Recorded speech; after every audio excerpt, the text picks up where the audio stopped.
How's everybody doing today? Let me get that as well. I hope we're all ready. Let me actually end this.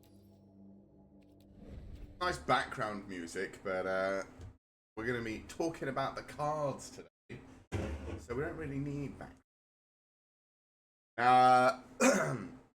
Today we're going to be going through all of BloomBurrow, or at least I think Burrow. The cards are a bit weird. There's like 200, the usual like 250-ish. Normal looking cards that finish off with a bunch of lands, and then there's a bunch of like, the fancy art stuff. And then there was like 10 cards at the end that were just like reprints. So I have no idea if those are in the set or if those are like commander stuff or just cards you can get in packs. Doesn't matter. Whatever. We're going to do the 251 that include the brand new cool looking lands. Whatever. And I know usually I don't stream on a Wednesday. The only reason I'm doing it today is because the pre-release is on Friday. And I had no other day of the week that I could do this apart from on the Friday. But on the Friday, I'm going to the pre-release. So I can't do this. So we're streaming today. And we're going to do the whole set today. It'll take 6 hours usually to read through and talk through all the cards. I might have to look up some of the new words if they're not explained when we first run into them, because I haven't seen anything of BloomBurrow. The only things I've seen are the reprinted Foxboy Jace and Ral the Otter, which is, I don't know. I wasn't sure about it because I was worried it was going to be similar to the last couple of sets, which was just here's a bunch of characters with detective hats. Here's a bunch of characters with cowboy hats, and I wanted a set that was its own thing. And seeing Planeswalkers reprinted just as little furry animal creatures, I was like, is it just going to be the same old, but now everyone's turned into a little furry thing? Hopefully not. And apparently, according to a couple of my friends that have looked through spoilers, so fingers crossed. But we're starting with first card in the whole set, Vanishing Light. This is a reprint. Good. But yeah, I mean, again, it depends what sort of removal you're looking at.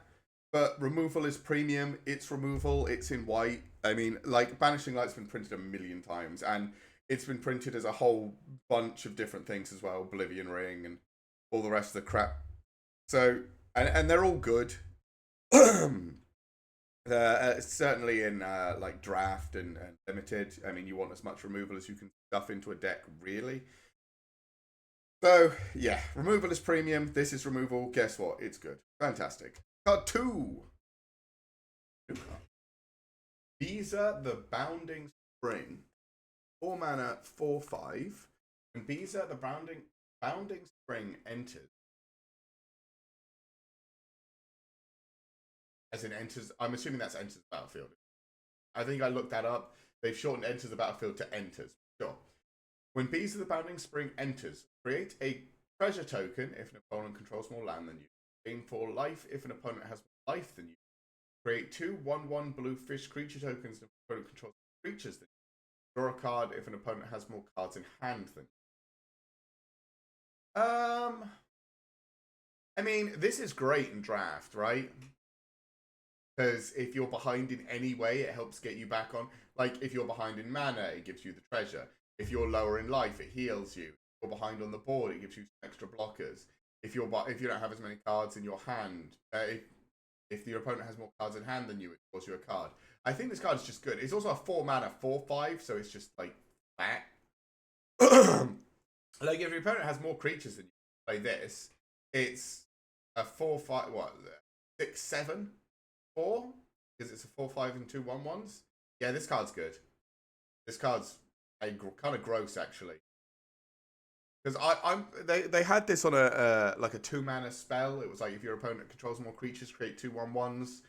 If they've got more life, gain life. If they've got more cards, draw a card. Didn't have the treasure effect on it, and it wasn't a 4/5, but it cost 2 mana.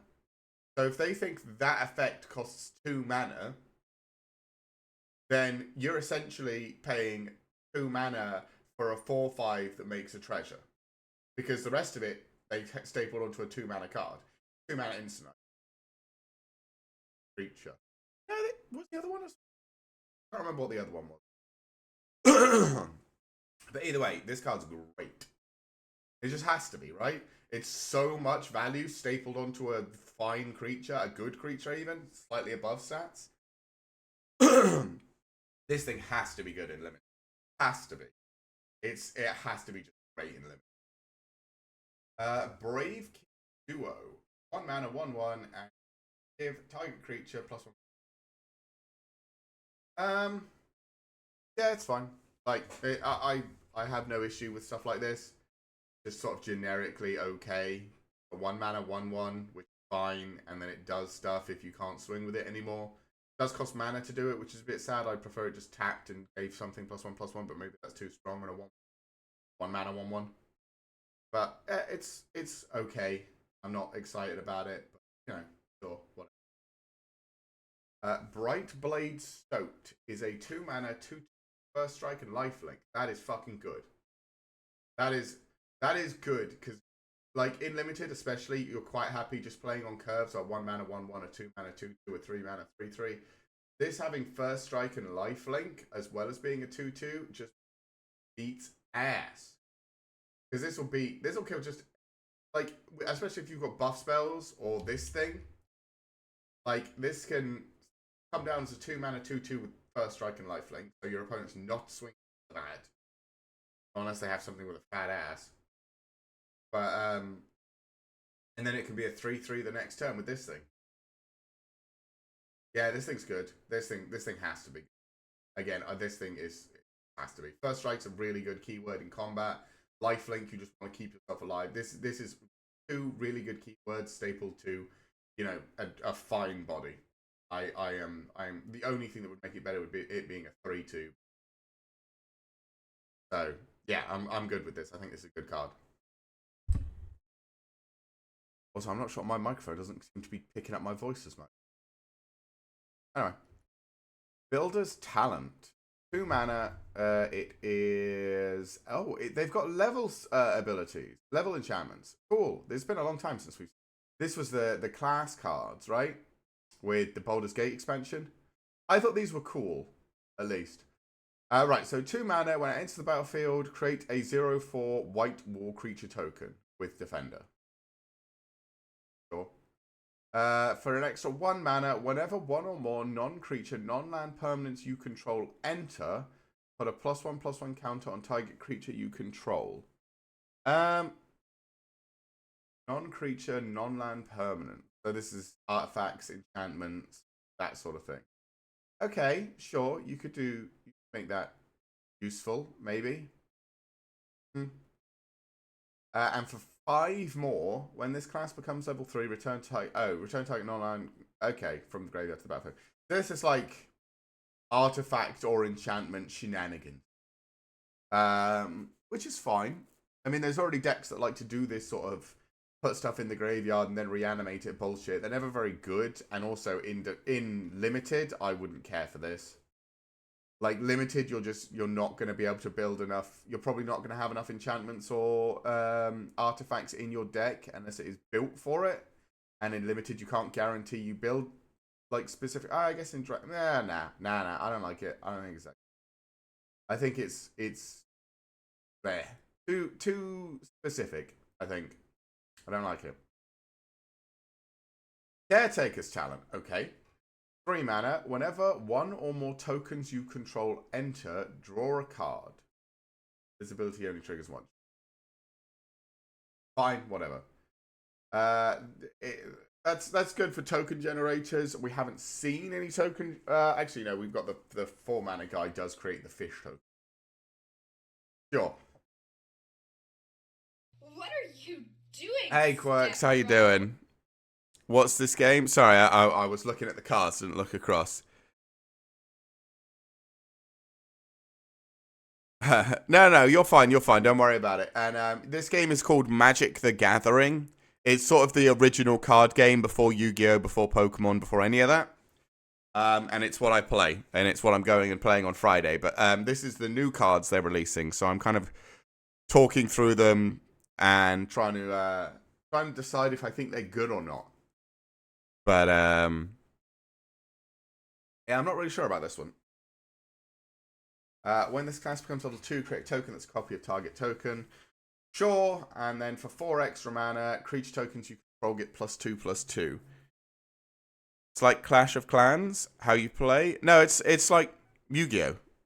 These are cards that you buy. You can also play it online, like Hearthstone. But yeah, it's a proper tabletop card game. That's why I'm going out on Friday. I have to drive 3 hours or 3.5 to a card store, sit down and play with other people. Where you see the attack and defense, this card doesn't have any because it's an enchantment. Let's see if we can find a creature. As for this card, it's good for token generators. I don't know how much token generation there is in the set, so I'll give it an This is also not a creature. This is a food. 2 mana. When Carrot Cake enters, and when you sacrifice it, create a 1/1 white rabbit creature token and scry 1. You can sacrifice it to gain 3 life. There's a token generator, I suppose.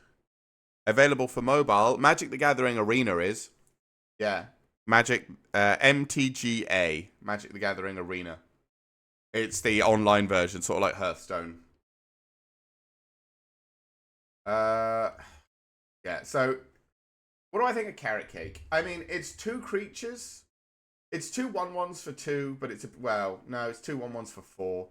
Does let you scry. I wouldn't hate it, but I wouldn't be excited about it in my deck either. Crumb and Get It.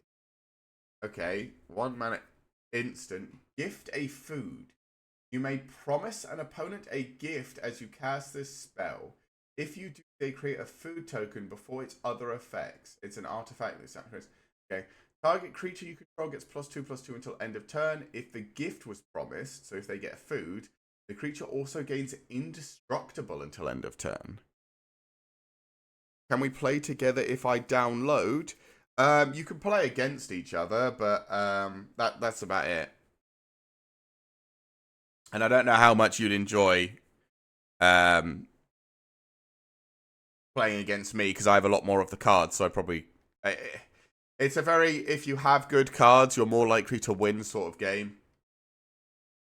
So, I mean, you're always, feel free to download it, and then, for me, it only shows Hearthstone. You might, it is playable on mobile, because I have it on my mobile phone, but you do need a newer mobile phone to play it. Right.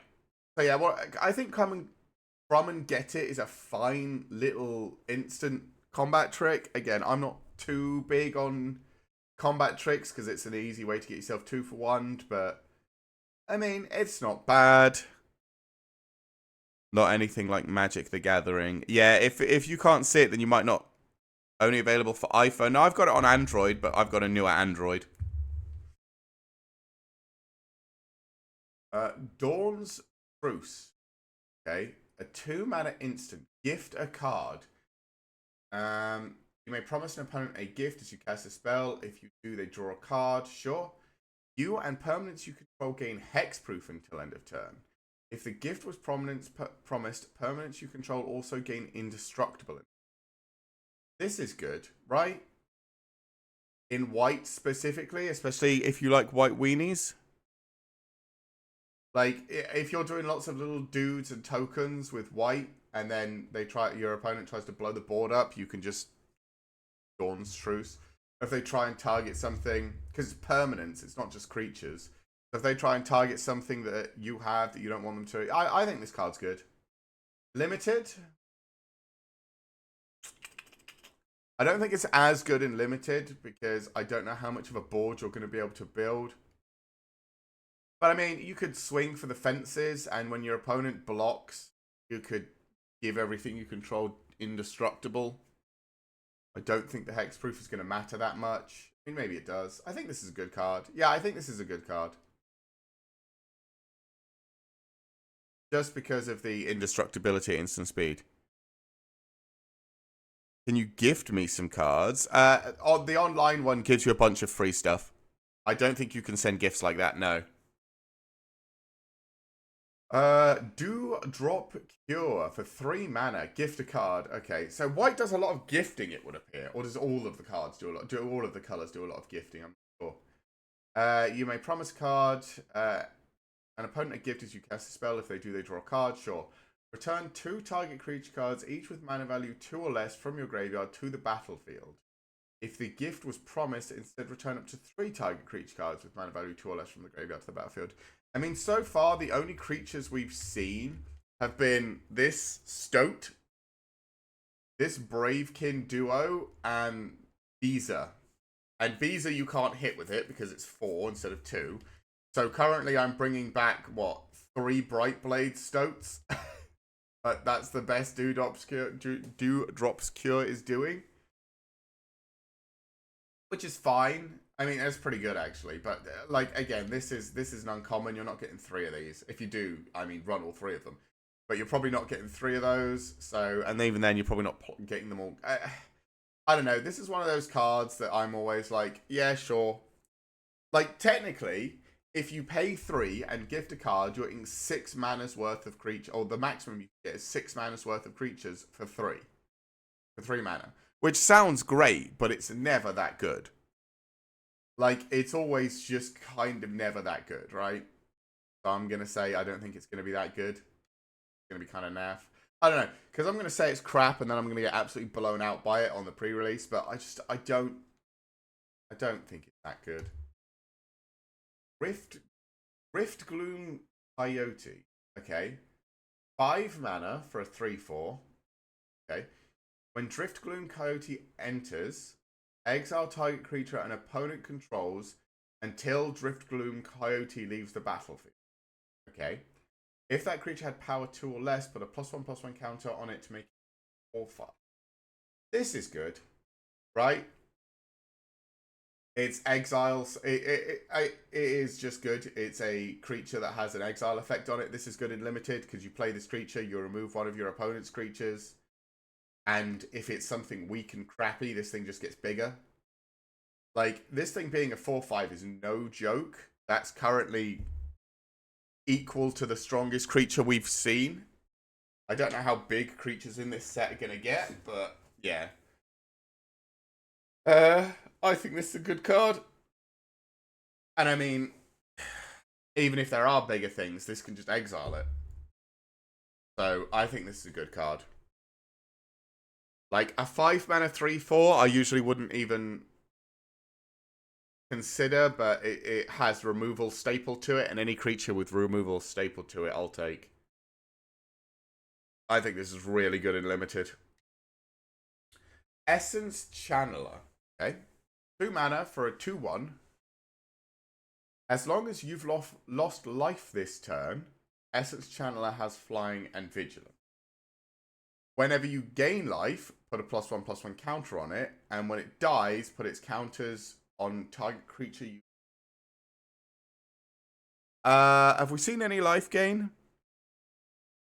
Like the first creature we saw, the Beezer. I guess Carrot Cake. Carrot Cake also gains you 3 life. The Blightspade Stoke has life link. I mean, this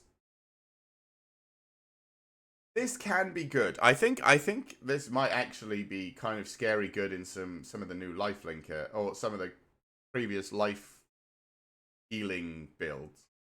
Because it's very similar to the 2 mana 2/2 that gets +1/+1 counters, and when it has 4 it has flying and vigilance, and when it has 10 it's indestructible. This one doesn't have flying and vigilance unless you've lost life. So you have to come up with a way to hurt yourself. But you don't really care about the indestructible, because if this thing dies, you just put its +1/+1 counters on something else. Hey Eugene, how you doing? Is it good in limited specifically? I think if you build around it, I think it can be, but I think it can also just, you might not be able to put the deck together. We'll have to see how much like self-damage and healing there is in the set, but I think there's a chance that you just don't manage to put the deck together. Feather of Flight. Okay. 2 mana for an enchantment with flash. When it enters the battlefield, draw a card. I like that. And enchanted creature gets +1/+0 and has flying. I think this is good. Very good and limited. Gives your card evasion, replaces itself. It has flash, so you can do it at instant speed. This is one of the better enchantments I've seen in a long time. I like this card. I think this card's actually really good. Like, probably massively overperforms. You just whack it on something, that thing has flying. You get the draw out of it as soon as it enters. The only way this is bad is if your opponent, like, blows the card up and 2-for-1s you, but it has flash. So you can wait until they don't have anything and then just do it and crack them. I think this is good. Flowerfoot Swordmaster. Okay. 1 mana for a 1/2 with Valiant. Whenever this creature becomes the target of a spell or ability you control for the first time each turn, so whenever you buff it, mice you control get +1 attack. And it is a mouse. Cool. Offspring 2. You may pay an additional 2 as you can, which you do when this creature enters, create a 1/1 token copy of it. Yeah, only 1 mana, yeah. And it comes, so for 1 mana, it's a 1/2 with the Valiant ability. So if you buff it, everything gets bigger. And for 3 mana, it's 2 copies. Both of which you can technically target the Valiant on, although you'd need 2 separate spells to do it. But even if you just use the 1 buff spell we've got, 2 copies of that would be... So the 1/1 would go to a 3/3, this would go to a 3/4. And then both of them would trigger, so they'd be both 5 something, 5 power.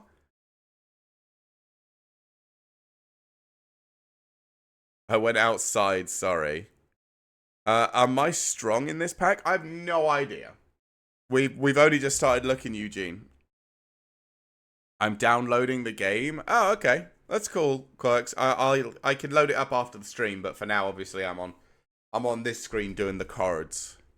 I have no idea. BloomBurrow is supposed to be like lots of little, furry creatures. We've seen a bat. We've got the weasel. There's another mouse there. So, I mean, maybe mouse is a archetype or whatever. I'm not sure. But yeah, Flowerfoot Swordmaster I think is good. I think I'd run in limited. I think I'd run 1 or 2 of these. I wouldn't mind them at all. I mean, it's a 1/2 on turn 1, so it can probably block anything your opponent played. And it can just buff itself and other things.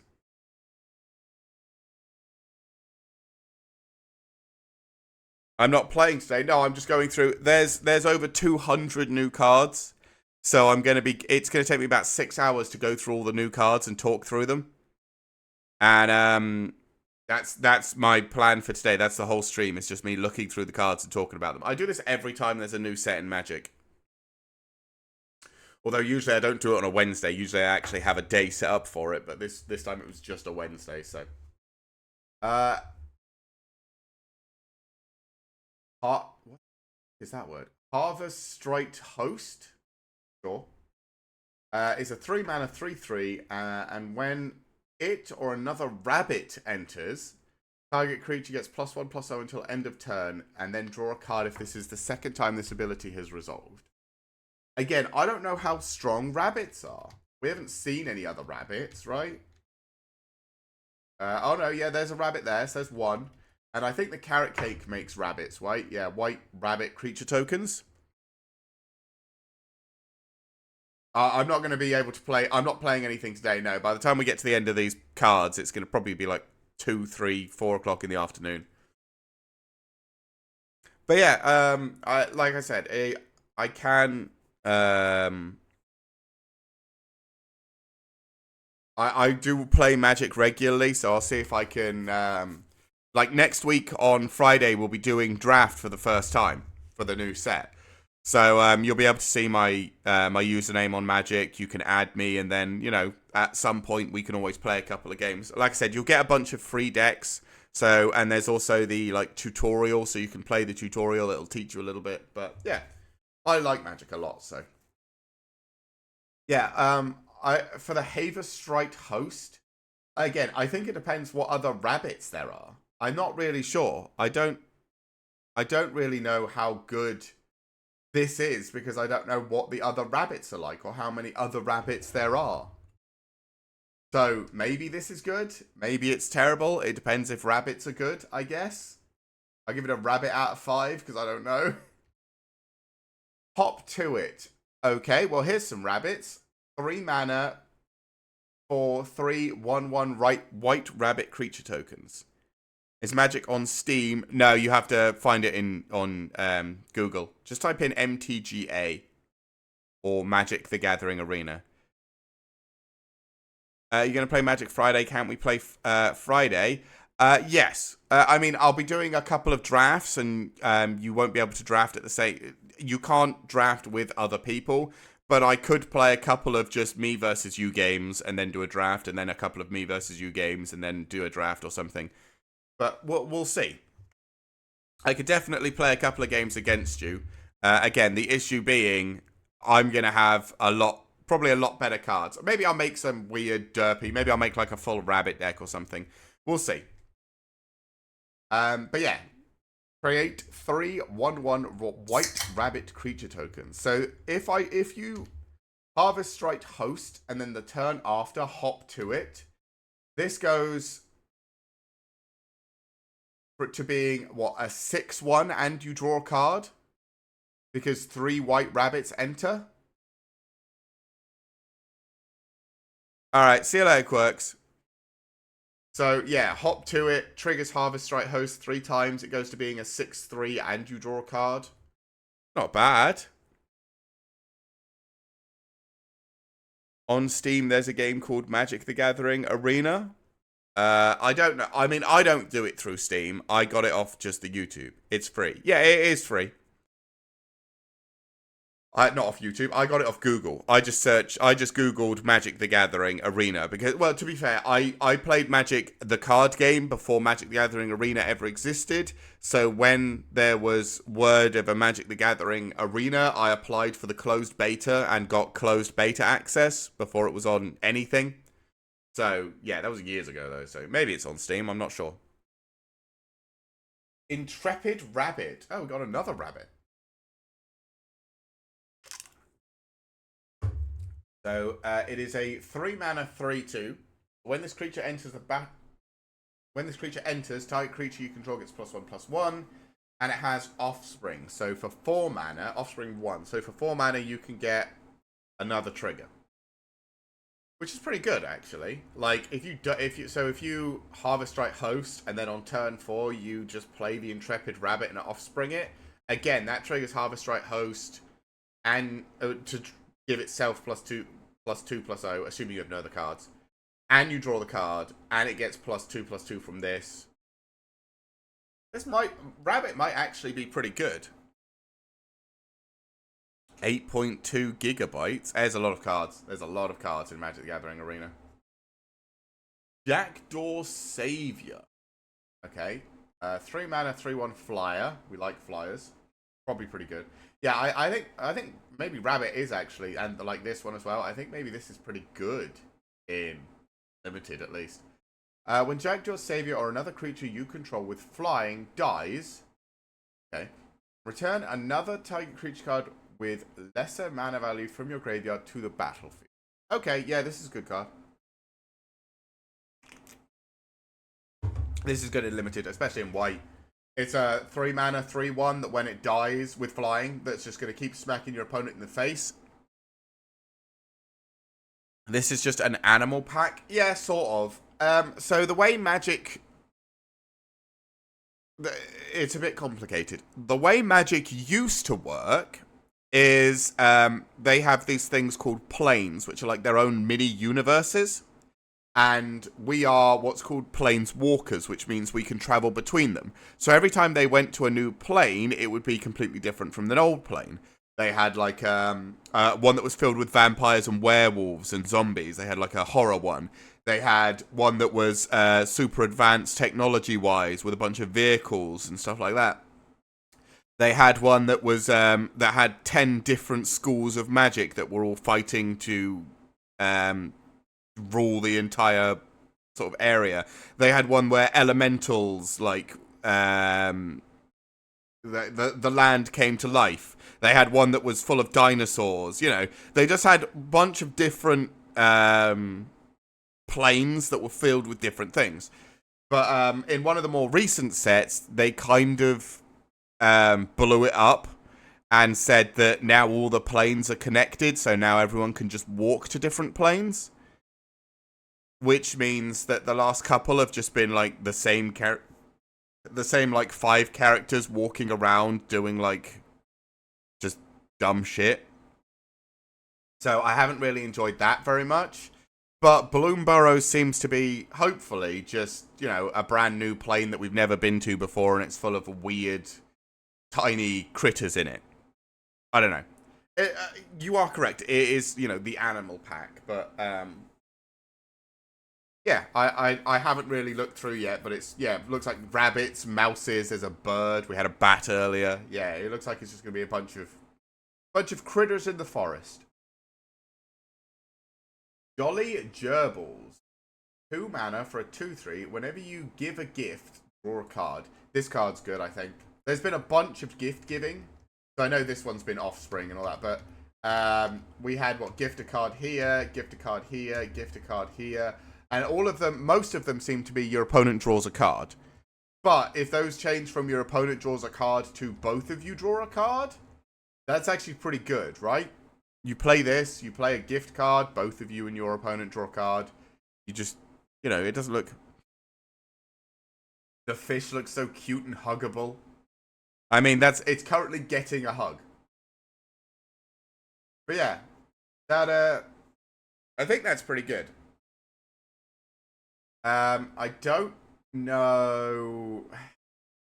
Yeah, I mean, we've already seen 3 gift cards. If there's a number of gift cards in each color, these probably can go in pretty much anything.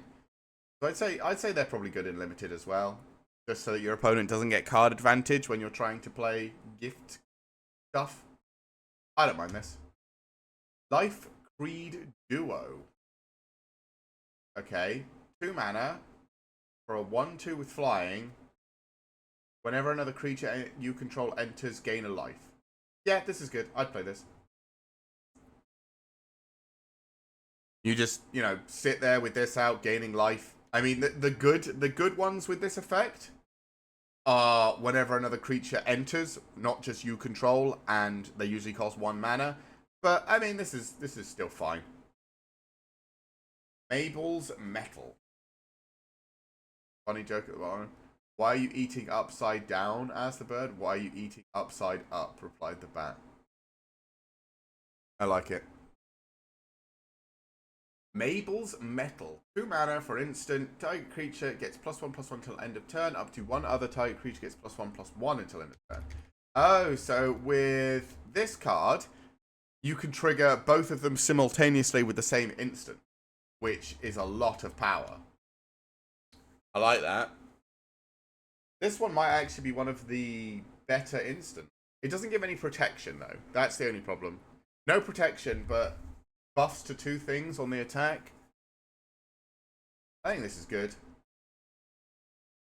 Yeah, I think this is the a good buff spell. The previous buff spell, the one all the way back here. Where's this one? Crumb and Get It. It's fine. It does give indestructible, I suppose, which makes it better than this, but this targets 2 creatures, so I prefer this. Mouse Trapper. 3 mana. 3/2 with flash. Okay.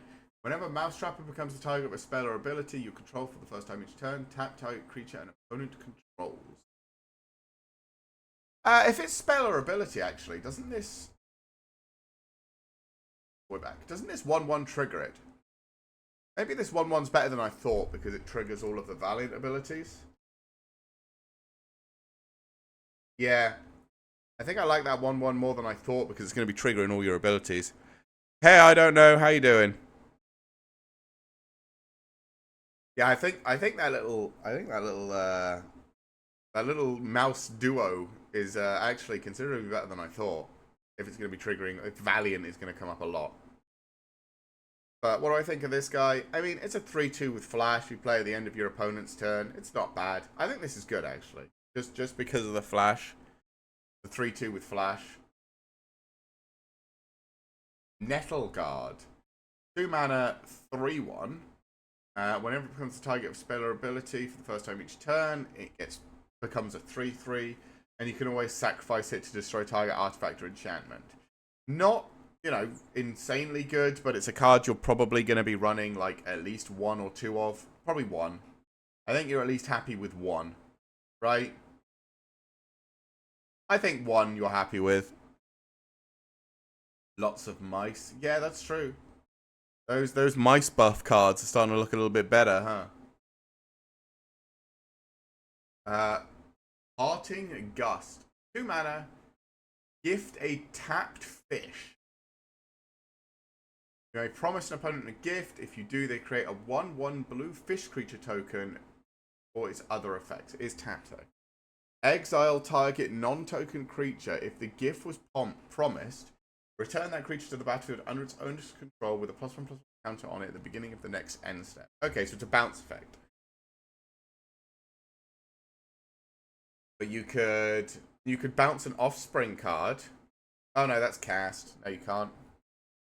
Why would you do that? I mean, maybe bounce rabbits to trigger the rabbit effect.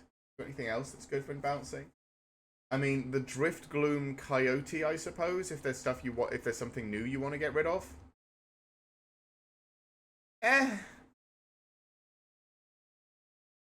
You just had 7 views and instantly jumped down to 2. Oh, well, I mean, people can come in and look or disappear. I mean, people are free to do whatever they want, right?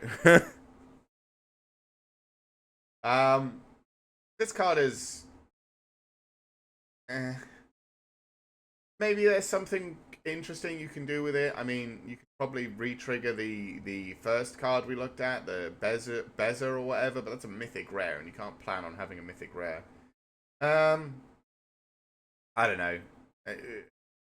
It's bounce. Bounce out of 5, because bounce is sometimes good, sometimes terrible. I'm not really sure. In limited, I mean, the thing is, you can also do it to an opponent's creature. So if you just need that little bit of damage through, you could always, you know, exile an opponent's creature and then swing. Why would you gift your opponent a fish? So if you gift them the fish, the creature that you get rid of comes back with a +1/+1 counter, so it comes back stronger. So if you're targeting your own things, you might gift them a fish so that when you bounce the creature, it comes back better.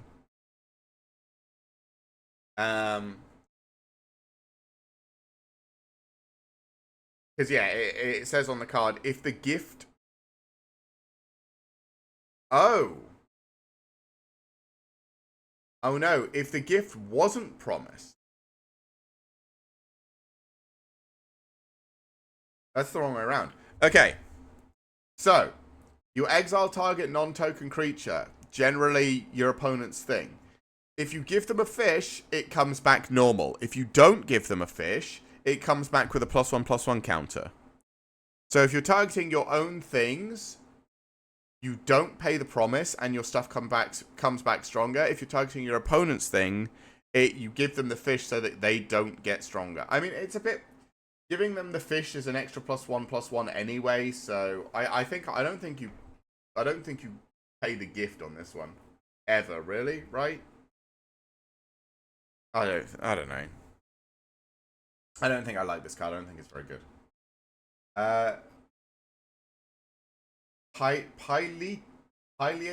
Pileated Provisioner. 5 mana, 3/4 flyer. Sure. When it enters, put a +1/+1 counter on target creature you control without flying. Okay. I mean, it's a flyer. Right? Like, it's just a big flyer. Big. The biggest flyer we've seen so far. So yeah, I think this is fine. This is fine in limited. It's a flyer. It's a bit expensive, but it is just a flyer, and that's all you really care about. So it's probably fine. Rabbit Response. 4 mana. Creatures you control get +2/+1 till end of turn. You control a rabbit, scry 2. This is your overwhelm. Rast's voice actor died. Oh no. That's sad. I liked Rast's voice. It was cool. Yeah, this is your general overrun. You want maybe one of these if you're doing weenies. It's not too exciting. Yeah, pretty generic. Repel Calamity. 2 mana, destroy target creature with power or toughness 4 or greater. Oh, this is just better than every other white removal spell that white currently uses, right? Apart from Get Lost.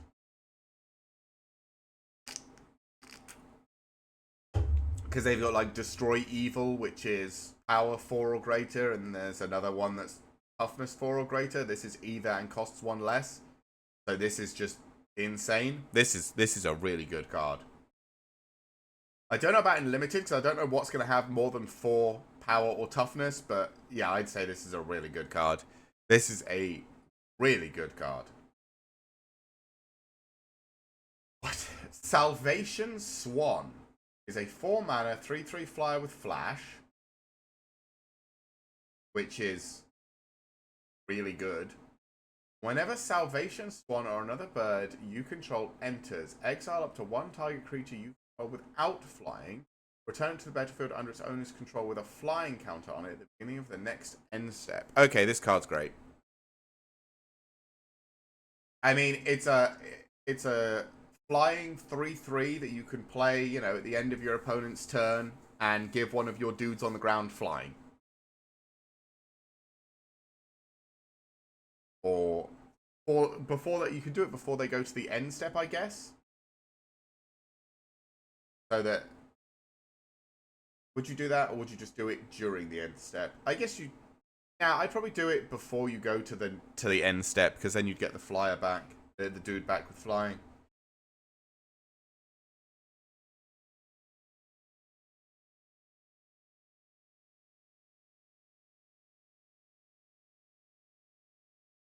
Yeah, I think this card's good. I think this card is very, very good and limited. Right, like 4 mana 3/3 flyer with flash. This card is really, really good and limited. And you can bounce your own stuff and bring them back as flyers. You do have to have a way to make other birds after the initial one, but even just the initial proc is going to be enough, right? Yeah, I think this is good. Season of the Burrow. 5 mana. Choose up to 5 paw prints worth of modes. You may choose the same mode more than once. Okay. So you could create 5 1/1 white rabbit creature tokens and trigger all your rabbit effects 5 times. You can exile target non-land permanent. Its controller draws a card for 2. Okay, so that's removal, which is good. And for 3, you can return target permanent card with mana value 3 or less from your graveyard to the battlefield with an indestructible counter on it. Ooh. Ooh. I mean, what do we want to return? I mean, Jackdaw Savior would be gross, right? You'd just come back and then you're a pain in the ass. Can you do it like with Pokemon where you can enter a code to get your IRL cards into the digital game? No, you cannot. Sadly, no. I think they should put something like that into Magic, but I don't think they ever will. Which is a bit sad. I mean, I like this card, right? Like, this is great in limited. It's either 5 dudes, 2 instances of removal, or, like, bring a dude back, and then, you know, choose the rest. Like, I think this is good. Yeah, I think this is good. I think this is very good. Like, at worst, it's 5 mana, make 5 dudes, which in white, and they're all rabbits, and we've had a bunch of rabbit synergy and mouse synergy. I think this is really good. Yeah, I like this card. I like this card a lot. Seasoned Warren Guard. Okay, a 1 mana 1/2. Whenever Seasoned Warren Guard attacks while you control a token, he gets +2, so he becomes a 3/2 until end of turn. Not bad. It looks like white's going to be very early rabbit and mouse aggression with lots of tokens, which I quite like. I think that's pretty good. My tutorial enemy sucks. Yeah, I'm assuming you're on Magic, and a lot of the tutorial. I mean, the computer tutorials are all brain dead. But playing against the players, when you finish the color tutorial, the last fight is always against a player. You'll either get someone who has no idea what they're doing because they're at the same point you are, or someone that'll absolutely crush you in 3 turns with a custom built deck. That's the 2 settings. Strike Force. Okay. Is a 3-mana, 1/3 with flying, double strike, and vigilant.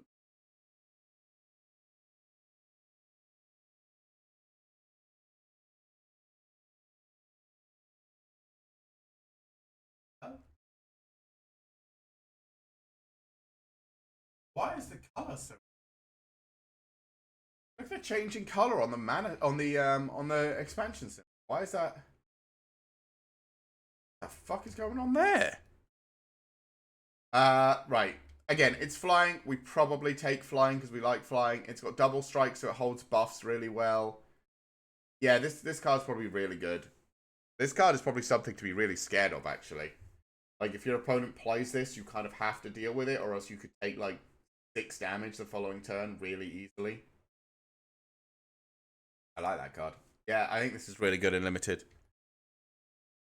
Sonar Strike. 2 mana, deals 4 damage to attacking, blocking, or tapped creature, and you gain 3 life if you control a bat. Ooh, we did have that bat that likes healing. That's pretty good. Maybe bats are going to be all about healing. Maybe there'll be white-black bats that do all about healing. Pretty good. Yeah, this is not as good removal as Repel Calamity. But I mean, it'll take care of anything that's Repel Calamity doesn't, right?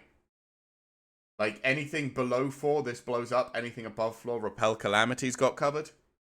So, not terrible, not great. Run it if you need it. If you have better removal, then it's probably meh. Star Charter, a 4-mana, 3/1 flyer.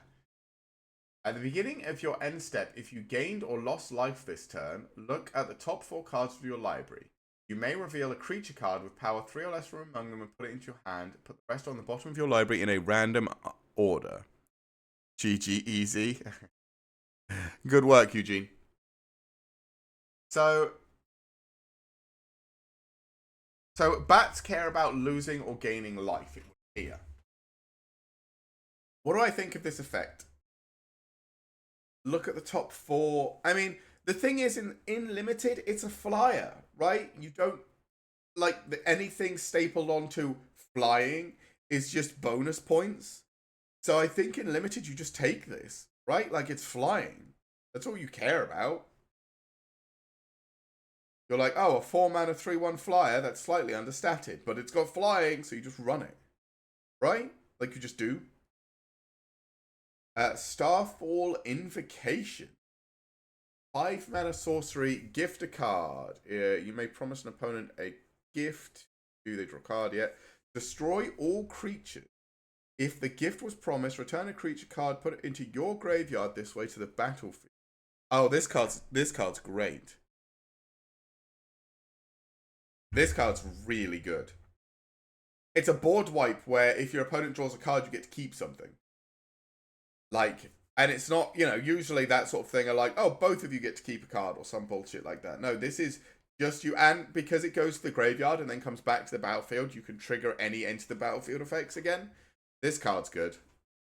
I like this card. I like this card a lot. Even in limited as well, board wipes are always so good because you could just wait until your opponent has played too much of the board and then just nuke it. And then you're immediately ahead because you knew it was coming. This is a great card. Thistle Down Players. 3 mana for a 3/3. When it attacks, untap target non-land permanent. So essentially, it has Vigilant base. But you can use it to untap other creatures as well. I mean, it's a 3 mana 3/3. It's not bad. Use it to untap something you need to block with. I don't hate this card. I think it's a very, mediocre card, though. If you've got 20-something cards, you take one of these as why not. Valley Quest Caller. A 2-mana 2/3. Whenever one or more other rabbits, bats, birds, or mice you control enters the battlefield, scry 1. Other rabbits, bats, birds, and mice get +1/+1. Okay, this is very good. That is essentially the entirety of white, right? Every creature we've seen has been a rabbit, bat, bird, or mice, or mouse, apart from maybe that stoat. Yeah, this is your mice battle card. This is really good. Like, not only is it got the Lord effect for 4 different types, it also has the scry 1 whenever you play them. This card is really fucking good. If you get this card, you're probably playing just this card and a bunch of rabbits, bats, birds, and mice. Right? And ways to generate them. You just have to, right? Warren Elder, a 2-mana 2/2 rabbit that creatures you control get +1/+1 until end of turn. This isn't bad. Like, I don't mind having one of these cards in a deck, especially if you're doing a bunch of tokens, just because it's then a threat. Like, you can just swing and leave up the 4 mana, and your opponent has to remember that you can always just pump the entire field. So, I think this is good. I think it's good, at least. Just because it's threatening. Warren Warleader. Holy God, okay.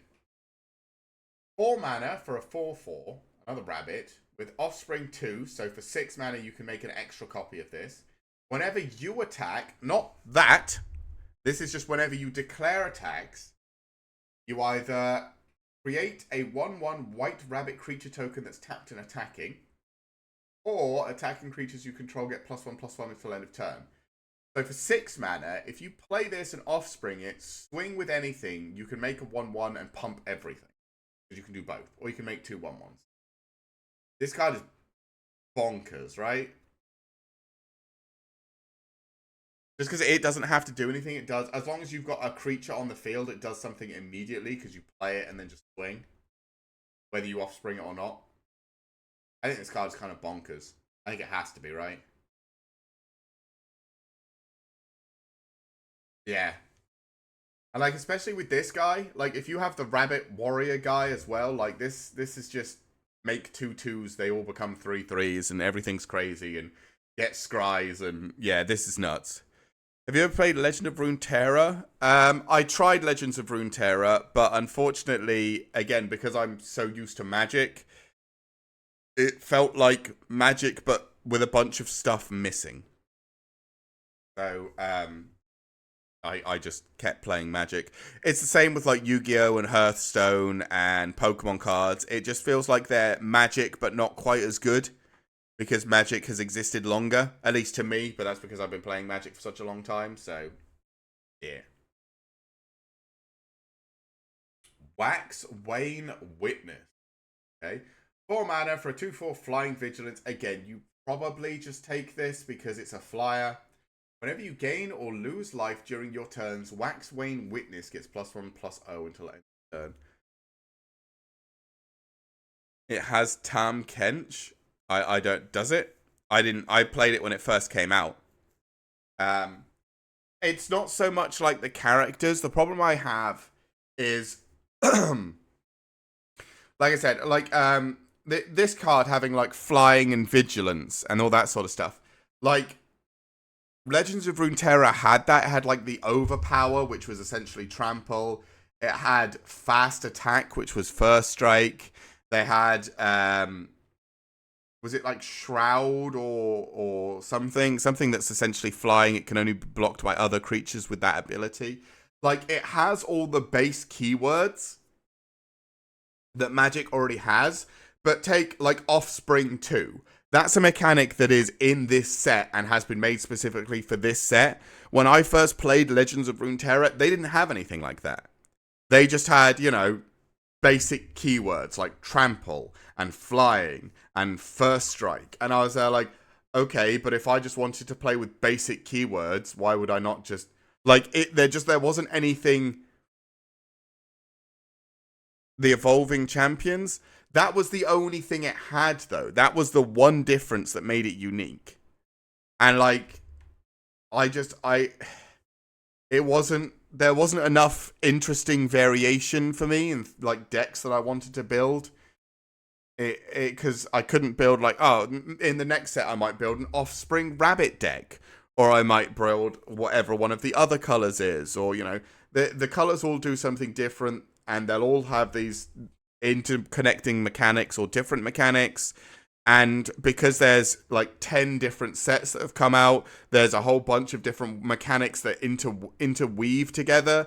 And when Legends of Runeterra first came out, it was like, here's 15 champions. They all have basic keywords. That's it. And the champion does something cool if you manage to do something. Sure. But yeah, maybe nowadays it's better. But back when I first played it, I was just there like, I mean, it's missing so much that makes Magic good. Because it just doesn't have a bunch of like interesting effects in it. So yeah, I just bounced off it, unfortunately.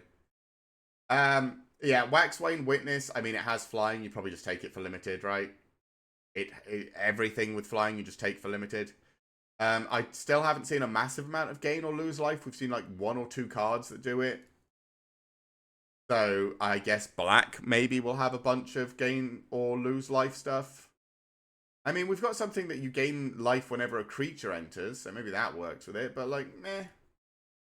I'd probably just take it because it's flying. As flying, so you take it, right? Whiskervale Forerunner. Another mouse. Right, 4 mana, 3/4 with Valiant. Whenever he becomes the target of a spell or ability you control for the first time each turn, look at the top 5 cards of your library. You may reveal a creature card with mana value 3 or less from among them and put it onto the battlefield if it's your turn. If you don't put it onto the battlefield, put it into your hand. Put the rest on the bottom of your library in a random order. This is fucking stupid, right? Because all you need is like any triggered. I haven't actually got that many. Where's the guy? The really early rabbit duo thing. This. So all you need is this, and every single turn you can just you can put a creature card from the top 5 of your library onto the battlefield if it costs 3 or less. Right? It's literally 1 mana, tap a dude, look at the top 5, put something 3 or less onto the battlefield. That's crazy good. Like, I mean, again, it can't. No, because that's a common. You could probably get this in that common. Why would I enchant my enemy's creatures? Why can you do that? Because there's enchantments that make it so creatures can't attack. Things like that. Yeah. Enchantments can do different things. Yeah, I think this card is really good, especially in limited. Because if you have any way of triggering it regularly, or as soon as it comes in, it's just gross, right? Like, it's so good. This has to be good. I think this is maybe one of the better cards, one of the best cards we've seen. Is it better than the Warren War Leader? I'm not sure. But it might be. Just to get stuff going, it might be. Oh, we're on to blue. Okay.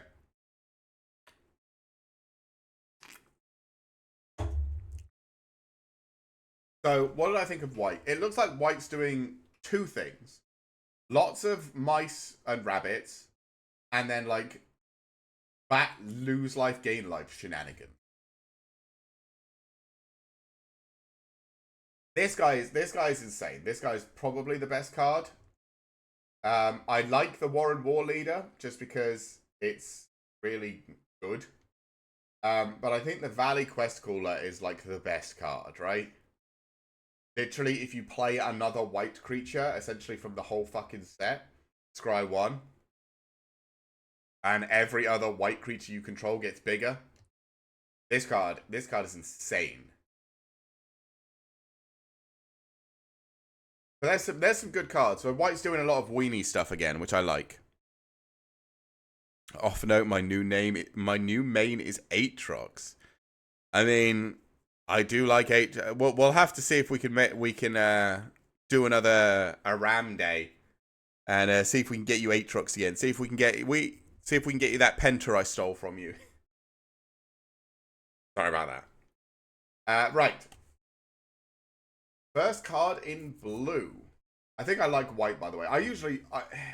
I like white when it does token stuff. I don't like white when it tries to do a bunch of like control-y bullshit.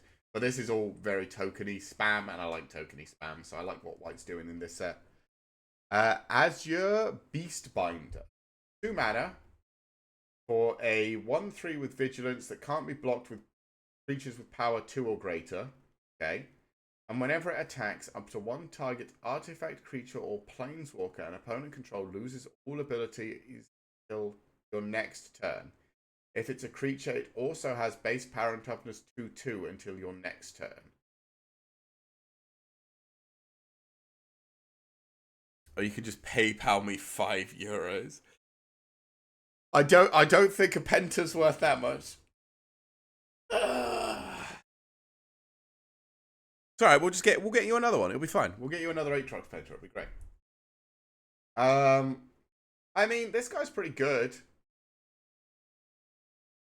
1/3 with vigilance, can't be blocked, and keep poking your opponent, and also crippling something they control so they can't use it on their turn. Like, if you do this to a planeswalker, it loses all of its loyalty abilities.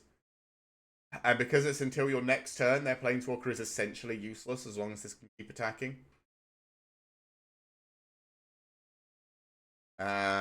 Or you could just turn their huge giant monster creature into a 2/2 that can't do anything till your next turn. Like, I think this is good control. I think this is pretty good, actually. Like, it's different. I'm not a big fan of blue because I want to beat my opponent in the face rather than play mind tricks on them. But yeah, I think this is pretty good. Just generically, probably really good, actually. I haven't seen the rest of blue, but I think this is really good.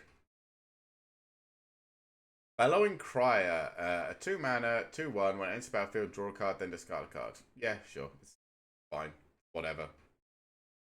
I'm never too excited about cards like this. It depends how much you care about drawing, but it's fine. It filters your hand. Probably good.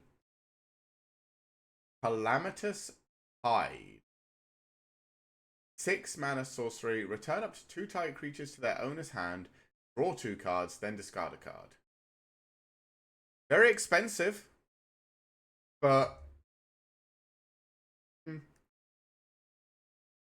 I don't know. For six, I want to return all creatures, not just 2. I don't know if I care. I know you get to draw cards out of this one, which is usually nice, but like,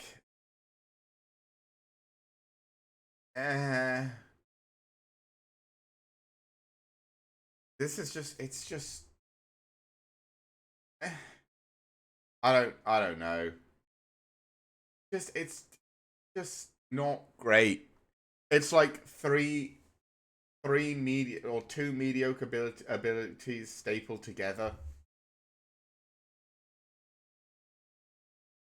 Maybe it's good. Maybe it's like blue removal and maybe you want it. Maybe you're like controlling until you get to this point and then you're just bouncing stuff to your opponent's hand. But it just seems so mediocre. Like 2 creatures, draw 2 cards, discard 1, so you see only 1 card up. It's just so mediocre, right? Whatever. It's average at best. Daring Wave Rider. 6 mana again. God, you think a lot of mana. Otter Wizard. When Daring Wave Rider enters, you may cast target instant or sorcery card with mana value 4 or less from your graveyard without paying its mana cost. If that spell will be put to your graveyard, exile it instead. Okay, I will say it's very overpriced, but recasting an instant or sorcery could be good. It depends what instant and sorcery, because you can't do Calamitous Tides. Depends what good 4 mana instants and sorceries there are. Maybe there's like a really good burn one in red. Maybe there's like a nice draw one in blue or something. We haven't seen any 4 mana. Like, in white, there's the destroy spell, but like, I don't really know. It's very overpriced. We'll have to see. I understand why they had to make it 6, because they're doing an instant or sorcery spell with mana value 4 or less from the graveyard. I don't know. Like, again, we haven't seen any 4 or less mana spells that are like super exciting. There's a couple of pieces of removal, which is fine, but it's 6 mana 4/4. Like, we had in white, we had 4 mana 4/4s that do a hell of a lot more. We had where was, I mean, this is a 4 mana 3/3 flying. This is literally 4 mana for an on the ground 4/4. Doesn't have evasion. Who the fuck is Nicol Bolas? The bad guy. Well, he's dead now, but the bad guy of Magic. The evil guy of Magic. He's one of the ancient elder dragons, and he's an asshole. But yeah, I think this guy kind of dookie. Oh, that was not what I wanted. That was the wrong thing. This way. Dazzling Denial. 2 mana, counter target spell unless its controller pays 2. Control a bird, counter that spell unless its controller pays 4 instead. Sure. I'm never particularly excited. I don't like counter spells in Limited. I think you can't get enough of them to actually make it worthwhile. But saying that, I will 100% run into this card in my draft or in my pre-release. I'll be playing some giant monster stompy guy that's going to win me the game, and it'll get countered because I left no mana open, and I'll be upset. But hey, it'll be fine. Dire Downdraft. 4 mana for an instant. Spell costs 1 less to cast if it targets an attacking or tapped creature. Puts it on top of the box. Okay, so this is fine. This is just, you know, blue removal. Usually it costs 4 for this effect, so it costing 3 if you're doing an attacking or tapped creature means it's slightly better than average. So I'll say this is good-ish. I mean, blue removal kind of sucks ass anyway, but this is fine. Blue removal is more like tempo. It's not actually removal, which is always the problem. But yeah, this is fine. Dour Port Maid. Okay. 2 mana for a 1/3. Whenever 1 or more other creatures you control leave the battlefield without dying, draw a card. And for 2 mana, tap, return another target creature you control to its owner's hand.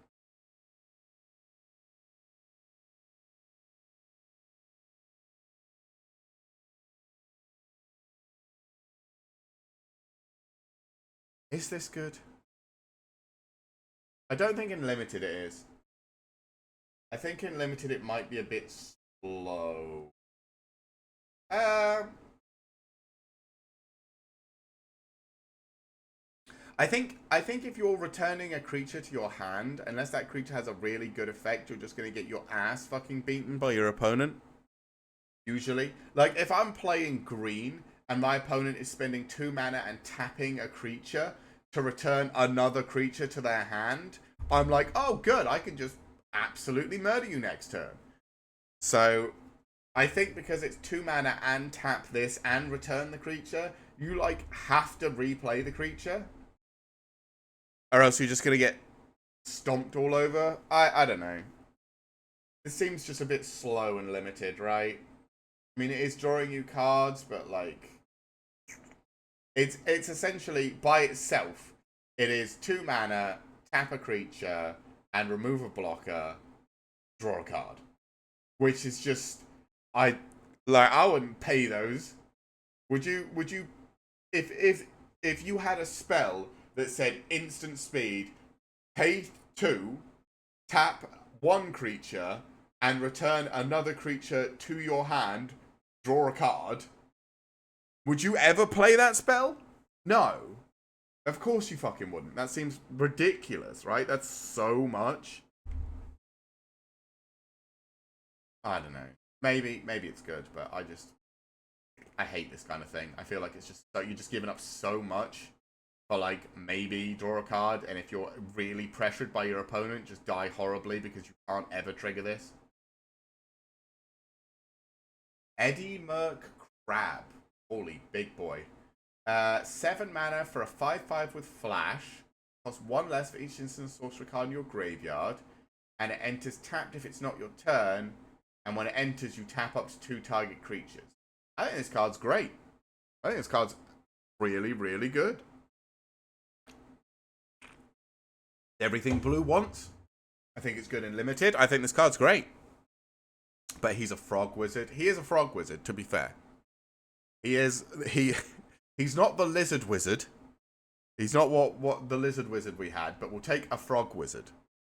This is full AP Tom Kench. That's what this is. Yeah, I think this is great.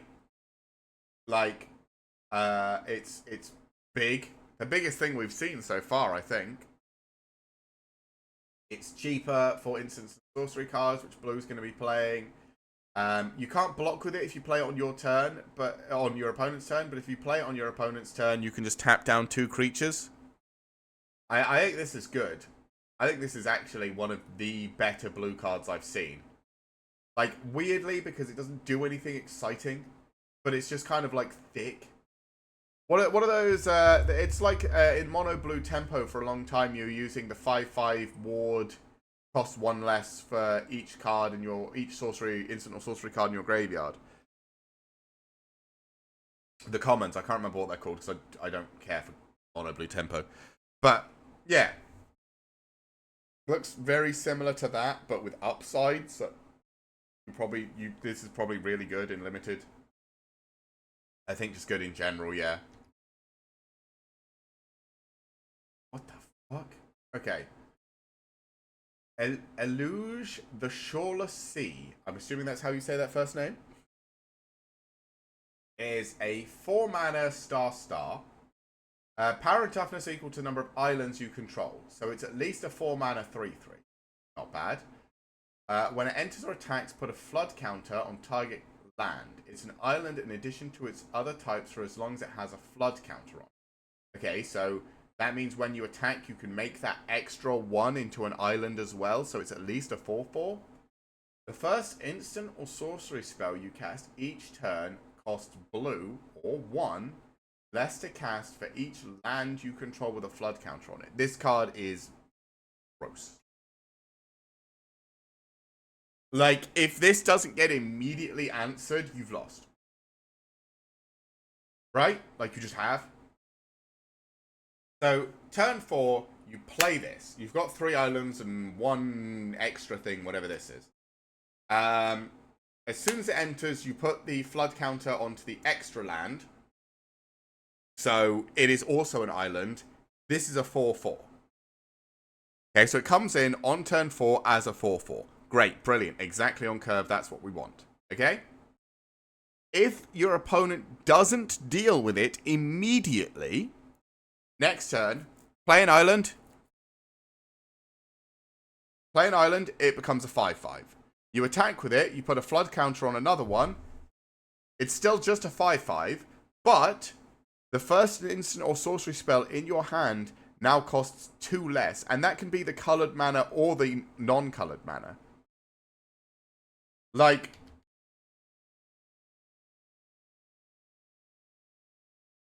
That makes this just cost 4. This is free. This is 2. This is a scary good card. This is a scary good card if you get it rolling. If you're against a player that plays this and you don't immediately deal with it, you can guarantee that blue player is getting some fucking value. A lot of value. And, like, if this thing just keeps swinging and swinging, getting bigger and bigger and bigger, and, like, the first instant or sorcery spell could just be free. Could be anything they want free after a couple of turns. This is a terrifying card. Looks like blue's getting some juice. Usually I don't like blue, but if I pull this in my draft, or in my pre-release, I'm playing blue. This thing's gross. Finch Formation. It is a 3-mana 2/2 flyer with Offspring 3, so you can make a copy. And when it enters, target creature you control gains flight until end of turn.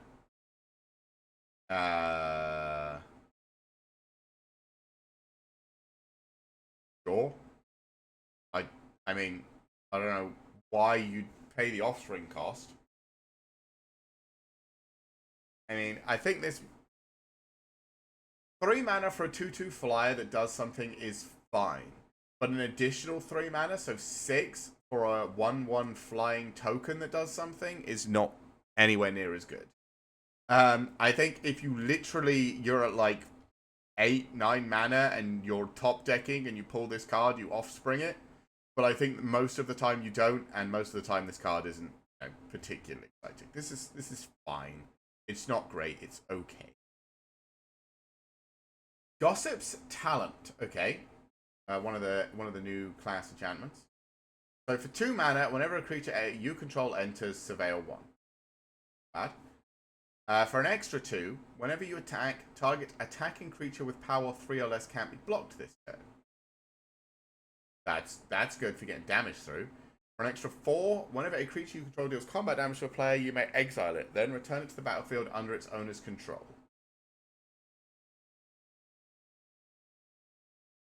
Sure. What are you going to want to do that with, though?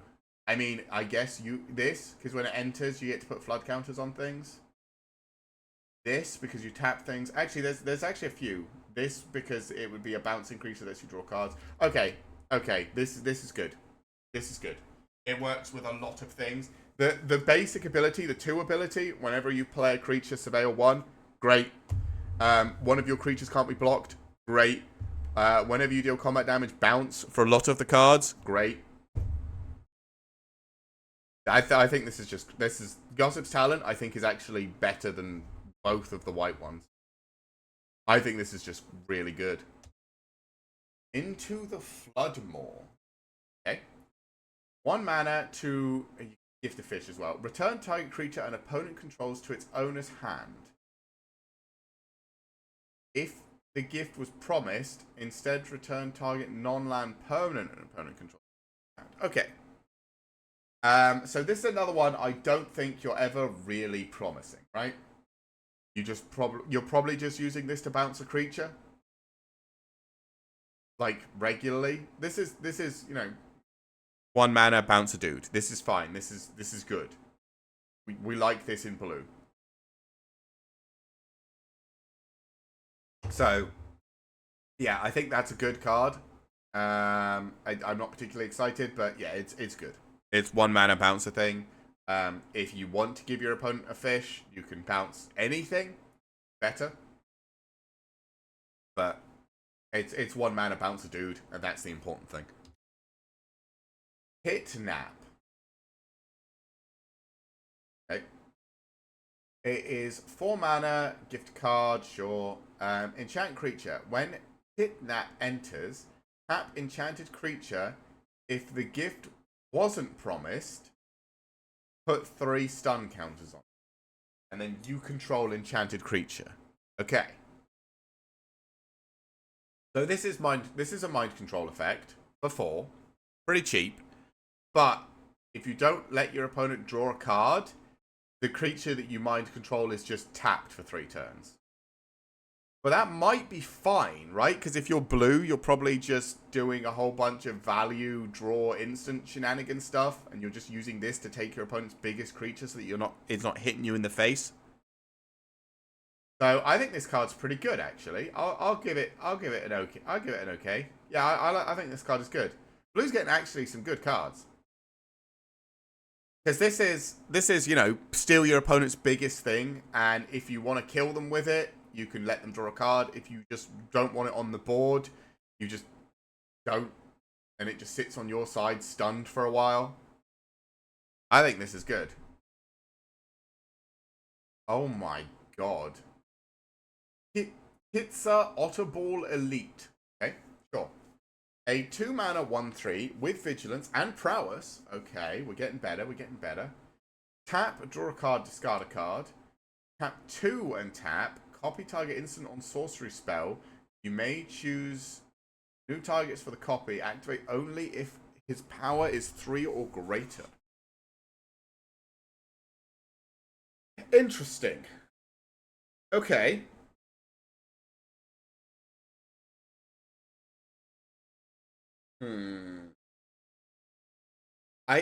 I think, again, this is another one of those cards that it does a lot of finicky stuff.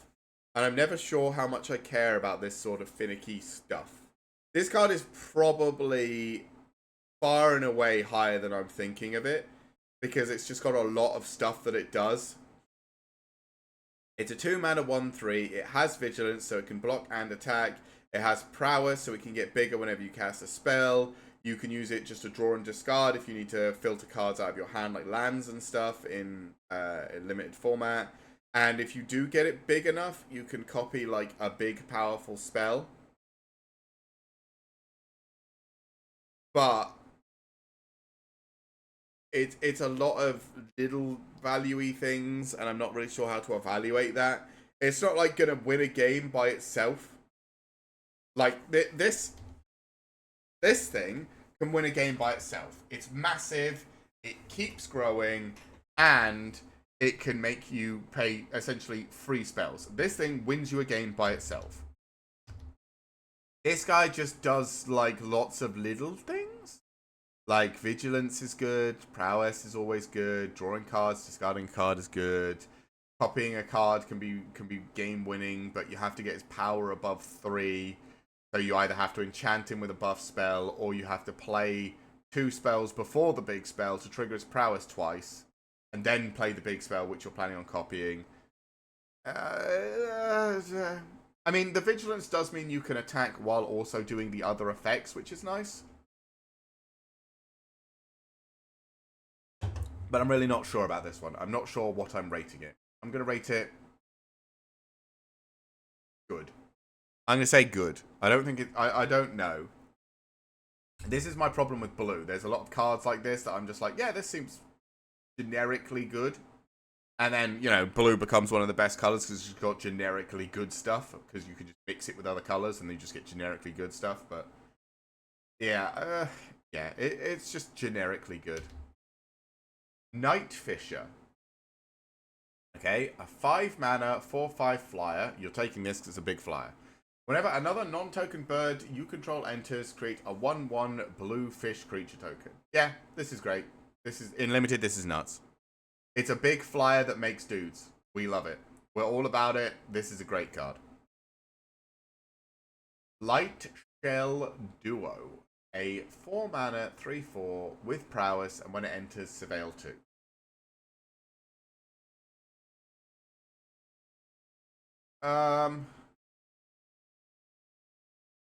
Sure.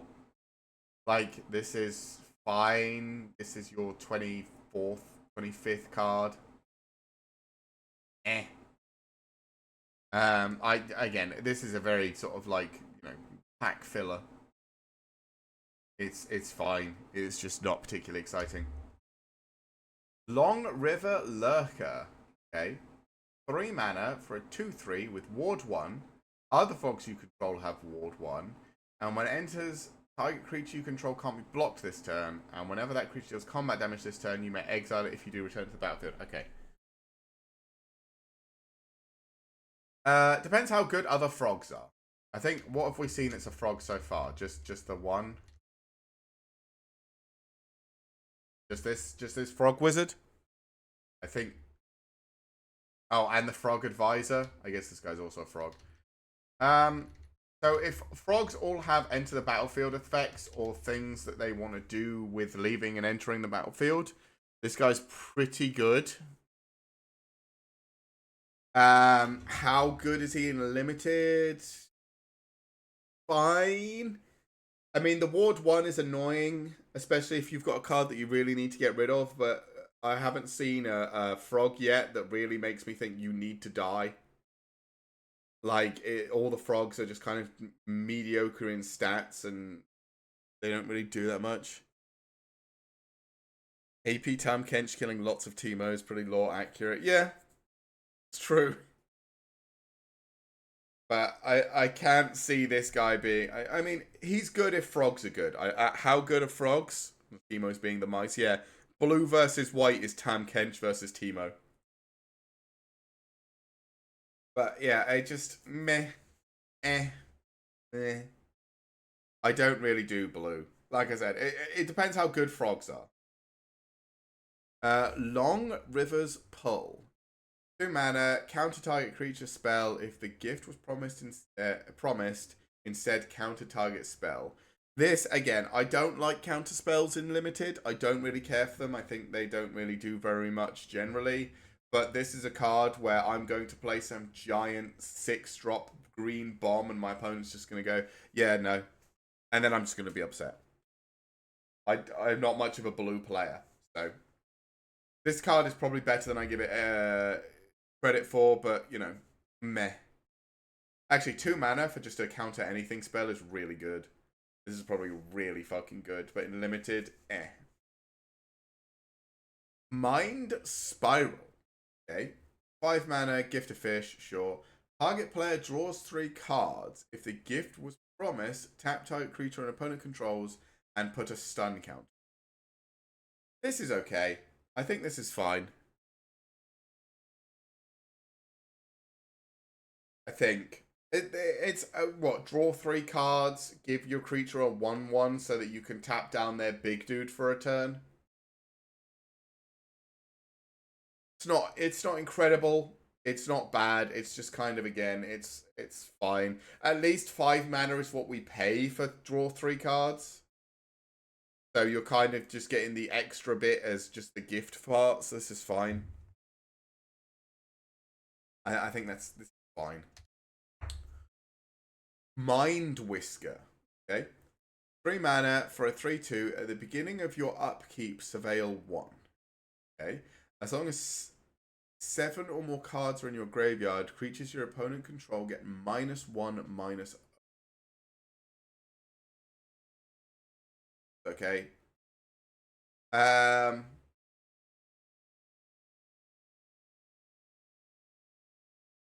mean, pretty good. Like, if you can get the threshold, everything your opponent has is just that little bit weaker. I mean, I don't know how much it matters because blue doesn't really have the strongest creatures. I mean, they had that big kingfisher flyer. That was pretty good. Yeah, maybe this is better than I'm thinking. It's another one of those, like, you get a value effect and then look, you get a small minor payoff. Like, meh. I don't really like blue. Mockingbird. Okay. Is a 1 and X 1/1 flyer. You may have Mockingbird enter as a copy of any creature on the battlefield with mana value less than or equal to the amount of mana spent to cast Mockingbird. Except it's a bird in addition to its other types and it has flying.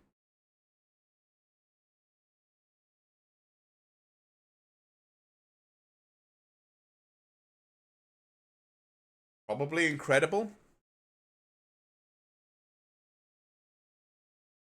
Probably just absolutely insane. Right? So, for 1 mana more than whatever your opponent played for their best card, you can just make one that's flying. That sounds pretty good. I will take my opponent's best card, but with flying. Thank you very much.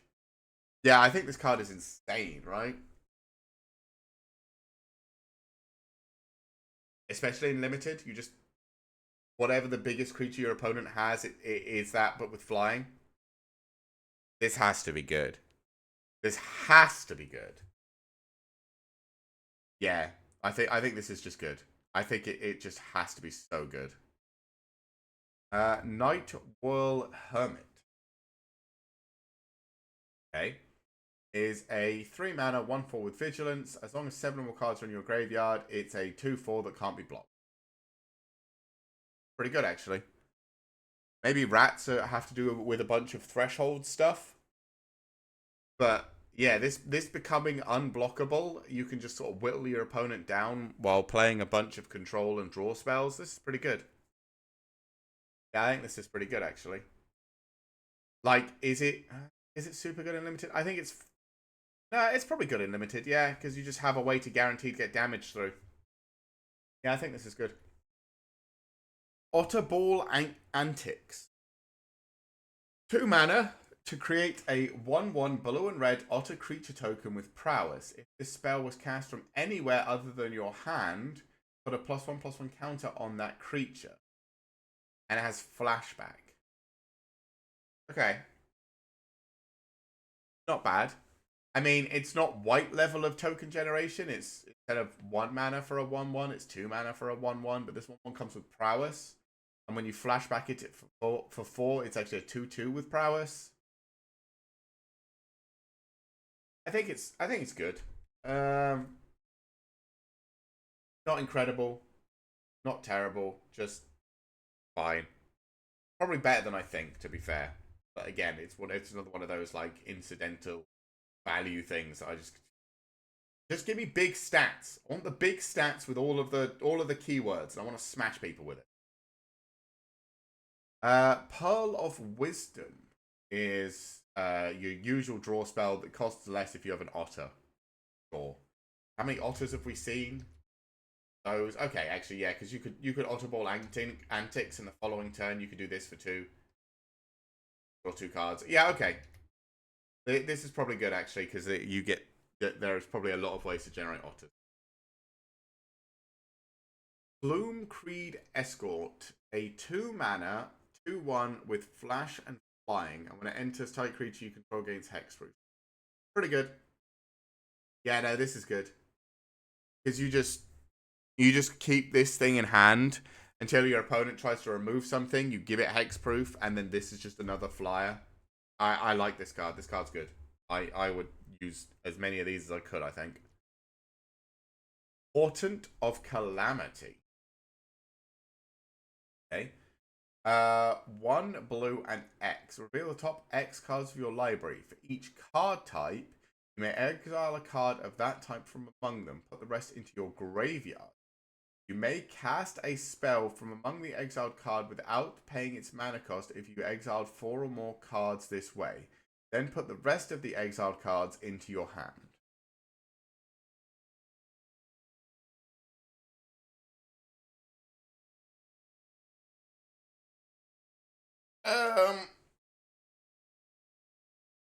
So card types are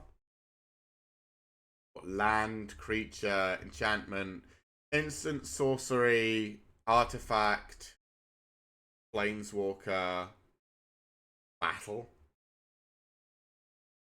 That's it. I don't know if battles even are a thing anymore. But is that everything? Artifact, creature, and planeswalker battle. So the idea is you play this for 5, and then you get the different types, and you get to get the 4 different types instantly. I mean, this can't be that bad, right? It's like a draw X spell essentially, but one of them you might cast. This is probably good. Sorcery speed in limited. I don't know how much I care for it in limited. I don't know, because this could hit, or it can just be a completely worthless spell. Like that's the two options. Like if this thing bings something absolutely incredible off the top, you are laughing. If you pay, 7 mana and put 4 cards, like 3 cards into your hand and don't hit, you're just there like, oh, guess I'll lose. So like, eh, I wouldn't run it. Run away together. 2 mana instant. Choose 2 target creatures controlled by different players. Return those creatures to their owner's hand. This is probably pretty good for blue, actually, because blue looks like it has a lot of things that, like the frogs, like being bounced, and your opponent's stuff obviously isn't going to want to be bounced. Instant speed, so you can do it on your turn. This is probably pretty good, actually. Weirdly. Season of Weaving. Oh, it's this module one. 6 mana for this one, sorry, with 5 modes. You can draw 5 cards for 6 mana. Yep, this is a good card. You can choose an artifact or creature you control, create a token that's a copy. You can do 2 of those and still draw a card. Or you can return each non-land, non-token permanent to its owner's hand for 3. So you can create a token that's a copy of an artifact or a creature, and then bounce everything apart from that token. This card's good. It has to be. Like, there is some innate weakness, especially with the return each non-land, non-token permanent to its owner's hand. If you're up against, like, white weenie vomiting rabbit and mice and bat tokens everywhere, and you just go, I'll bounce shit, and then your opponent just swings for the fences, obviously there's some problems. But, like, 6 mana, draw 5 cards, blue is just giddy. Blue's giddy over this spell right now. And if you have the other mythic rare and you make it... I mean, there's no way you get 2 mythic rares. Well, there is a way. Yeah, you just make this cost less than 6. Imagine this costing like 4. 4 mana, draw 5 cards. It's just vomiting amount of fucking value. Like, this card has to be good. Just for the top one. Just pay 6 or pay 4 or pay an amount, draw 5 cards. Sure. Sure up. Reprint. Good card, though. Target creature you control gets +1/+1 and hexproof until end of turn, and it untaps so it can block. Very good. Reprint. Shoreline Looter. A 2 mana 1/1 that can't be blocked. And whenever it deals combat damage to a player, draw a card, then discard a card unless 7 or more cards are in your graveyard. So if you have Threshold, this is just a 1/1 that can't be blocked that draws you a card every time it deals combat. That's pretty good. Don't have Threshold, it helps you get to Threshold, which is also pretty good. So if you're doing like some rat Threshold business, this card is probably pretty fucking. I like this card. Sky Skipper Duo. Okay. This is a 5 mana 3/3 flyer. Again, it's flying, so you're probably just using it anyway. But exile up to one of the target creature you control, return to the battlefield under its owner's control at the beginning of the next end step. I mean, you're just gonna run it, right? It's a flyer. It's overpriced, but it's a flyer, so sure. It's like trying to do 2 things because it's like part frog, so it wants to do like the bouncy thing, but it's also a bird, so it wants to do flying damage. I don't know. It's weird. I'd probably run it just because it's got flying, but like, eh. Spellgyre. Okay. For 4 mana, you can counter a spell. That's gross. That's overpriced as fuck. Or you could surveil 2 and then draw 2 cards.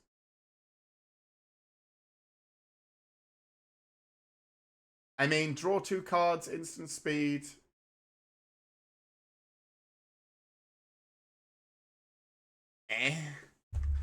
I don't know. I don't like it.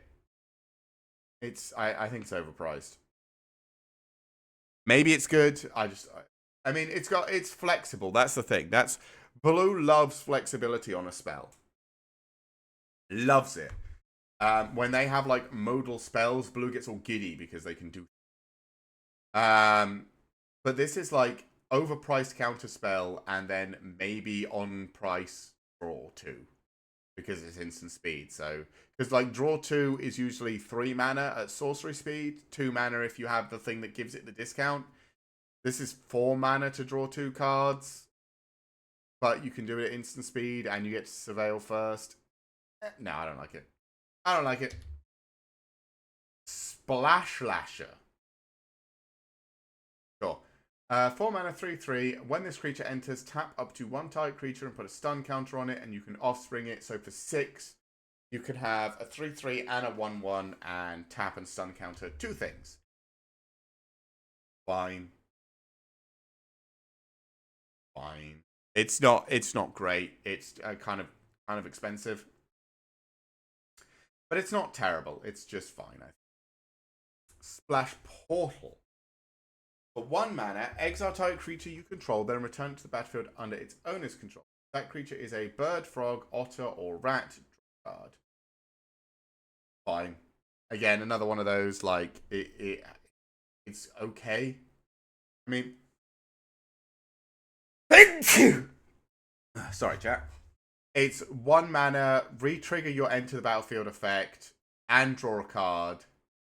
It's probably pretty good, actually. It's probably pretty good. Storm Chaser's Talent. Okay, this is the exciting class. For 1 mana, create a 1/1 blue and red otter creature token with prowess. For 4 mana, return target instant sorcery card from your graveyard to your hand. Bit pricey, but okay. For 6 mana, whenever you cast an instant or sorcery spell, create a 1/1 blue and red otter creature token with prowess. That's really good. Okay. I think I'd run this just praying that you get to the 6. Because if you level 3 this thing, if you get to 6 mana and level 3 this thing, you're just gonna be vomiting value. Like every time you play this, you draw the extra card because you make an otter and you exile a creature and get the trick. Yeah, this is for blue. Blue loves this. The issue is it too expensive? And I don't know until I play it because I don't know how fast the set is. But I like this card. I would run this card. Is it good? I don't know. But I would run it because it's cool. And I'd love to have an army of otter creatures with prowess. Sugarcoat. For 3 mana, it's flash, which is good. Can't creature or food. Enchanted Permanent is a colorless food artifact. With tap 2, sacrifice this artifact, you gain 3 life and loses all other card types and abilities. So, it becomes a food. So I have no idea why you'd ever enchant a food with this, because it makes a food into a food. But this is, you enchant a creature on your opponent's side and the creature becomes a food. I don't understand why they let you put it on a food, because it makes a food into a food. Does nothing and just costs you 3 mana. I think. Am I missing something? Is there something this can do that's weird? But I mean, this is creature removal, so this is good probably. Good in blue. I would use this in, like, if you're in blue, this just does actually remove a thing because it turns a creature that's causing you issues into food. And then, you know, unless your opponent has enchantment removal, it just doesn't, they can't do anything. So, apart from sack it and gain life, and you're fine with that. Thought Shucker. Okay. 2 mana, it's a 1/3, and it has tap 2, put a +1/+1 counter on Thought Shucker and draw a card, but only if you've got 7 or more cards in your graveyard, and only once. Mediocre as fuck. Like, sure, 2 mana, put a 2 mana, draw a card is fine, and it gets counter. Not much of a payoff. not like unblockable or anything, and it's not. I don't know. These rat cards always seem to be very like, oh, get threshold for not much value. Thunder Trap Trainer is a 2-mana 1/2. When this creature enters, look at the top 4 cards of your library. You may reveal a non-creature, non-9 card from among them and put it into your hand. Put the rest of them at the bottom of your library in a random order. And you can offspring it for 4, so for 6 mana you can do that twice. It's a good card. Like for 2 mana, 1/2 that has an enter the battlefield effect like that. Yeah, you'd probably run as many of them as you have. But it's not, you know, game-changing, winning craziness like that. It's just fine. Valley Floodcaller is a 3-mana 2/2 with flash. You may cast non-creature spells as though they had flash. Okay. Whenever you cast a non-creature spell, birds, frogs, otters, and rats you control get +1/+1 till end of turn. Untap them. This is good. This is as good for blue as the white one was for white. This is all of blue creatures get better whenever you do what blue wants to do, which is cast spells. If there's one of these for each of the colors, these are the cards you're looking for, right? These dictate which color you're in. Like, if you've got the white one, play white. If you've got the blue one, play blue. If you've got the green one, play green. If you've got the red one, play red. If you've got the black one, play black. That's it. That's what these cards say. Because they're that good. So, yeah, this is a great card. It does everything that blue wants. It has flash. It wants you to cast non-creature spells and lets you play them at flash speed, which is great. And whenever you cast something, it makes all of your dudes that you happen to be running because you're in blue better. Great. Waterspout Warden, a 3-mana 3/2. Whenever Waterspout Warden attacks, if another creature entered the battlefield under your control this turn, it gains flying. Sure. It's a good beater, I guess. I don't know. It costs 3 mana for 3/2, so maybe not that good. It's fine. Wishing Well is a 4-mana artifact. You can tap it, put a coin counter on Wishing Well. You can do this immediately, by the way.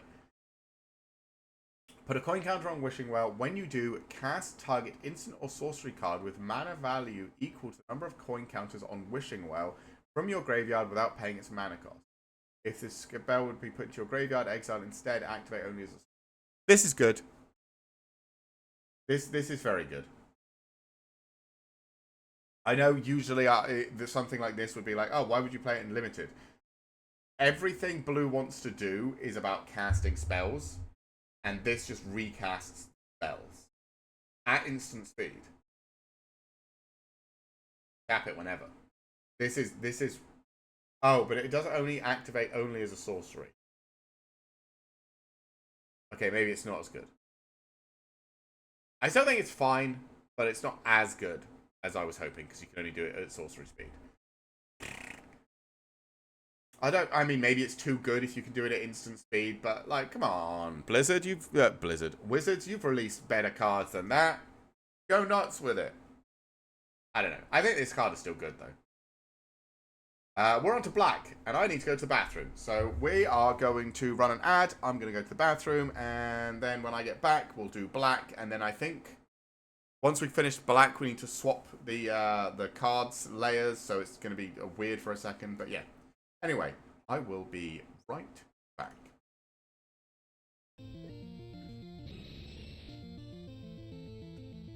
Should never talk shit, because then this fucking happens. Kick the bird. Kick the flaming legendary. What the fuck? Oh, it has Ice Punch. Oh, yeah, it's not very effective. Kick it. Egg bomb. Oh yeah, the egg bombs from fucking Moltres. Shit. Ow. Come on, I survived that. Oh, no I don't. Fuck. Victory Bell? You can't use Earthquake. Or land the Hydro Pump. It has Rest? Oh yeah, it does, because it used it on the... So this thing has literally the exact same moves I think it had, pretty much apart from the Ice Punch, when we found it at level 4. Nice. Okay. Well, fuck that guy in particular.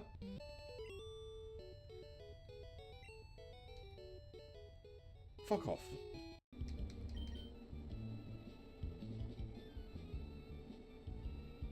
Okay, it got away. Come on.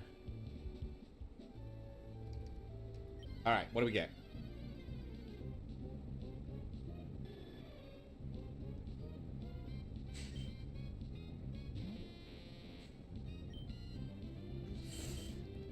Right. Okay.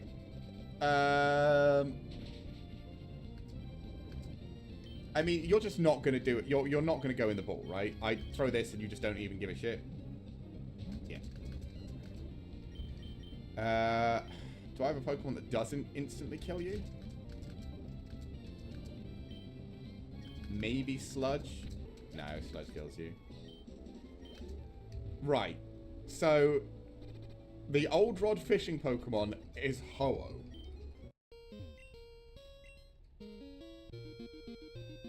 Hey, we got him!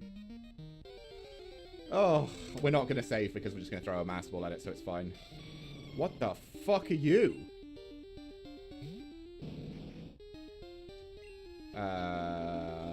Master Ball? The Loch Ness Monster. It is! Boom. Water Dragon. Okay. Rises when the marine ecosystem is threatened. No, we don't want to. We don't want to name him. We got him! Finally! Right, let's get out of here. Ah, Sabrina. How you doing? Blah, blah, blah, blah, blah. Let's go! Magnus Zone. Holy shit, I didn't even think. Of course there's a... And we're back. Alright. Hope everyone's doing well. And I hope everyone is ready for us to continue working our way through these cards.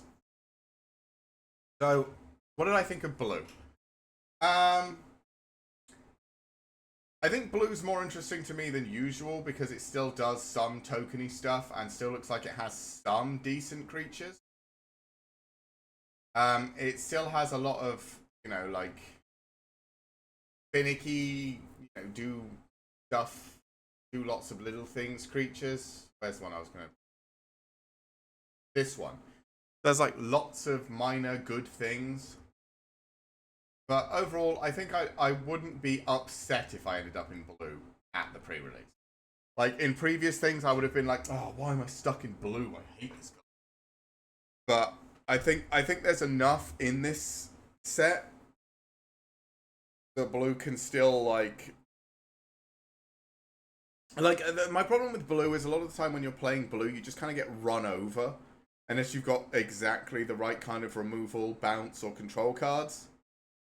And I generally don't get those. But it looks like blue can actually put up a fight on the ground in this set, which I quite like.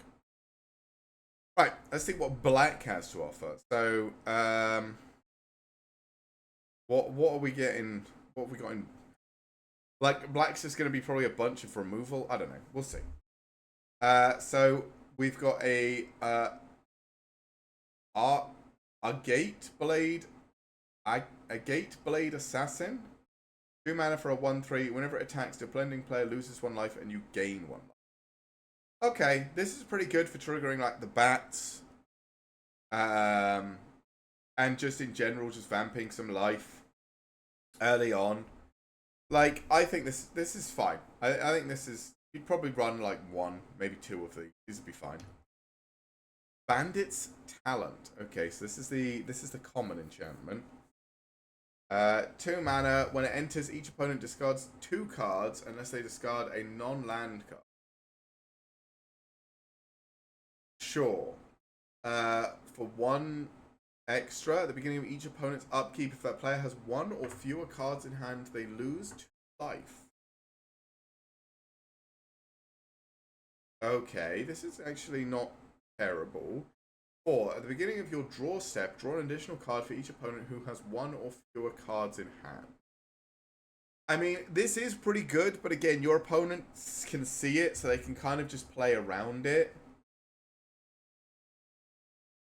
Unless you're really pressuring them and they have to play out every card. But then they can just keep 2 lands in hand.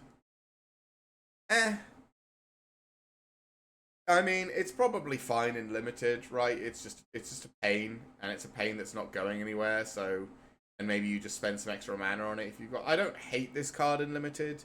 I don't think it's the best card, but it's fine. Another one of those like, yeah, sure, it's fine. Bone Bind Orator.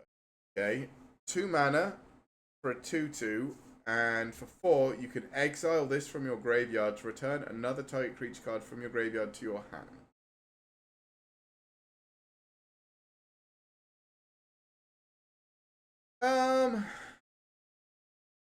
This is fine. I think because it's a creature, it's better than most spells that return stuff from your graveyard to your hand, right? But it is very expensive. It is 4 mana to return a thing from your graveyard to your hand. So I don't know how good that is. But I mean, it's just a 2 mana 2/2 that you can attack or block with, and then you can do stuff with it later. So I'm gonna say it's okay. It's better than you might think. Bone Cash Overseer is a 1 mana 1/1 with tap. Pay a life, draw a card. Activate only if 3 or more cards left your graveyard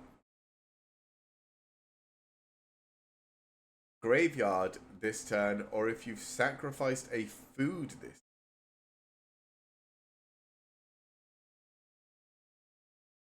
Huh. I mean, pay 1 life, draw a card is insane. But 3 or more cards left your graveyard, or you sacrifice a food?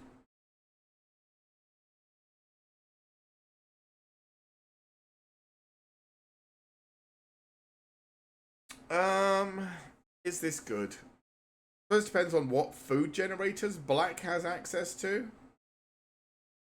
Because you could have this, make a food, stack it for 2, pay a life, draw a card, which is fine.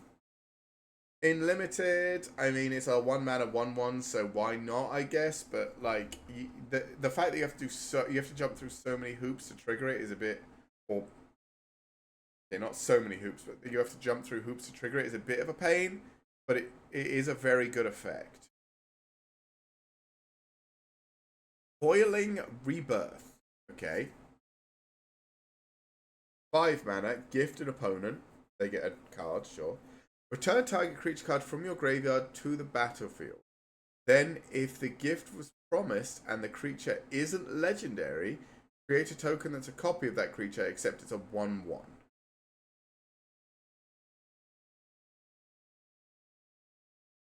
Okay. What do we want to use that on? I mean, I guess we haven't seen too many things in black. I'm sure there's other cards. I mean, any enter the battlefield effect, or like any of the bats that care about gaining life and losing life. I mean, this is probably pretty good. This is just, I don't know if this is crazy good, but this is probably pretty good.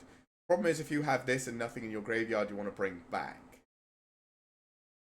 So there'll have to be some really good things in your deck for this. But if you have good things for this to bring back, it's crazy. I don't know. I'm going to say it's good, but I don't know with what yet. Consumed by Greed. 3 mana, instant. Target opponent sacrifices a creature with greatest power among creatures they control. Sure. If the gift was promised, return target creature card from your graveyard to your hand. Okay.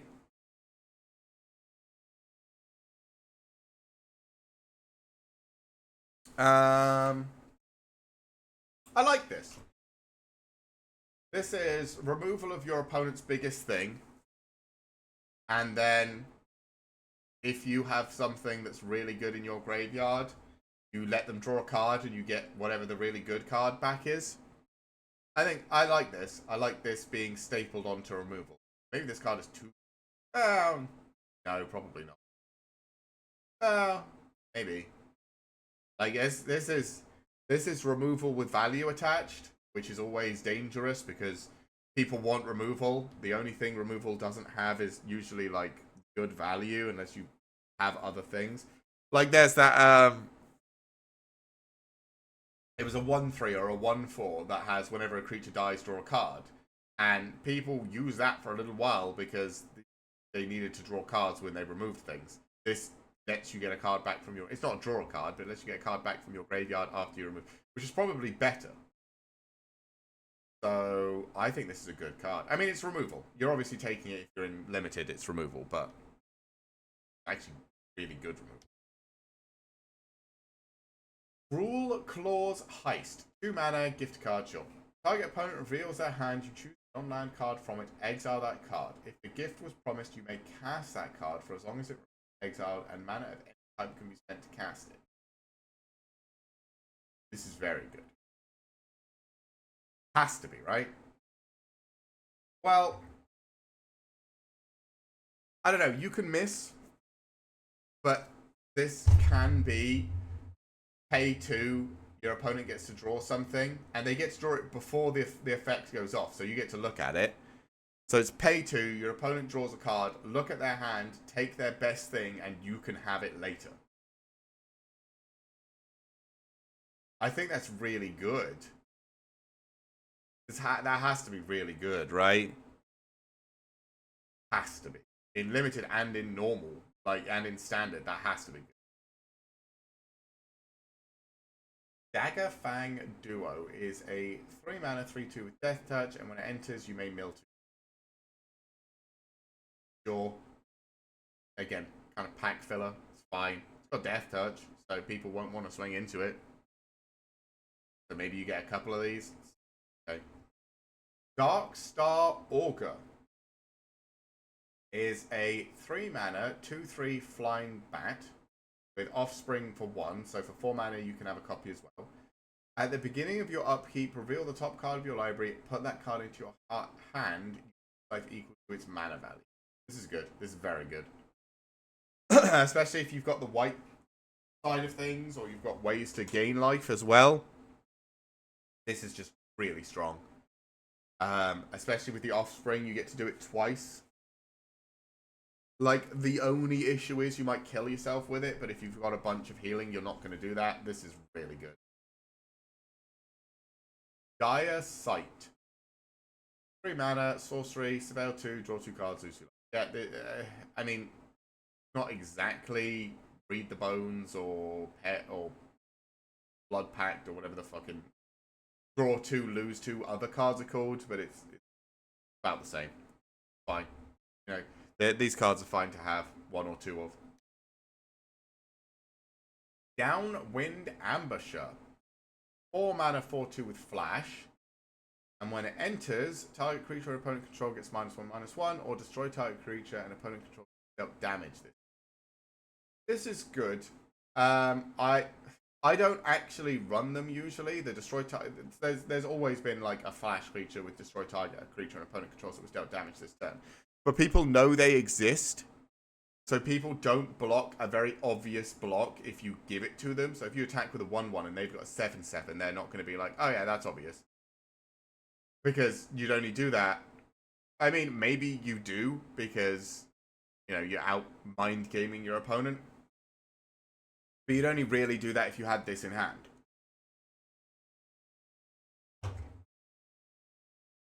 So, and it's always risky, because if you don't have this in hand and they block, then you just get blown out. Because they know you don't have this in hand.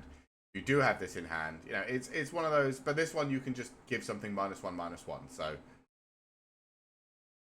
I guess it's better. Is it good? I can't tell you. But it's better than the other versions that only do the bottom one. Early Winter, 5 mana, exile target creature, or take target opponent exiles an enchantment they control. It's very expensive removal, but it is exile. Like 5 mana exile a dude, it's just very expensive. But you know, this is kind of the only exile removal we've seen so far, I think. Apart from like banishing light, but that doesn't permanently exile. So yeah, I mean it's just good removal, I guess. It's removal. You probably take it. Feed the Cycle, a 2 mana instant. As an additional cost to play this spell, forage or pay a blank. Forage, exile 3 cards from your graveyard or sacrifice a food. Okay, destroy target creature or planeswalker. It's removal. Good card. Great card. Love it. Bang. There's your removal that you're looking for. Spell, 2 mana, destroy target creature. Sorcery speed. Not quite as good as this, but, you know, there's another piece of removal. There's a lot of removal in black. Black's just going to fucking... Glide Dive Duo. Oh, very good as well. It's slower removal, but it's removal and destroys anything. Glide Dive Duo. A 4 mana, sorry, 5 mana, 3/3 flyer, and when it enters, each opponent loses 2 life and you gain 2. I mean, it's a flyer, so you're probably taking it, but it's kind of mediocre. So, but yeah, I mean, it's good. Just because it's a flyer. A 5 mana 3/3, but is flying, so you probably just take it. Hazel's Nocturne. Hazel's Nocturne? Sure. 4 mana, instant speed, return 2 target creature cards from your graveyard to your hand. Each opponent loses life and you gain 2 life. Sure. I mean, you can instant speed it at the end of your opponent's turn so that you have stuff to do on your turn. This is better than I think some other graveyard shenanigan-y things. But, like, still, if you're... The problem with these type of cards is you need to save up 4 mana, which means that's 4 mana you haven't put into creatures on the board, which in Limited probably means you're behind on the board. To play this, to bring 2 creatures back after you've probably taken a hit. I mean, you do get some life back, but... I might run one of these, depending if I have stuff that I want to bring back to a lot. Huskburster Swarm. Okay. Is an 8 mana 6/6 with Death Touch that costs 1 less for each creature card you own in exile and in your graveyard. Menace and Death Touch. This is probably good. Right? If it costs plus 1 less for each card in graveyard, like, this is pretty good. Because you could easily get this down to being like a 3 or a 4 mana 6/6 with Death Touch. Menace and Death Touch. This is a good card, I think. In Limited, particularly. In Limited, it's... Iridescent Vine Lasher. Okay, a 1 mana 1/2 with landfall. Whenever a land you control enters, this creature deals 1 damage to target opponent. You can offspring it for 2. Okay, this is a good card. Right? Like, if you I mean, on turn 1, you could play this. You're probably going to get, like, 10 lands across the course of a game, so that's 9 damage to your opponent. If you play the offspring cost on 3, that is 7 more lands, which is 14 damage to your opponent if they don't deal with anything. This is a good card. Especially in Limited, because you just slowly ping them over the top, and then all you need to do is, like, 6 damage. Because Limited games are usually slower, which means you're more likely to get more lands. And this just turns land into damage, which is exactly what you want. So I think this card is very good. Very good. Oh my. Maha, it's Feathers Knight. They fight. Oh.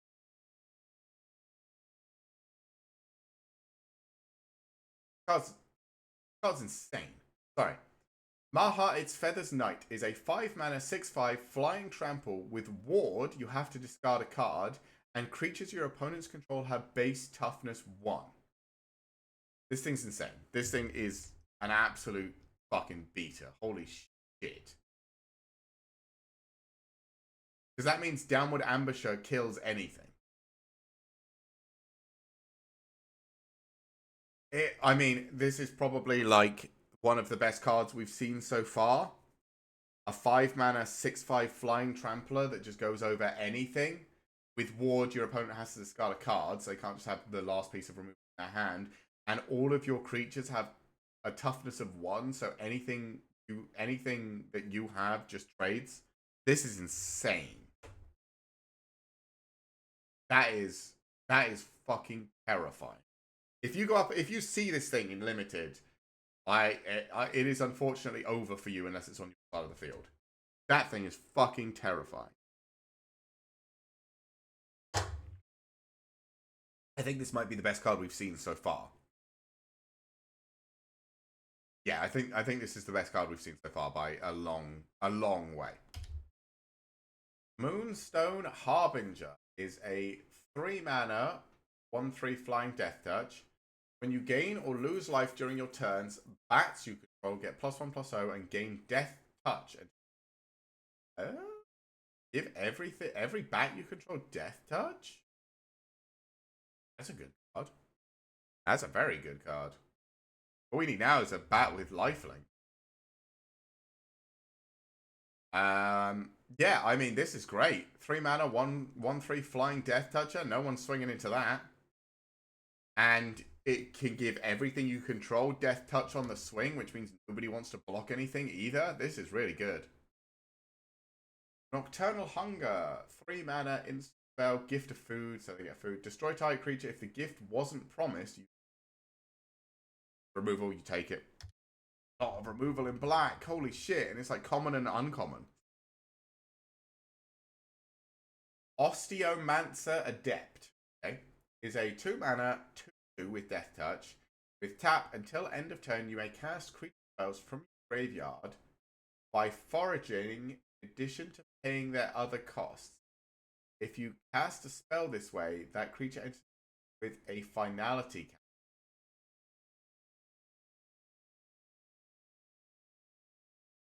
This is good, right? This is bring back whatever you want in your graveyard just by sacking a food or exiling some other cards that aren't the creature you want. It does have a finality counter on it, so if it dies again, it goes into exile, but your opponent has to deal with it again. And it has Death Touch, which means your opponent doesn't really want to, like, block it or attack into it or anything like that. This card's really good as well. There are some very good cards. Arstorm. 2 mana for a 3/1, and it gets +1/+0 for each other rat you.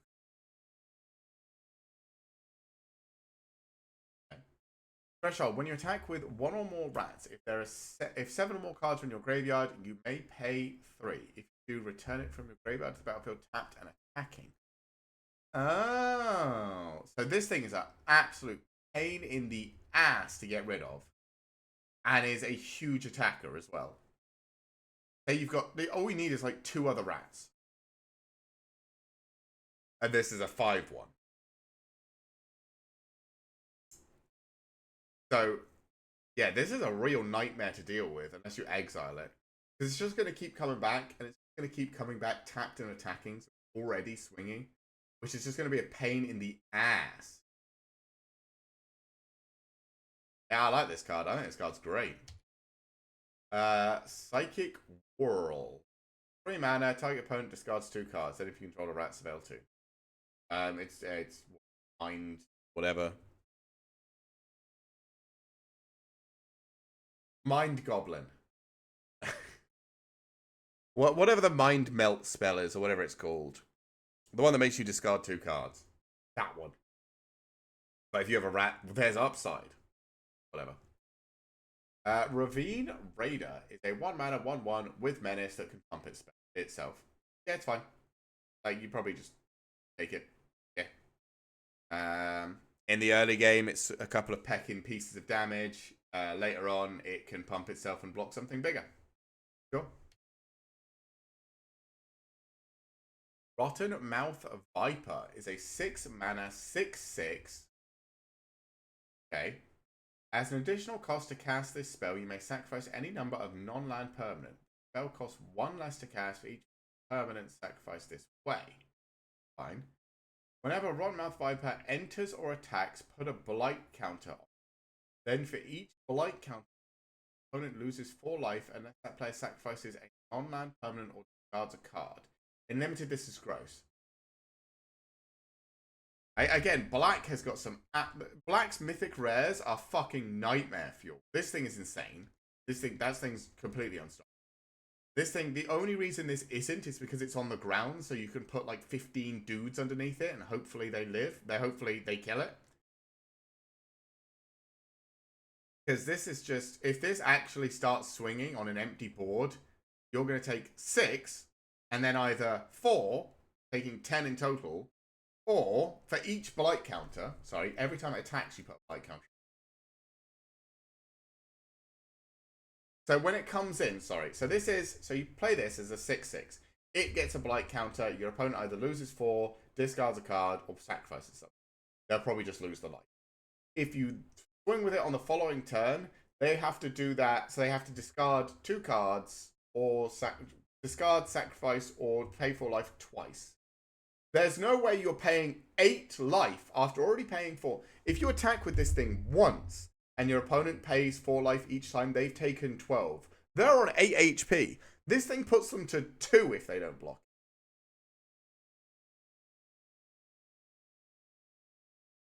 That's scary. This thing is fucking terrifying. Yeah, Black has got some serious mythic res. Holy shit. Also, a million pieces of removal as well. So, Black players, congratulations. You probably won in draft, but hey, maybe some other colors can have a chance. Ruthless Negotiation. 1 mana, sorcery. Target opponent exiles a card from their hand. If this spell was cast from a graveyard, draw a card. Okay, not great. You don't get to see it. Your opponent's just going to discard it. Your opponent's going to exile a land with the first one, and then when you flashback, if they're holding cards in hand, they're just going to hand. Sure, you remove cards from their hand. Congratulations. Savor. 2 mana, target creature gets -2/-2 until turn, create a food. It's more removal. I'll take it. And generates food so you can forage. More removal and food. Gales of Shale. 3 mana, instant, spell costs 1 less to cast for each lizard you control. 1. Target creature gets +2/+0 and gains lifelink and indestructible until turn. That's pretty good. Lifelink's a great stat to have. Indestructible is a great thing to have. I think this is actually one of the... it costs 3. I mean, I might run this if I was running bats. Bats and lizards. Use this to trigger all the bats. I did say I wanted lifelink for bats. This gives lifelink. It's okay. It's not, groundbreaking, but it's fine. Scavenger's Talent. Okay, this is the rare class. For 1 mana, whenever 1 or more creatures you control die, create a food token. That's pretty good with Forage. For 2, whenever you sacrifice a permanent, target player mills 2 cards. Very good with Forage. That's very good because you're going to be sacrificing food. And for 3, at the beginning of your end step, you may sacrifice 3 other non-land permanents. If you do, return a creature card from your graveyard to the battlefield with a finality count. This is really good, right? This is just endless value. This is really good. This has to be. I mean, the only problem you might have with it in limited is you might mill yourself out. Or, no, because you can just mill your opponent. You could literally mill your opponent out. I think this is very good. I think it has to be very good, right? It just has to be. Season of Loss. Okay. 5 mana. For one, each player sacrifice. So you can make each player sacrifice 5 things, and you're playing a sacrifice deck where you like sacrificing things. That's rude. Yeah, that's very good. For 2, draw a card for each creature you control that died this turn. So that would be at least 3 if you did 3 of the top one and then 2 of that. And for 3, each opponent loses X life, where X is the number of creature cards in your graveyard. Wow. Okay. No, this is incredible. This is incredible, and it just is. I mean, it's 5 instances of removal, or draw, or, you know, the vamp. This is incredible. It has to be. This card all of these seasons are just fucking insane. They have to be. They just are. Season of Loss is the best card in the set by miles. In Limited, I might argue that, because, like, this thing in Limited is fucking terrifying, and this thing in Limited is also fucking terrifying. Remember, in Limited, you're probably just going to beat your opponent to death with creatures, and this thing being a 5-mana 6/5 flyer trample with ward, or this thing it being a 6/6, being a cheap 6/6 that comes in and does, yeah. For constructed, yeah, this thing is nuts. But in limited, I would say it's still very good, because, you know, it's 5 mana. You and target opponent, or you and your opponent sacrifices 5 things. For limited, the flyer is nuts. Yeah. I mean, also doing the math on this, right? So this Rotten Mouth Viper, doesn't matter what you play it for. It doesn't matter what you play this Rotten Mouth Viper for, right? So even if you pay it full price, it costs 6, is a 6/6, and when it enters, immediately your opponent has to make the choice of discard a card, lose 4 life, or sacrifice something. Everyone's going to choose lose 4 life, sure. If they don't immediately kill it, next turn it swings, and they have to twice. It does die to murder, yes, and there is a lot of black in this set. There is a lot of black removal in this. Also, but it's just, it is, this could be, I think, what did we say? This is 18 damage on the attack turn. Because if you take 4 the first turn and then don't kill it, and the turn after you take 2 sets of 4 again, that's 12. And if this thing hits you, that puts you down to 2.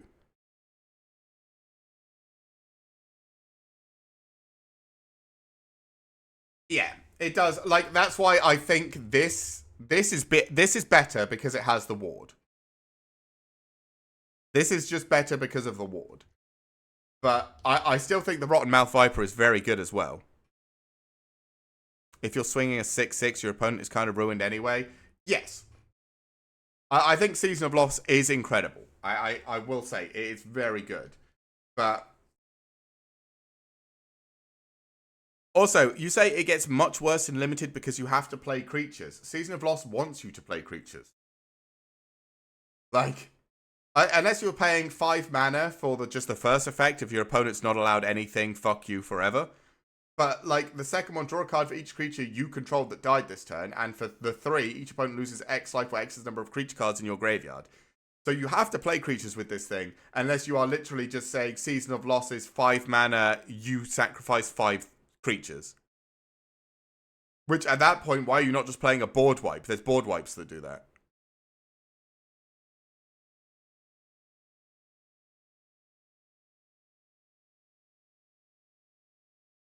Five mana, sack 5 creatures is pretty great. Yes, I agree with you, but you could just get a black board wipe that does the same thing.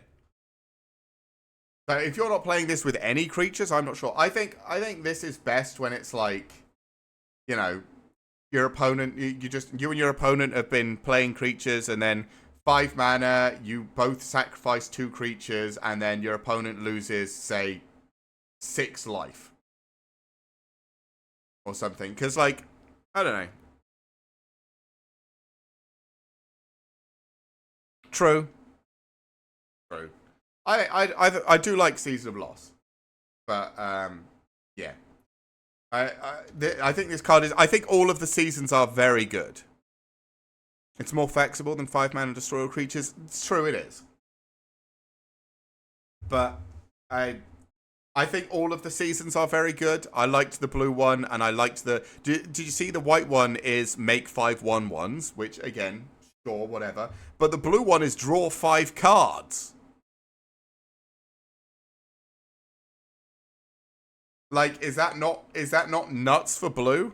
Also, have you seen the blue mythic rare like fish? The blue mythic rare fish. I don't know if you've seen it. It's fucking terrifying.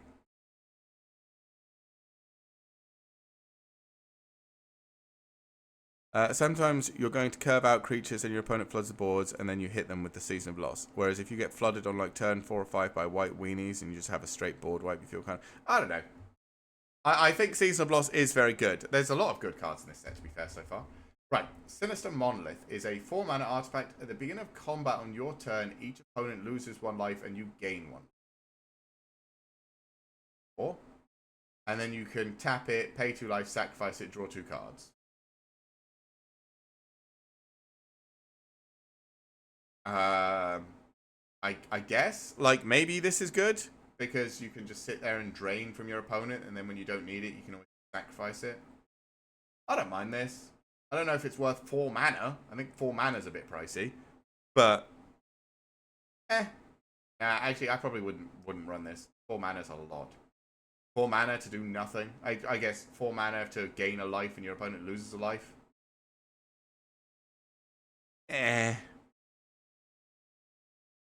Mono black card draw, turn I think it's fine. Yeah, okay. Stargaze. Mana and X. Look at the top. Look at twice X cards from the top of your library. Put X cards from among them into your hand and the rest into your graveyard. You lose X life. Okay, this is just like a big draw spell for black. Yeah, the fact that you can only crack it as a sorcery is a bit... Yeah, so this is just a fat... This would be seen in blue and you just would chop off the final bit of the text. So, but... And it's sorcery speed as well, it's not instant speed. Fine. I don't know. It's... Again, I like my black cards either removal or just stupid. And we've had so much removal and a couple of just stupid cards that this feels... Yeah. I think it's bad for... I don't think it's good in Limited. Like, there's just been some great cards. Like, this squirrel is insane. And, like, obviously, even this iridescent vine lasher... This thing was completely nuts. But, yeah, this is just very... Meh. Scarlet Soothsayer. 3 mana for a 2/2 flyer. You're probably running it because it's flying. At the beginning of your end step, if you gained or lost life this turn, surveil 1. Sure. Vine lasher is nuts. Yeah, Vine lasher is crazy good. This is fine. Like, it's flying, you're probably going to take it. There's the thing, there's quite a lot of flying in this set, so you probably just, if you see flyers, take flyers, right? Because Limited, flyers are great. Starscape Cleric is a 2-mana, 2/1 with flying. It can't block, and whenever you gain life, each opponent loses 1 life. And you can offspring to make 2 of them, but the offspring makes it cost like 5. I don't think you're offspringing this, but I think as a 2-mana flying 2/1 that can't block with upside, this is good. As a 5-mana flying 2/1 that can't block with upside with an extra 1/1,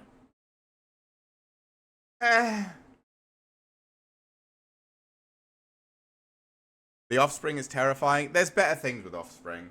I think the offspring being 5 is... offspring making the card cost 5 is just a bit expensive. I like playing this on 2, I don't mind. Playing it on 5, I don't think is that good. Puts your opponent on a very good clock. Only if you're gaining life regularly. And the bats are all about gaining or losing life. And we haven't seen a massive amount of gaining life either. Like, we've seen... Where's this? Where's the bat back here? Yeah, if you gain or lose life, creatures get death touch. Like...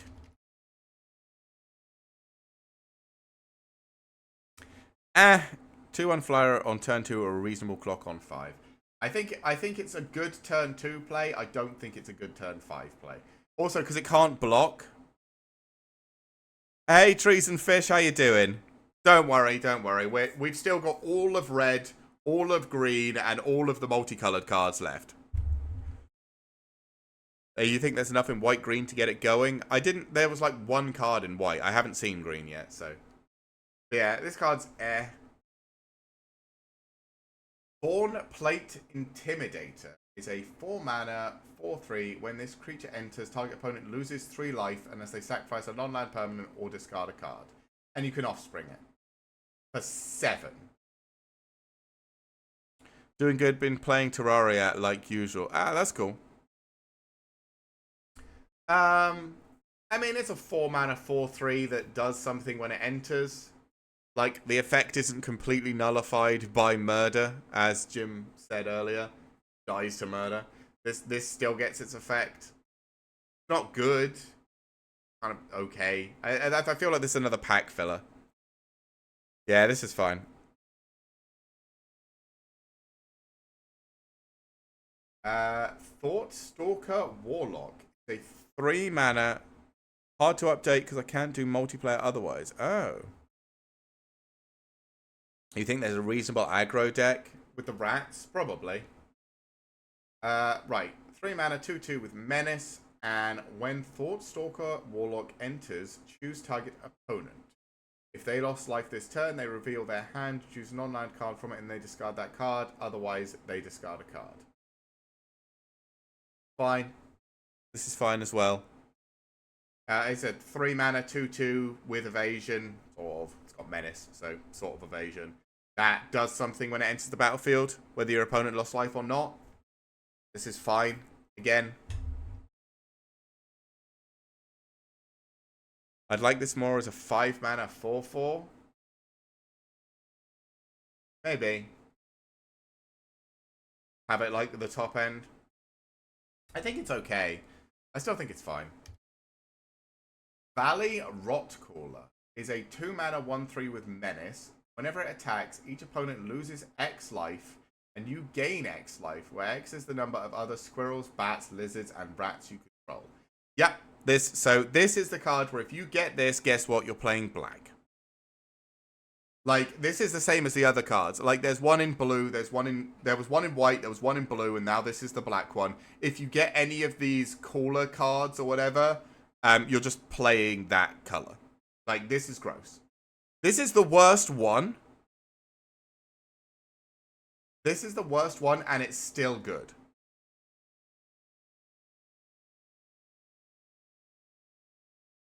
Do I have character text-to-speech? I think it's just default text-to-speech. I think we just have default text-to-speech. I think it works now, at least. I think my partner spent some time trying to fix it.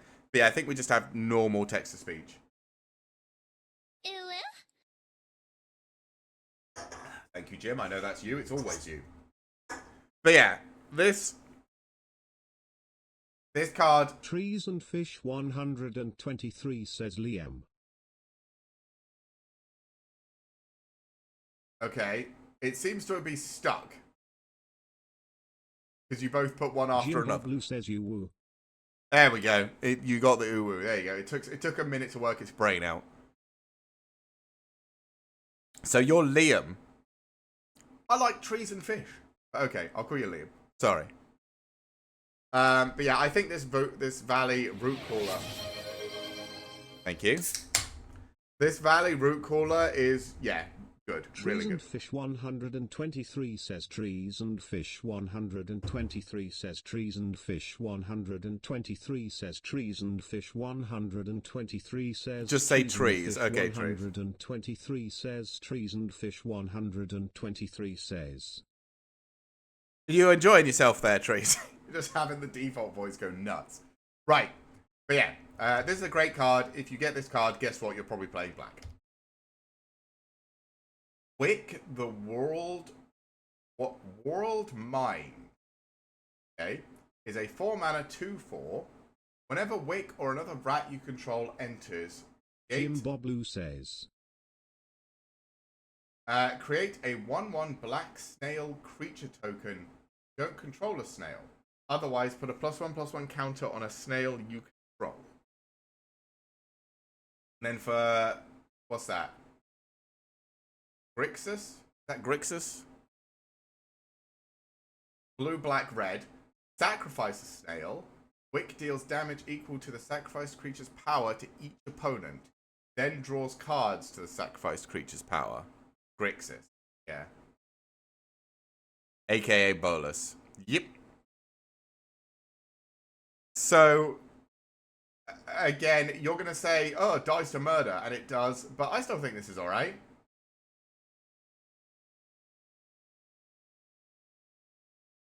I don't know if you're ever actually Grixising this. I mean, honestly, I might have to build a deck around this and just see if I can kill someone with snails.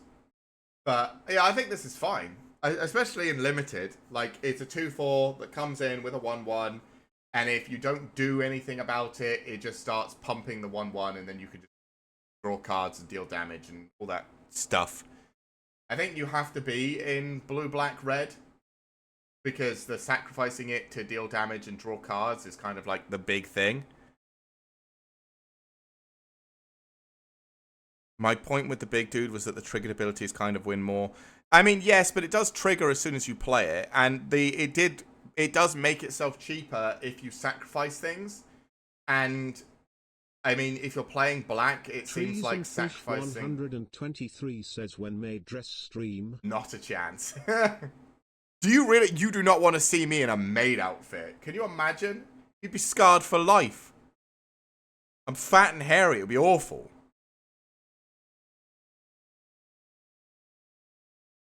Yeah, I suppose. I do. I think this card's pretty good. Nobody wants to see it. Exactly. Nobody wants to see it. I don't want to see it. You don't want to see it. Nobody wants to see it. But yeah, I think this card's pretty good. If I pull this card, I'm going to play it. I'm going to try and make it work. I like this card. I might even build a deck around this just to be silly. Wick's Patrol is a 6-mana 5/3. And when it enters, mill 3 cards. When you do, target creature and opponent control gets -X instead of turn, where X is the greatest mana value among cards in your graveyard. Okay. Yeah, no, I think this is good.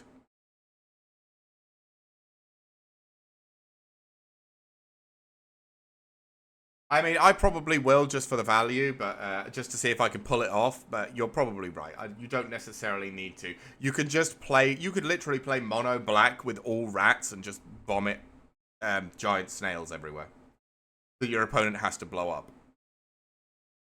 But I like this one. Like this is a 6-mana 5/3 that's also removal, which I like. And I think you kind of just always take, right? I mean, in limited, it's removal staple to a creature. That sounds like something I want forever. So, yeah, that's pretty good. Oh, we're on to red. We still have red. Yeah, 5/3 isn't huge. That's not necessarily a problem. I mean, you're dead in 4 turns if you just let it swing.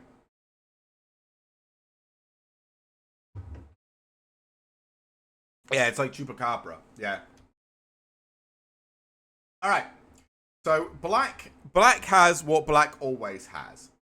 Which is, it has a shit ton of removal. Like, let's go all the way back. We've got Fell, destroy target creature, 2-mana sorcery. Feed the Cycle, which is essentially 2-mana, destroy target creature or planeswalker. Or 3 mana. It has Early Winter, which exiles something. It has this Downward Ambusher, which can do a bunch of removal stuff.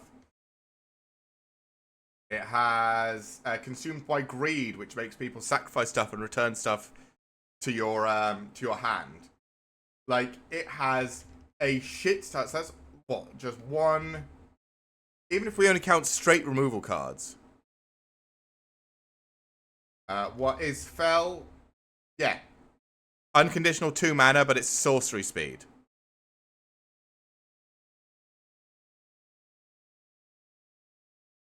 They're usually conditional instance. Yeah, like Feed the Cycle. Feed the Cycle is usually conditional instance. Yeah, Fel is the first sorcery speed, I think, unconditional one. At least I don't remember seeing one. Not in recent sets, at least. But yeah, so black has a lot of removal. And then it's got a lot of stuff like this Hulkbuster Swarm that wants stuff in your graveyard. I mean, it's just got like huge, massive, terrifying creatures. Like, even if all you do is fill your deck with Feed the Cycle, Fel, Consumed by Greed, and then you just have like the Hulkbuster Swarm, Iridescent Vine Lashers, or a Maya, or like the Rotten Mouth Viper, any of the like mythic rares or rares, it's just good, right? Season of Loss, even this Valley Rock Cooler. Like, black is always just going to be, you know, I have a shit ton of removal and here's my scary creatures. And that's exactly what it is this time as well. Let's see what red has to deal with.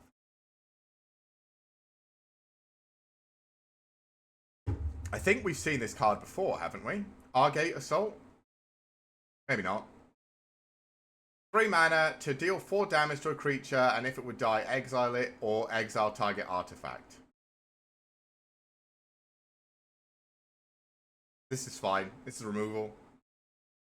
Flow removal, and it costs 3 for 4 damage, but I mean, removal in red, so sure. Alania's Pathmate. These are the otters. So otters are so red blue is otters. Previous version of this was deal 3. Yeah. Wasn't it what's the 2 mana deal 3 damage or destroy an artifact? A braid. A braid is instant speed, yeah. So, I mean, it's okay. It's probably playable. Yeah, a braid. But yeah, it's not. I don't think this is as good as a braid, but who knows? Maybe that one extra damage is the difference maker. Right. Alania's Pathmaker is a 4 mana 4/2, and when it enters, exile the top card of your library until the end of your next turn. You may play that card. Fine. It's just another one of those like pack filler, fine cards. This isn't particularly exciting, but it's okay. Bad. I mean, it's essentially draw a card, but sure. Artist's Talent. So it's another. This is the rare enchantment. Okay. 2 mana. Whenever you cast a non-creature spell, you may discard a card. If you do, draw a card. True. For 3 extra mana, non-creature spells you cast cost 1 less to cast. Okay. And for 3 more, if a source you control would deal non-combat damage to an opponent or a permanent controls, it deals that much damage +2 in. I think this is too specific. This is like a burn deck thing. And you aren't going to be able to make a guaranteed burn deck in Limited. So I think in Limited, this card is not great. Like, it might be fine, but I think it's just not that insane.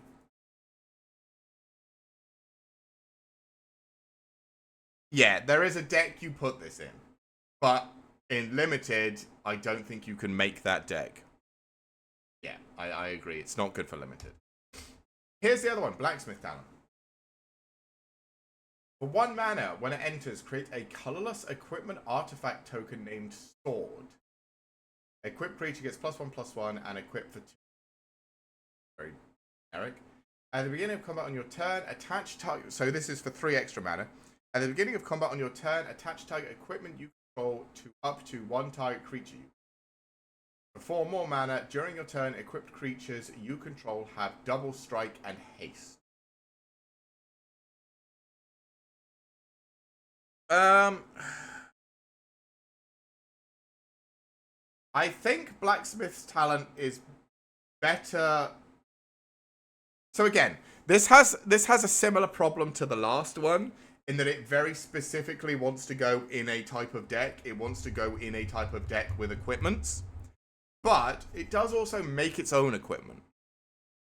So you have to sink a lot of mana into it, but if you sink a lot of mana into it, you permanently have 2 mana, +1/+1, double strike, and haste. Right? Because of the sword. You don't really need any other equipment though. Not in limited, yeah. I think most people aren't going to be running artifact removal.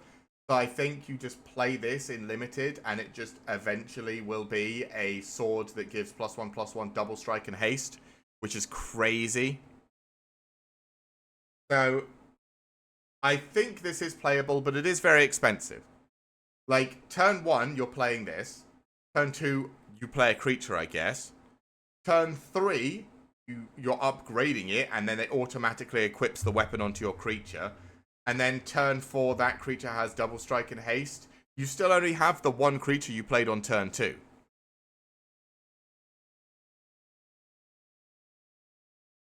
Like, you could quite easily, the creature could get destroyed. Your opponent could be playing a creature a turn, and at this point they've got 4 of them and you've got 1. It also doesn't give the creature trample, so the double strike is great, but like, I think you don't care about the upgrades. Yeah, I think you just sit on it and wait for the upgrades, but again, then it's not doing very much. It literally just gives you the sword. So, and also it costs 2 to equip. So, I don't know. I think it's fine. I don't know. Turn 7/8, upgrade it twice and just smash them with a 5/5 double strike. The sword is fine. No, I like the 1 mana you get the sword. I do. I think the 1 mana you get the sword is cool. I just think the level 2 and level 3 are both very expensive, so you got to like get there. Yeah. And we haven't seen what other equipment. There might be other good equipment in the set, but this is better than Artist's Talent significantly, but it's certainly not the best one of these we've seen. Blooming Blast, 2 mana, instant, with Gift of Treasure. It deals 2 damage to target creature. If the gift was promised, it deals 3 damage to that creature's controller. 2 mana, 2 damage.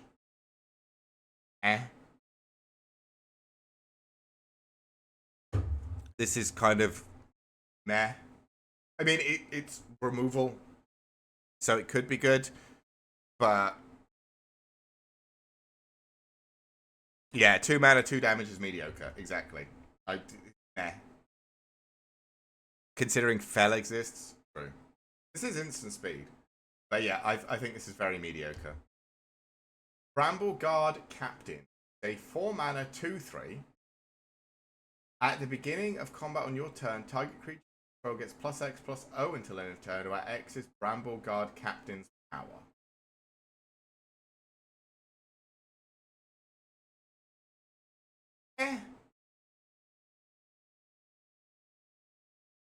Yeah, I thought if the gift mode was like ups it to 3 or 4 damage, then maybe, but if it's just 3 damage to your opponent, who cares? This guy seems okay. Like, it would be better if he gave them something, because didn't they have a creature that essentially did this but gave things flying as well a couple of sets ago? It was like +2/+0 and flying until end of turn at the beginning of combat, and it was a 4 mana 2. It was a 4 mana 2/3 flyer. Really good. Okay. I mean, I guess you can always pump this, and you can make things bigger. I'll give him an alright. Like, maybe I'd play this. I don't know if I'd be super excited about it. There's been a version for haste and a version for flying. Yeah, and this doesn't give anything. The flying version was nuts. It was. It was one of the best limited cards in the set. But this doesn't give anything. That haste, I think it's still really good.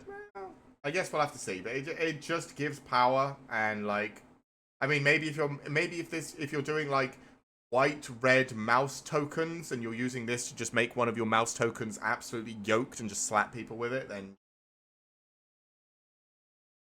Brazen Collector is a 2-mana, 2/1 with first strike. And whenever it attacks, add 1 until end of turn. You don't lose this mana as steps and phases in. I like this card. This card's good. I mean, you say that, and we're just looking at a 6/5 flying black creature and a 6/6 snake. But no, I know what you mean. They do seem to be a lot more smaller things. That's why this card is good, by the way. 2/1 with first strike. This probably trades with like half of the set. And whenever it attacks, you get extra mana. This card's good. I like this card.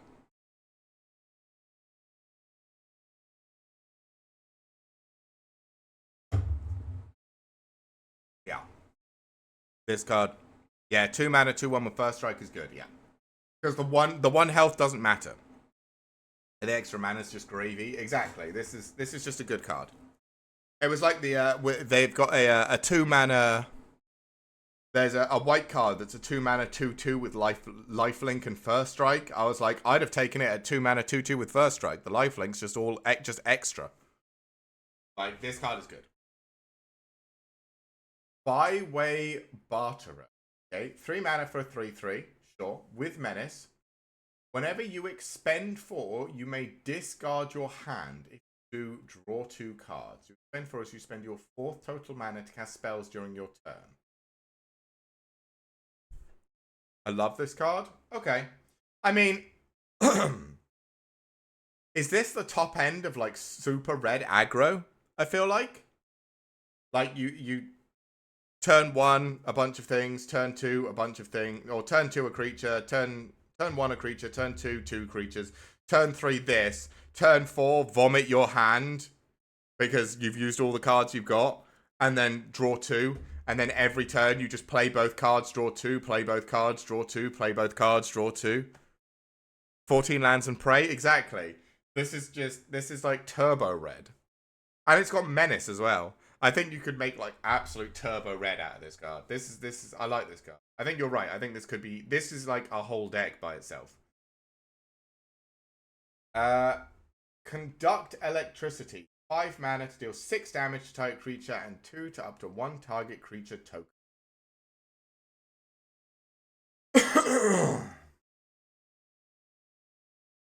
Sure. 5 mana for 6 damage. And then 2 extra. I mean, yeah, you probably run it because it's removal, but I don't know how much you care. It is instant, right? Yeah, it's fine.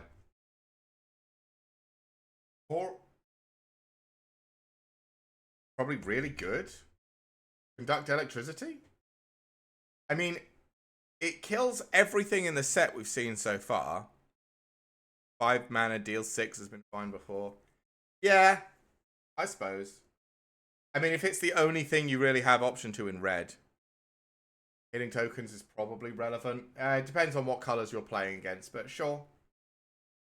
Right, course coruscation. Basically 5 mana kill 2 dudes. I'd say like 50-50 it's 5 mana kill 2 dudes. Because again, not all the colors have tokens.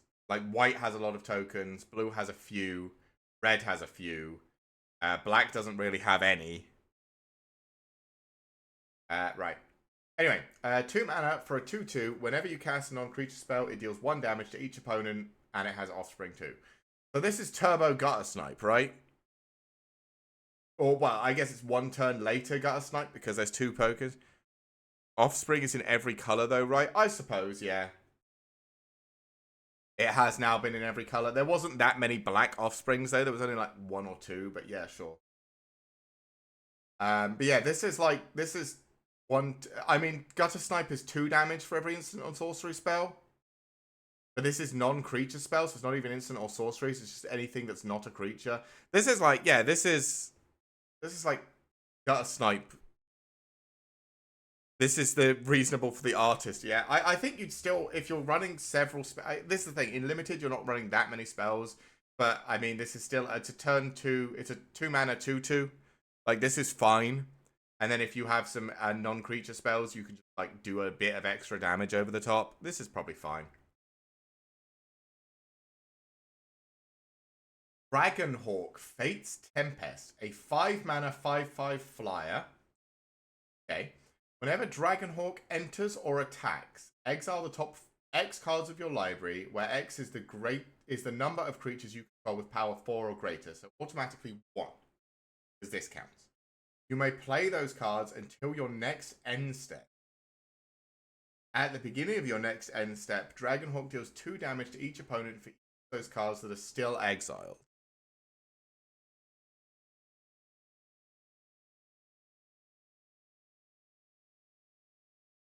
Good. I mean, it's a 5-mana. It's a 5/5 flyer. You're just, if you see this card, guess what? You're running this card.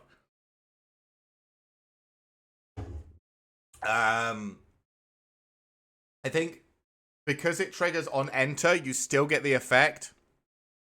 Like, even if you're about to say dies to murder, you still get the effect anyway. And if it doesn't die to murder, the following turn, your opponent is fucked, right? Because this came in, if it doesn't die immediately, I mean, you get to look at the top, you get to exile the top 1 card, maybe play it, maybe not. If it doesn't die, they take 2 damage if you don't play it, and then the following turn you're swinging with it, exiling at least another 1 card. They're probably not taking, it's really good.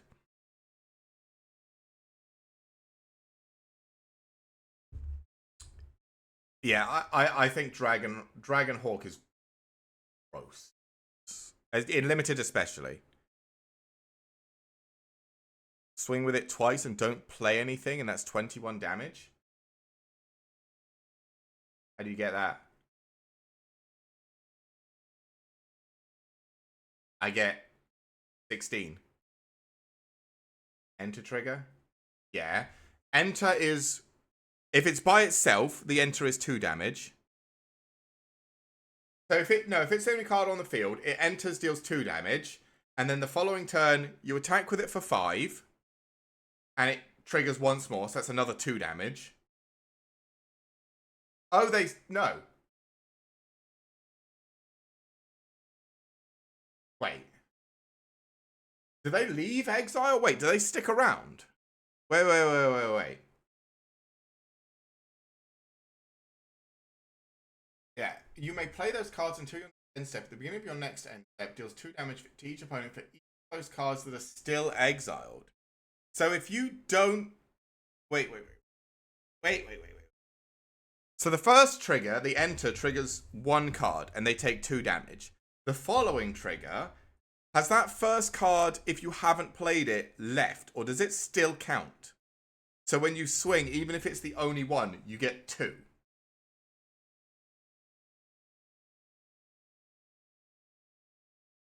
Yeah, if it counts the cards from previous turns, then it goes 2, 4, 6. But if it doesn't, it's 2, 2, 2. But it says you may play those cards until your next end step. Which usually means they don't count? No, because they're still in exile. At the beginning of your next end step, deals 2 damage to each opponent for each of those cards that are still exiled. Even after that, they're still exiled, right? So it would count up. It would be 2, 4, 6. Right? It has to. Which means 3 attacks kills. 2 attacks. No, 3 attacks. Yeah, 3 attacks kills.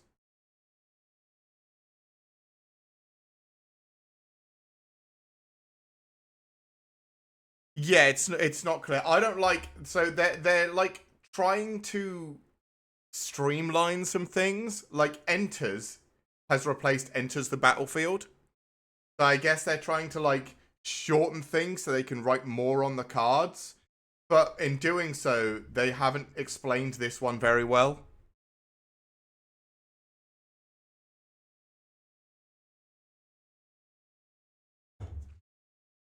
So I don't know. This card is still gross either way. Just awkward wording. Yeah. I mean, either way, it's still gross. This card is absolutely disgusting. But I don't know how disgusting until I actually see how it works. Ember Heart Challenger. 2 mana, 2/2 with haste and prowess. Already a fan. Valiant. Whenever Ember Heart Challenger becomes the target of a spell or ability you control for the first time, exile the top card of your library until end of turn. You may play that card. This is good, right? I don't know how good it is. I mean, it's a 2/2 for 2 with haste, so probably pretty good. But in limited, it might not be that much better than a 2/2 with haste for 2. But like, if you just have a deck that's a bunch of 1 mana pump spells, yeah, it's insane for constructed. Exactly. You just run like 4 copies of this, and then a bunch of prowess creatures, and then a bunch of pump bullshit that replaces itself. And then you just like play this and just vomit your hand, and this thing goes absolutely fucking nuts. Well, you don't even have to target this. You have to target this once, and then you get to exile. Yeah, this is crazy. I don't know about in limited, but I think this card is fucking terrifying.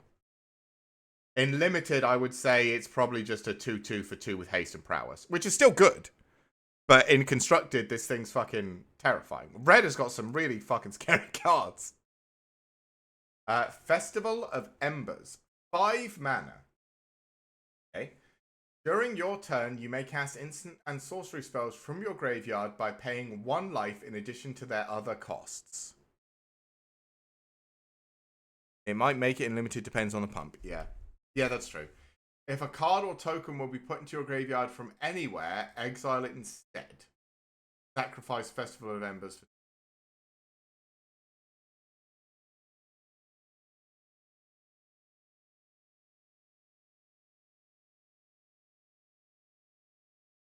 Okay, I know what you're saying.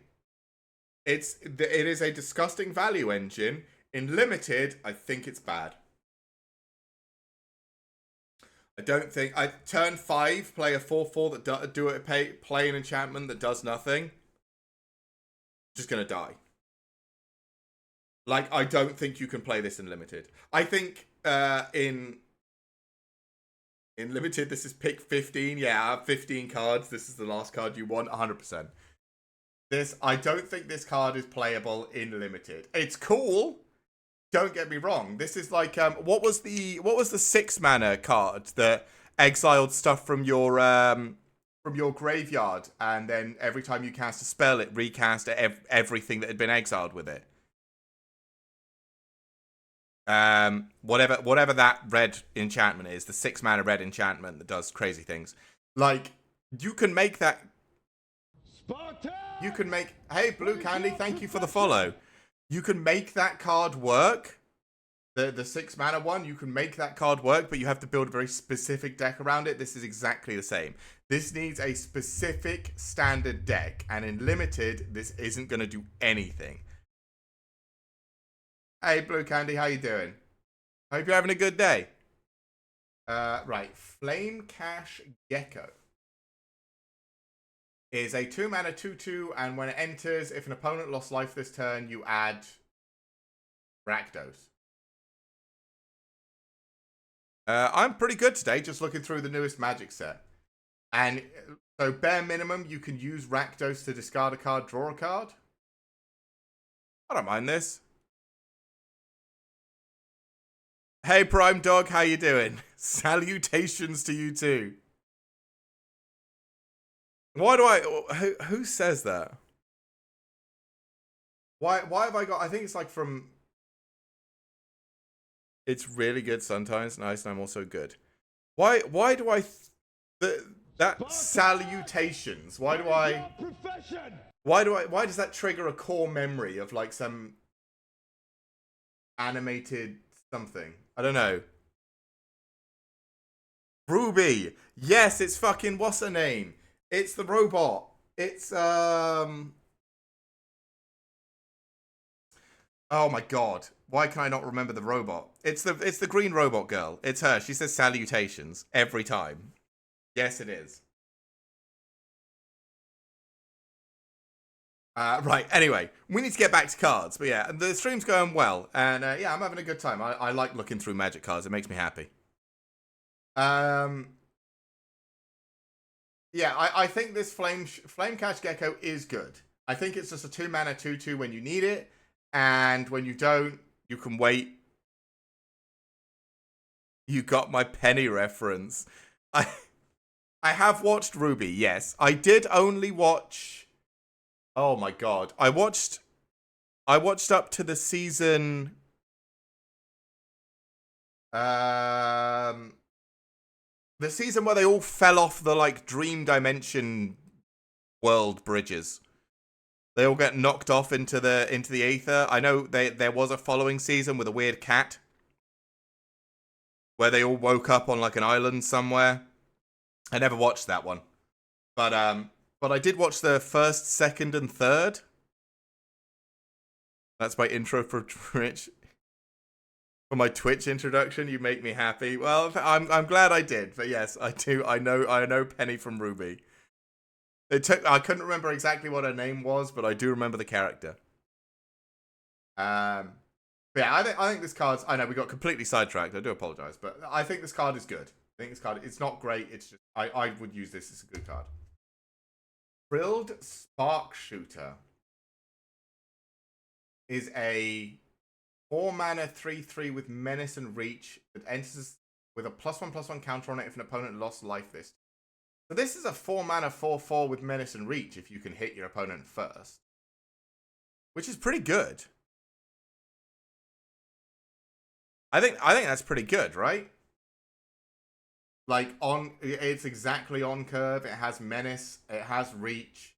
I like this card. I think for a common, especially, this card's pretty good. Yeah, I think that card's actually way better than I thought it was going to be. I saw common and assumed it would be terrible. That's actually pretty good. At least in limited. Harnesser of Storms. Okay.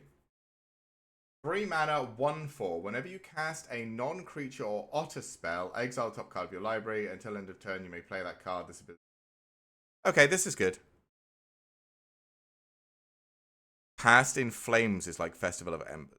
What's the 6-mana enchantment that exiles instants or sorceries from your graveyard and then recasts them all every time you play an instant or sorcery spell? It's like that, but that card was useless in limited as well. But yeah, Harnesser of Storms is fine. I mean, you probably play it, right? Because you're probably playing all Otter's instants and sorceries. Because that's kind of the Otter archetype. So yeah, I think this is pretty good. It's got a fat ass on it, so it's not going to die to very much. What other games do I play? I play a whole bunch. Currently, our regular games are Terraria, Pokemon, Fallout, Enter the Gungeon, but we also play League of Legends, Magic the Gathering, you know, just about anything I can. 3-mana 1/4 probably blocks 90% of creatures this set. True. Yeah, it's true. It's thick. Good. Heartfire Hero is a 1-mana 1/1. Whenever Heartfire Hero becomes the target of a spell or ability you control for the first time, put a +1/+1 counter on it. When it dies, it deals damage equal to its power to each opponent. This is a good card. I play Minecraft and Hitman. I recently got access to all of the Hitmans. I'm wondering whether I should play them on stream. I don't think I've ever played Hitman before. I've played Minecraft. Minecraft is a bit... The counter being once a turn feels bad. I still think it's good for 1 mana. Like, I still feel for 1 mana it's pretty good.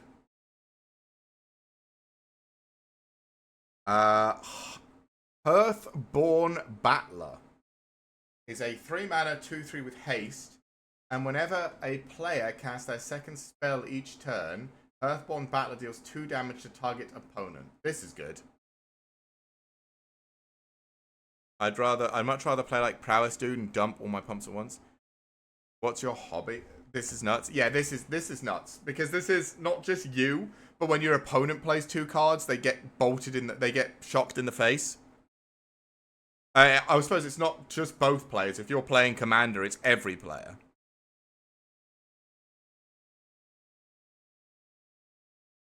Yeah. So anytime any player casts 2 spells, your opponent gets shocked.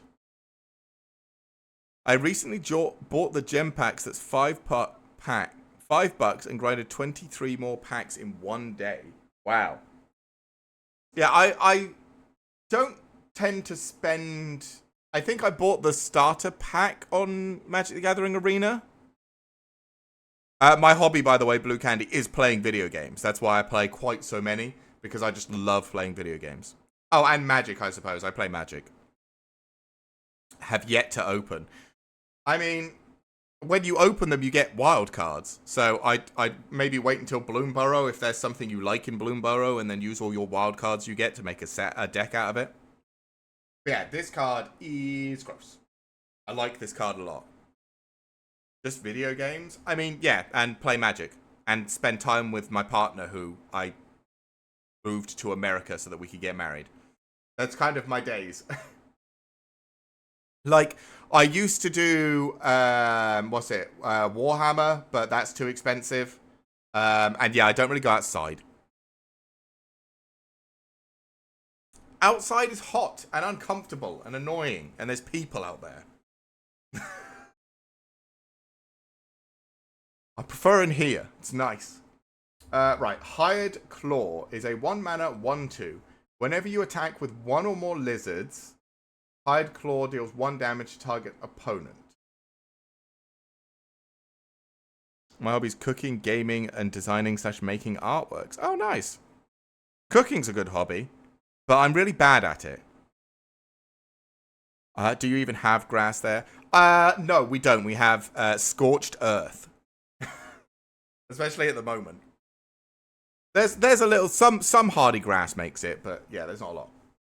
So yeah, I think this Hired Claw is pretty good. A 1-mana 1/2 that whenever you attack with lizards deals 1 extra damage, and you can put a +1/+1 counter on it.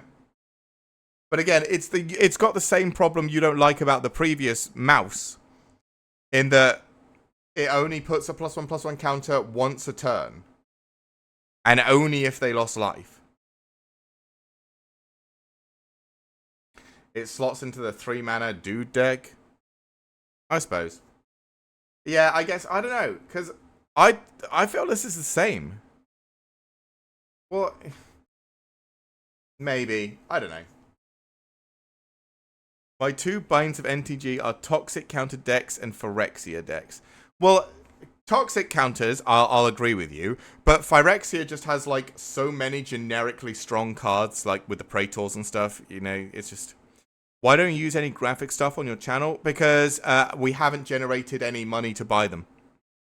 I'm not going to ask my partner to spend his money on it, and I haven't earned any money through Twitch yet. So, I'm not going to spend money I don't have. But don't worry, we've had probably 30 to 40 people ask us about graphical stuff and offer to make it for us. So, when I do eventually earn some money, I'll have plenty of options.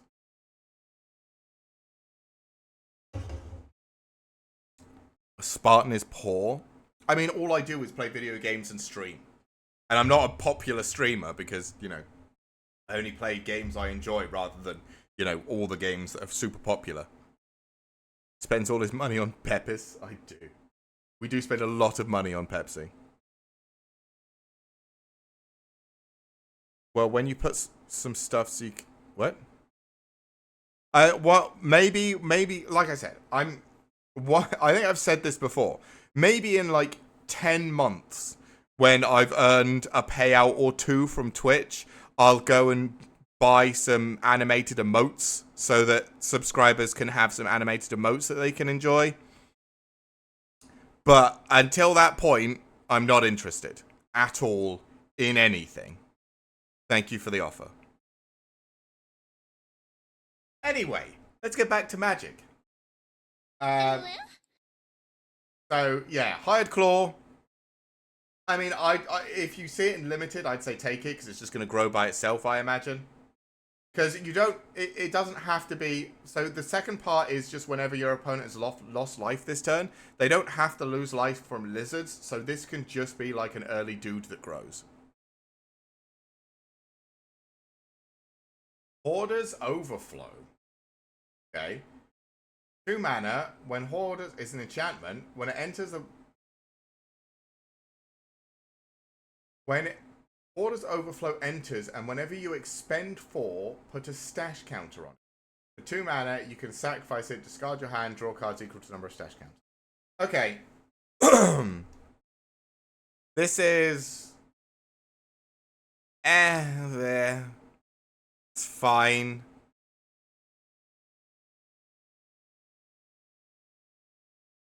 This is okay. Like, I'm not... I think it's good in limited. Maybe. Just as a way to stack up a nice big draw for later, I guess. I don't know. I don't like cards like this. Yeah. How often are you hitting expend for? Exactly.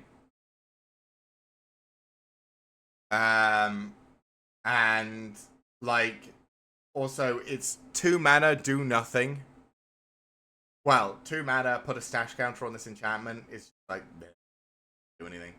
I'm not too excited about this card. Maybe it's good, but eh. Kindle Spark Duo. 3 mana. Oh, it's slightly more expensive than the 0/3 that does exactly the same thing. This is actually probably pretty good because you can proc your opponent lost life this turn stuff off of it. But yeah. 3 mana for a 1/3 that can tap, deal 1 damage, and whenever you cast something that's not a creature spell, you can untap it. So you can just... Beep, beep, beep, beep, beep. Yeah, there's other creatures that do it for cheaper. But in limited, you're only going to have access to this creature. So, it's fine. I think in limited, it's fine. Yeah, I think in limited, because you're only going to have access to this one, it's fine. Yeah, it's a good card, and also it's common, so you could have a couple of these. So you're not going to be like, yeah. If you're running stuff that cares about your opponent losing life, this card is great. If you don't, then you just don't run it. It's fine. Manifold Mouse. Okay, a 2 mana 1/2 with Offspring. So 4 mana, you can make 2 of these. At the beginning of combat on your turn, target mouse you control gains your choice of double strike or trample until it. Okay, this is a good card. Blue Candy, I'm already affiliate. That's why I have subscribers. But I'm just not interested. I thank you for the offer, really, but I'm not interested in the slightest. Not until I have the money to pay for it by myself, which I don't. So, yeah. No, thank you.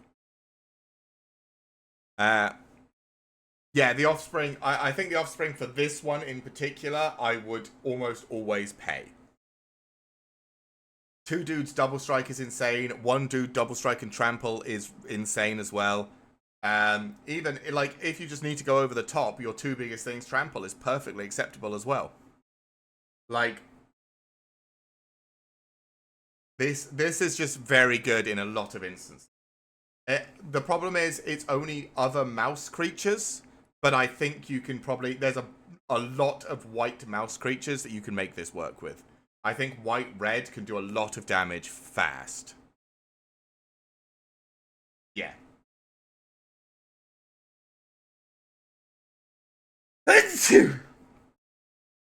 It's not other mouse. Yes, it can give itself. Yeah, it can give itself.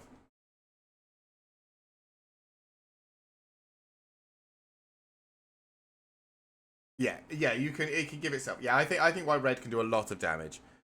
Blue Candy, I have a Discord, it's the same as my Twitch and YouTube. Feel free to add me, but like I said, I'm not interested until I am, you know, making the money that it would require to pay for these things.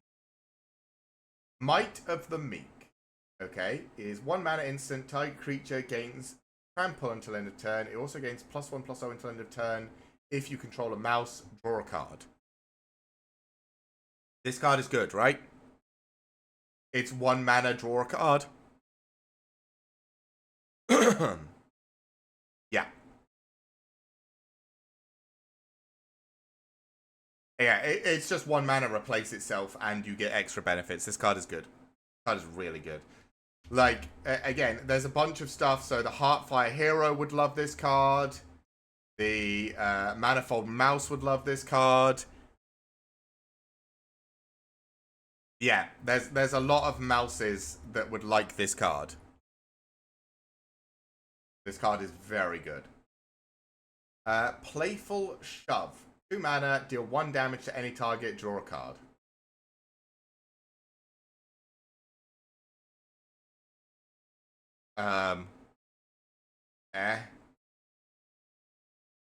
If you're not getting a mouse trigger, you're really sad, but it's probably fine for lizards either. Anyway, Shove is good.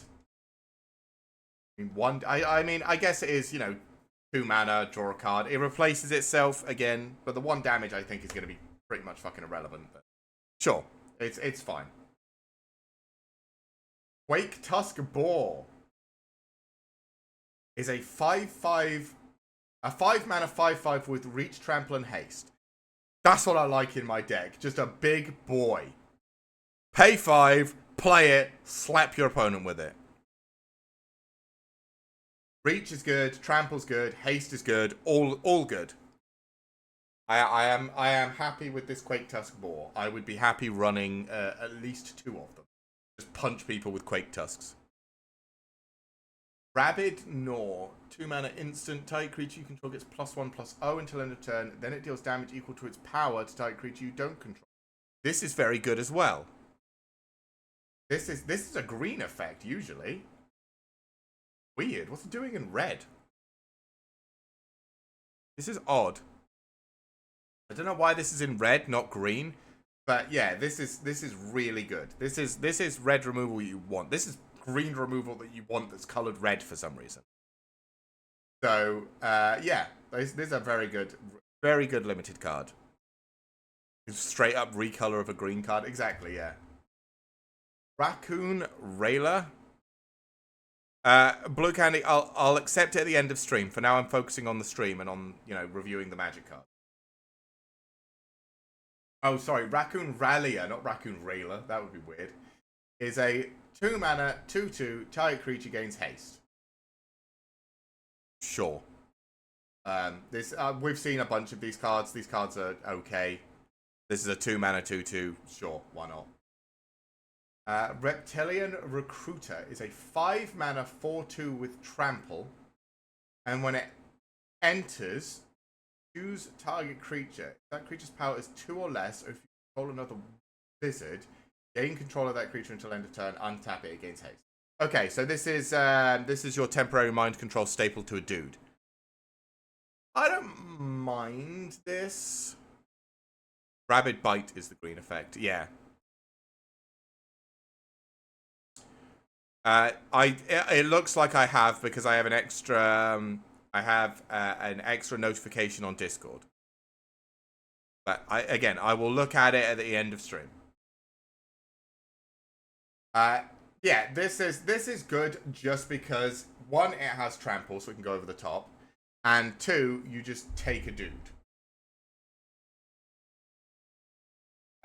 You'd have to control another lizard to take anything, but like, there's quite a few lizards, so this is fine. Doesn't have haste. Yeah, that's the only problem. Doesn't have haste. Roughshod Duo, okay, is a 3 mana 3/2 with trample, and whenever you expend 4, target creature you control gets +1/+1 and gains trample until end of turn. I mean, 3 mana 3/2 with trample is fine. I think this is another fine card. It's not super exciting. It's okay. Sazercap's Brew. Okay. 2 mana, instant. As an additional cost to cast a spell, discard a card. Target player draws 2 cards. If the gift was promised, target creature you control gets +2/+0 until end of.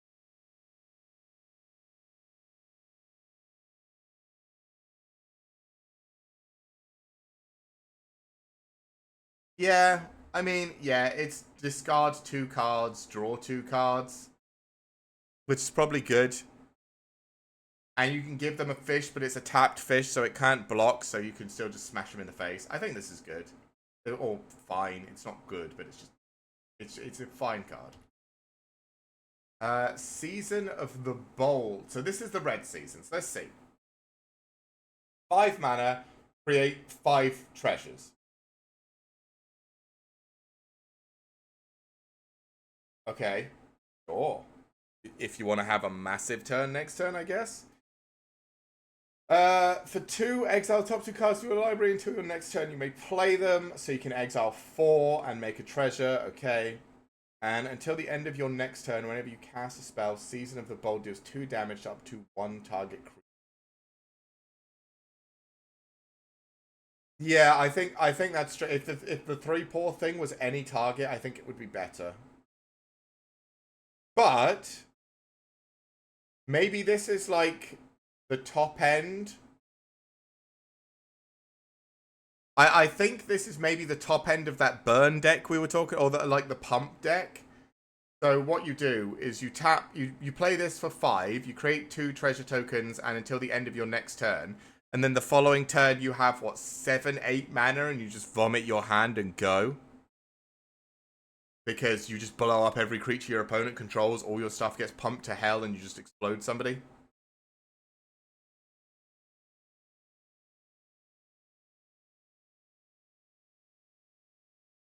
Maybe not. Maybe this is the first bad season. We've seen 3 of them. The other 3 were really good. I guess this one is just not quite good enough. I think create tapped treasure token. I think if the 1 paw was deal 1 damage, or maybe deal 2. If 1 paw was deal 2, but then, like, is 5 shocks too good? I feel like it might be. Like, can you imagine if it was 5 mana, deal 2 damage 5 times?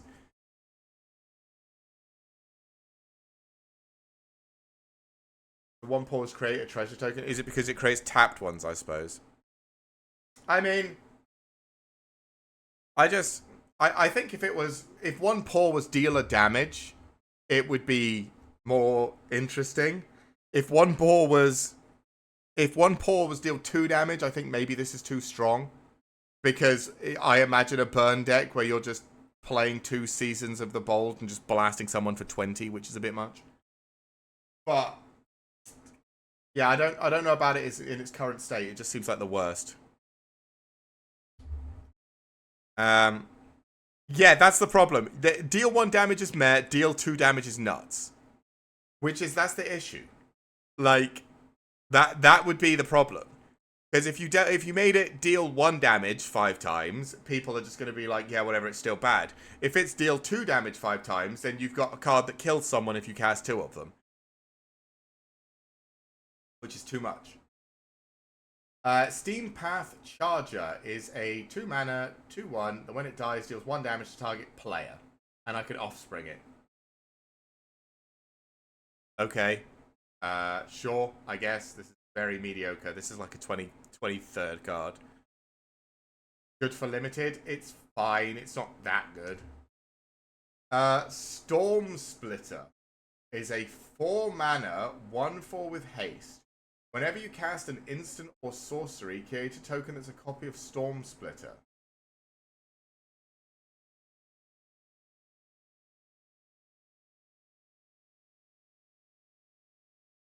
Ooh.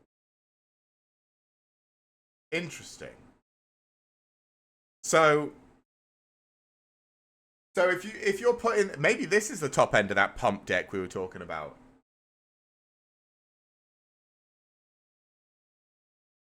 Because Yeah, it doubles each time.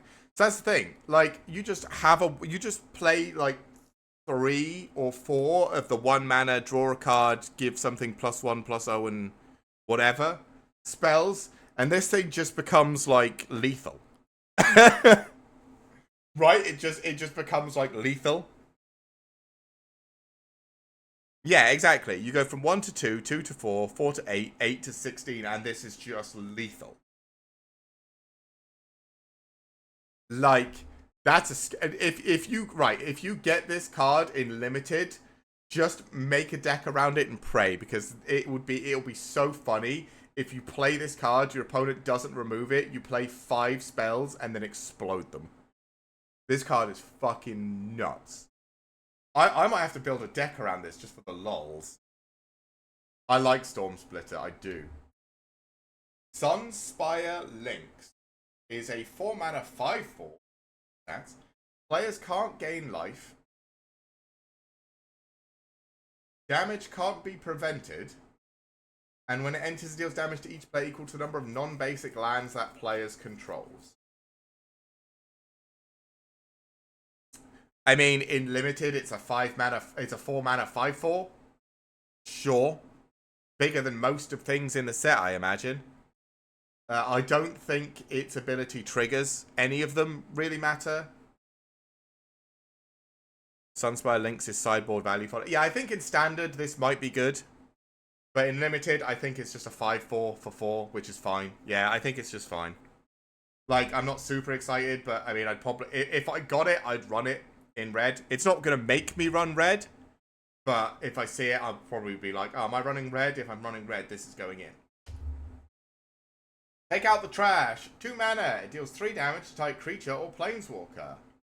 Okay. If you control a raccoon, you may discard a card. If you do, draw a card. I think it's great and sealed. This thing. I think it's just a good card. I mean, it's not like it's not insane, but I mean, if you've got it and your opponent runs some sort of life gain, you can always just play this. Yeah. And I think take out the trash is fine. It's not incredible, but it's fine.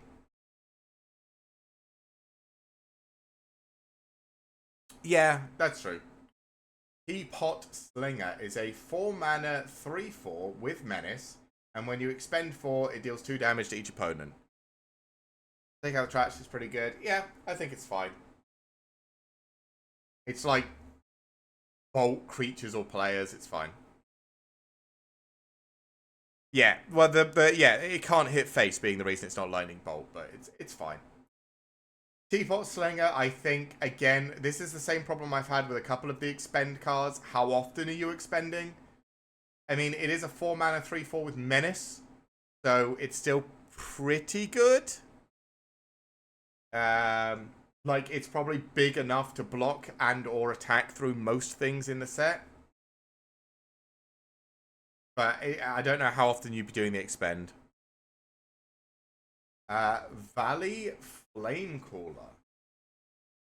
Oh, this is one of the callers. So a 3 mana 3/3. If a lizard, mouse, otter, or a raccoon you control would deal damage to a opponent or player, it deals that much damage +1 instead. Again,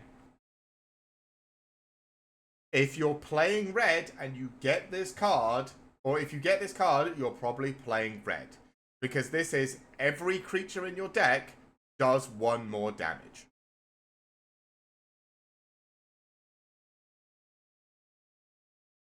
I think it's really good in limited. Yeah, that's the thing. It's all of these callers are really good in limited because they're just big dudes, or they have big effects, not necessarily big dudes. But yeah, this makes everything deal 1 extra damage. This is good. Valley Rally. 3 mana, instant creatures you control get +2/+0 until end of turn. If gift was promised, target creature gets first strike.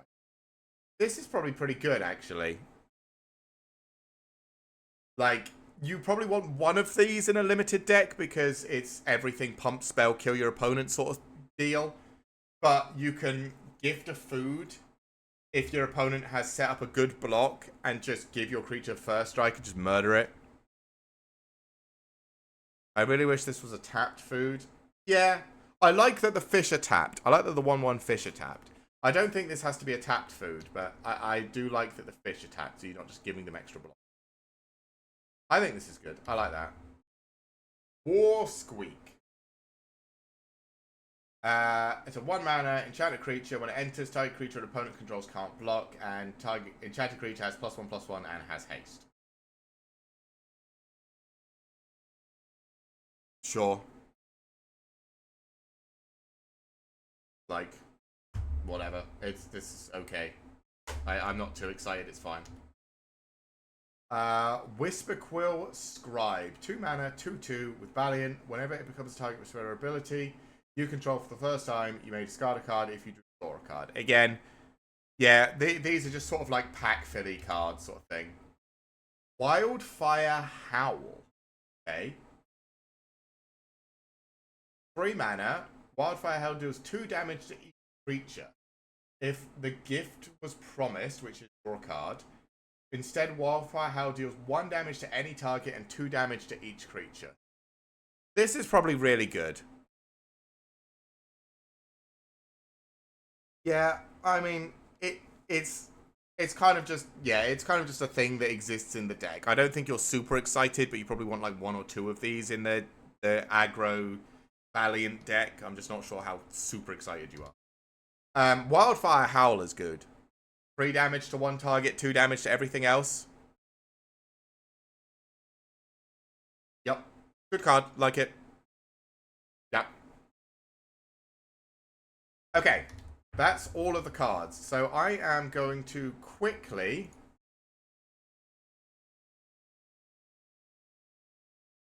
Oh. Apparently I can't run an ad. Alright, well. I guess I'm just going to go to the bathroom quickly. And then we're going to swap... I'll switch on to the next set of cards. This is the first card, right? It is. So this is the first card. We're going to leave it here. I'm going to do green, and then multicolored cards are after the green. So I will be right back.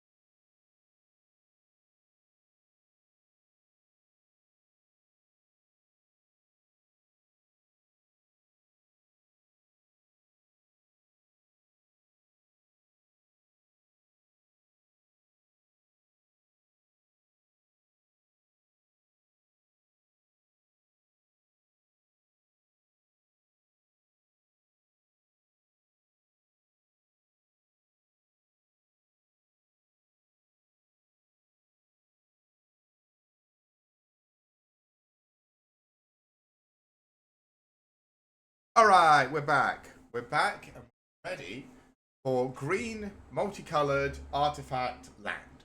That is usually the order they go in. So, first green card. I'm usually a big fan of green. I love green. So hopefully, green's doing good. Barkskin Duo is a 2-mana 2/2. When it enters the battlefield, create a food.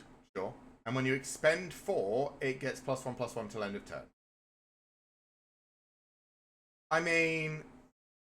Sorry, I've had a bit of a sore throat for a couple of days, so this is... I'm having a bit of a rough one with all this talking. This is fine. It's a 2-mana 2/2 that makes a food. I don't know how much the expend 4 is going to happen, and if it does, maybe it matters, but probably not. It's just a 2/2 that makes a food. That's fine. Bark Knuckle Boxer. 2-mana 3/2 that when you expend 4 gains indestructible till end of turn. Again, I'm not sure how much you're going to be expending for, but a 2-mana 3/2 is good, fine. I mean, it's good. And it can occasionally gain indestructible, which is probably better. So, yeah, it's good, I think. Fine. I'm not going to say really good because I don't know how much you're triggering the indestructible, but it's fun. Bramble Guard Veteran is a 3 mana 3/4. Whenever you expend 4, raccoons you control get +1/+1 and gain Vigilance. Raccoon. Yes, they are. Okay. Again, if you're expending 4, currently nothing expends 4 apart from playing these two back to back. But if you can regularly expend 4. So, question, you said the booster packs change the cards rewards from pack soon. Will that be bad if I'm trying to get vampire cards? What do you mean? Booster packs change the cards rewarded from packs soon. I don't think they do. I think that the packs on MTG Arena are set, but every time you open 6 packs, you get a wild card, which you can use to craft any card you want. So I don't think there's a problem. I think you can sit on those cards for as long as you want. There are specific sets that have vampires in them. So if you're going to buy booster packs, you might want to buy those. But I don't think booster packs change the rewards. Not on MTG Arena, at least. But not in real life either. If you buy a booster pack, you get what's in the booster pack. So no, I think you're okay.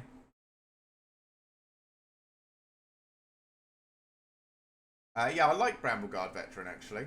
I'm going to like a lot of these green cards, I'll tell you now, because they're going to be, big stuff. But we still haven't found anything that just costs 4. Bushy Bodyguard. 2 mana for a 2/1 with Offspring. When this creature enters, you may forage. If you do, put 2/1/+ counters on it. Okay, so this is a 2 mana 4/3 that can be a 4 mana 4/3 and a 3/3. Okay, I got confused. My bad. T-Way for crunching my thoughts. Really appreciate it. Oh, no worries. No worries. No, the booster packs should or will be whatever is in that set. Like, they're all set dependent. It's just the wild cards you can choose to be whatever you want, which is good. I like doing that. I think this card's pretty good. 2 mana, 2/1 that can be a 4/3 and can also come with a 3/3 on turn 4 if you have enough cards in your graveyard or multiple. I like this card. I think this card's good. Cash Grab. 2 mana instant. Mill 4 cards. You may put a permanent card from among cards milled this way into your hand. If you control a squirrel or returned a squirrel card this way, create a food token.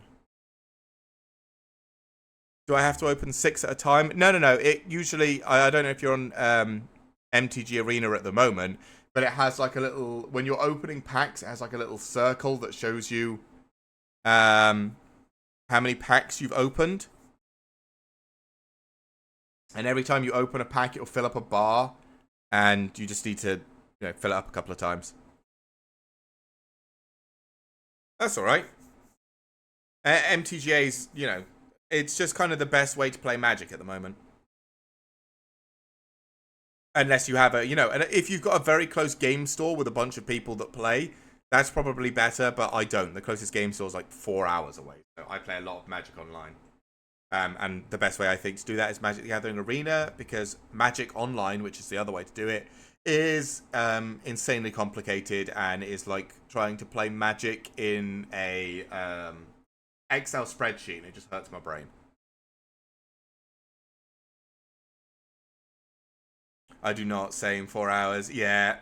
A bit sad, but it's just the way it is, I guess. A lot more people buy their cards offline. And because they buy cards offline, there's a lot less of nerd shops. There weren't a massive amount of nerd shops in the first place, but yeah, it's just a lot less of them now. What do I think? I think Cash Grab's good, just as another way to generate food. Although usually when I see cards like this, I'd prefer to just be playing another creature rather than playing this card. So, it's fine. It's not too exciting. I'd probably just prefer another creature. Clifftop Lookout. 3 mana 1/2 with reach. And when it enters, reveal cards from the top of your library until you reveal a land card. Put that card on the battlefield tapped and the rest on the bottom of your library in a random order. It's ramp. I like ramp. It's ramp attached to a creature. That's fine. I like this. Like, it's a 3-mana 1/2 with reach, so it's gonna get run over by just about fucking everything. But it's ramp. We like ramp. And it's not like basic land either. It's any land, which is good. Curious Forager is a 3-mana 3/2. When it enters, you may forage. When you do, return target permanent card from your graveyard to your hand. Yeah, this is probably pretty good. Recursion. Recursion's not bad, even if you have to exile some stuff from your graveyard or sack a food. There's a lot of food generations you could probably get by just by sacking foods on this.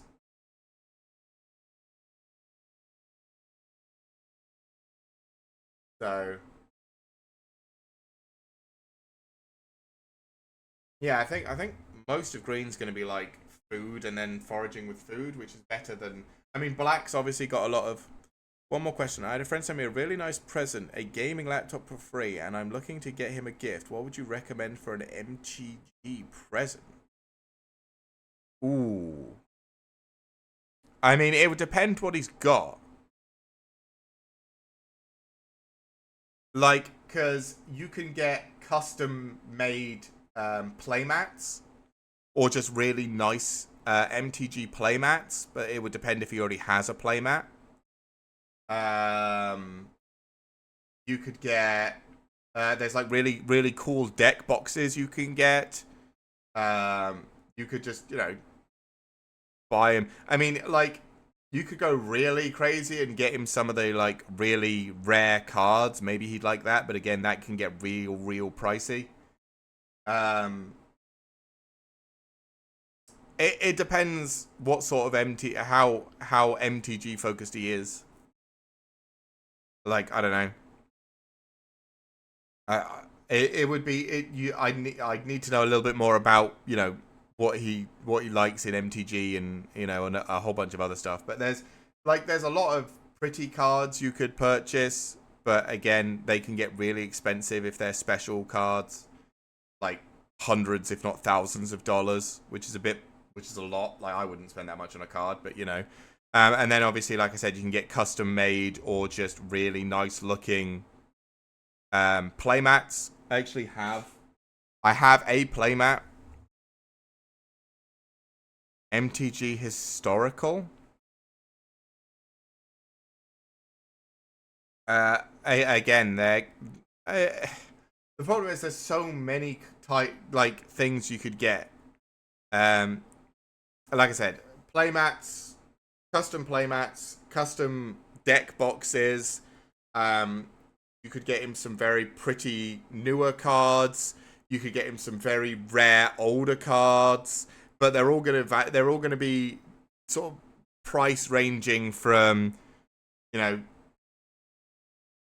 to $50 for like cool deck boxes or playmats, all the way up to like what was it, like $12,000 for a first edition Alpha Black Lotus and stuff like that. Like, it depends. Depends what you want to get him.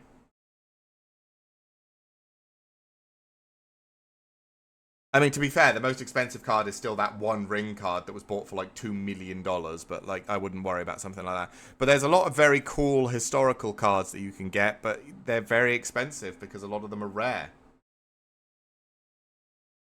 So I don't know. For me, I'd probably just get him a nice. Do you think he will love booster pack boxes? I mean, if he likes the set, that's the thing. You'd have to find out what sort of Magic cards, either new set or old set, that he really likes. And then if you bought him a booster pack box of that, I'm sure he'd really like it. Because he could open a bunch of boosters, have a bunch of have a bunch of cards from the set. And if it's a new set, maybe he'd use some of the cards. If it's an old set, he could just like having some of the cool cards that he was looking for at the time. But you need to like specifically find out which one he wants. Anyway, I'm going to get back to the magic again quickly, because I'm quickly running out of the ability to speak, and we need to get through a lot more magic cards. Sounds like I need to investigate. Yeah, that's the thing. There's a lot you can get someone for magic. Because it's not just like, the thing is, if you buy him a random booster pack box, it might have nothing he's interested in. He might still like being able to open the cards, but it might just not be of any interest. No, don't worry. I like talking to everybody, but these usually I'd finish in 10 minutes. Usually 2 o'clock is the end of my stream. Sometimes I go an hour longer, sometimes a couple of hours longer, depending on if I'm playing a game and what's going on and what I'm enjoying. This is the only stream where I have to just sit here and talk consistently, and usually they go for like a couple of extra hours, and by the end of it, my throat is like so destroyed I can barely speak. And yeah, it's just, it takes a lot to do these. I love doing them, but yeah, it can hurt by the end. Anyway, we've done Curious Forager. Druid of the Spade. 3 mana for a 2/3. As long as you control a token, Druid of the Spade is a 4/3 with trample. I mean, there's lots of ways to generate tokens. Probably isn't bad. Like, it's nothing massively exciting, but, you know, fine. The 3 mana 4/3 with trample. Good stats. Sure. But Fessund Green Shell, I can't say that word, is a 5 mana 4/6 with reach. As long as you control 10 or more lands, creatures you control get +2/+2. Okay. Whenever Green Shell or another creature you control with toughness greater than its power enters, look at the top card of your library. If it's a land card, you may put it onto the battlefield tapped, otherwise put it in. This card's really good. It's a 5 mana 4/6 with reach. When it enters, it does something. Maybe get you a land, otherwise put it into your hand. And it will continue to do things if your opponent doesn't get rid of it. And if you get to 10 lands, this is like game winning. All your creatures get +2/+2. That's crazy. I like this card a lot. I think this card is very good.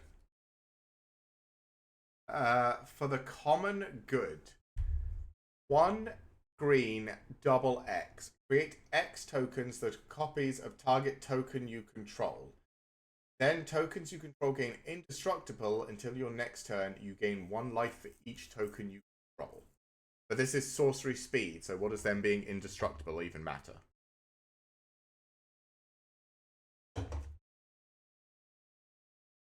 So how many tokens do you get?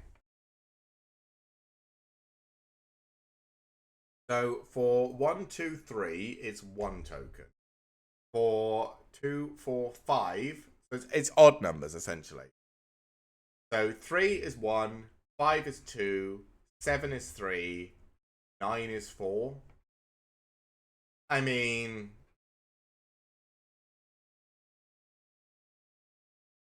okay. There's a lot of tokens in this set. This could be busted with certain tokens. But I'm trying to... what tokens have we seen that are absolutely nuts? Actually, there are some really good ones with the rabbits, right? There's the red guy that gives things double strikes and trample. Yeah, okay. Okay, this could be very good. I'm not gonna slate this card. I'm not sure, but this could be very good. Gale Wind Moose is a 6/6 for 6 with flash, vigilance, reach, and trample. Love it, big boy. I'd play it 100%. There's not much to say about this. This is just big. With flash, which is really good, but just big. Hazard Root Herbalist. A 3 mana 1/4. Whenever you attack, target creature you control gets +1/+1/+0 until end of turn. If that creature is a token, it also gains Death Touch until... I like this. It turns your 1/1 tokens into 2/1s that your opponent doesn't want to block because they have Death Touch. So in like a white-green rabbit mouse token deck, I like this a lot. Heaped Harvest. 3 mana for an artifact food. When it enters the battlefield, When it enters and when you sacrifice it, you may search your library for a basic land, put it onto the battlefield, tap, then shuffle. I like this. This I like a lot. This I like a lot. 3 mana, search for a basic land. 2 mana, search for another basic land, gain 3 life. This is good. I would use this. I think, yeah, I'd like this. I mean, combined with like this thing, yeah, I'm a big fan of Heaped Harvest. I like that. I like my ramp anyway. High Stride, 1 mana instant. Target creature gets +1/+3 and gains reach until turn. Untap it. I think we've seen something very similar to this before.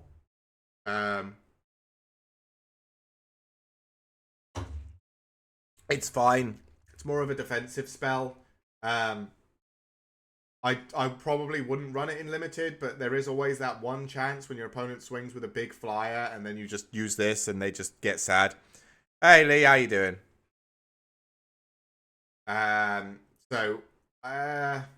It's okay. It's fine. Hive Spine Wolverine is a 5 mana 5/4, and when it enters, you can either put a +1/+1 counter on it to make it a 6/5. You can have it fight a creature token, or you can destroy target artifact or enchantment. I like this. I think I'd play this. I think I'd play this in limited, definitely. Because it's either a 5 mana 6/5, a 5 mana 5/4 that kills a creature token, or a 5 mana 5/4 that destroys an artifact or enchantment, whichever one you need. Like, a 5 mana 6/5 is still going to be the biggest boy. Probably. So, yeah, I like this card. This card's good. Oh, green's got some nice big chunky things. I'm a big fan. Honored Dray Leader. Okay. 3 mana for a 1/1 with trample. Oh, but when it enters, put a +1/+1 counter on it for each other squirrel and or food token you. Whenever another squirrel or food token you control enters, put a +1/+1 counter. This is very, very strong. Hey Sasha, how you doing? Good to see you. At least I think this is very, very strong, right? Yeah, it's got to be, right? 3 mana if you've already got some food or some squirrels down. This just is jacked with trample, and then every time you play a squirrel or create a food afterwards, they just get big. It just gets bigger and bigger. This is good. I like this card. This is a good card for squirrels. I don't know how many squirrels we've got. We've probably been through a bunch of squirrels. I just haven't really been paying attention. But yeah, a lot of squirrels. Hunter's Talents. This is the uncommon class. 2 mana, when it enters, target creature you control deals damage equal to its power to target creature you don't control. Love it. It's removal. We're already starting off well. For an extra 2, whenever you attack, attacking creature gets +1/+1 against trample until end. Still very good. For 4, at the beginning of your step, if you control a creature with power 4 or greater, draw a card. This is great. This is a fight effect, giving things trample and draw all on the same enchantment in green. This is fucking good. I like this card. I like this card a lot. Yeah. And it's got a tiny little hedgehog on it. I like it. I like that card. Innkeeper's Talent. Okay, this is the rare version. 2 mana. At the beginning of combat on your turn, put a +1/+1 counter on target creature you control. Already pleased with that one. For 1 extra mana, permanents you control with counters on them have ward 1. This is very good as well. I like this already. For 4, if you would put 1 or more counters on a permanent or player, put twice. So this is doubling. Not quite doubling season because you don't get to do the tokens, but it's double. These two, Hunter's Talent, Innkeeper's Talent, are both incredible. I would run both of these. These are really, really good.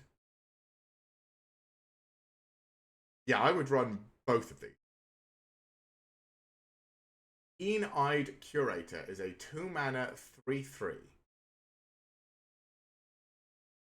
right? As long as there are 4 or more card types among cards exiled with Keyhide Curator, it gets +4/+4 and has trample. So it's a 2 mana 7/7.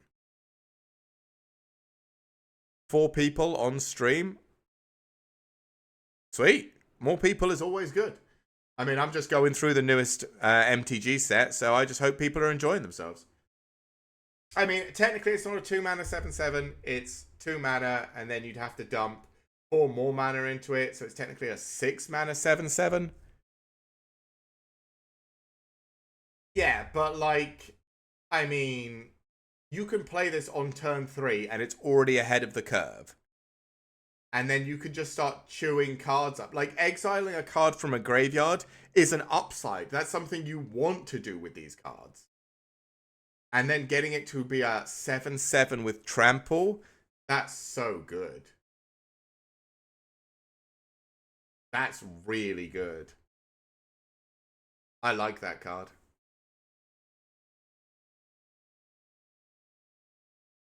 I have for one... What do you mean? Sorry, Sasha, I'm not sure what you're saying. Longstalk Brawl. 1 mana sorcery. Choose target creature you control and target creature you don't control.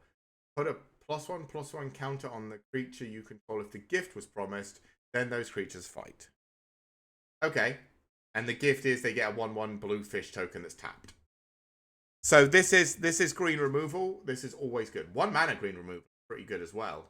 I mean, this is like Prey Upon, I guess, but you can get an upside to Prey Upon because Prey Upon was 1 mana fight. But it looks like most of the green things are going to be bigger than everything else. So fight effects are usually good in green because your stuff's just bigger.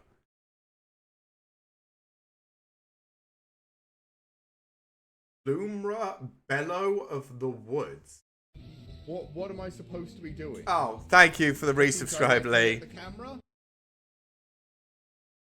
Best sub in the world. Thank you very much. It is much appreciated. Right, so it's a 6 mana star with vigilance and reach. Power and toughness are equal to the number of lands you control, so it's a 6 mana 6/6. And when it enters, mill 4 cards, then return all land cards from your graveyard to the battlefield tapped. So this could be a 6 mana 10/10 if you just hit all lands. Are we swarming later? Hopefully. I don't know exactly because I don't know how long this is going to take, and I think Bradley wants to do some shopping. But I would like to play some Swarm later if we can, yes. But yeah, I like this card. This card is... Ooh. Bye and luck for you. Thank you. See you later, Sasha. It was good of you to come hang out. It was much appreciated, really. Yeah, I'm loving all of green right now. Green is just big boys, and they're just big.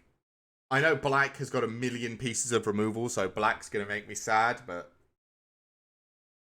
this is good. Mist Breath Elder, a 1 mana 2/2. Okay, at the beginning of your upkeep, so this has to survive for a turn. Return another creature you control to its owner's hand. If you do, put a +1/+1 counter. It's not a May, though. You have to. Put a +1/+1 counter on Mistbreath Elder. Otherwise, you may return Mistbreath Elder to its owner's hand. Oh, you don't have to return this. Okay. So you do have to return another creature. Oh, no, you don't. So, yeah, it's written weirdly, but you can return another creature and make this bigger.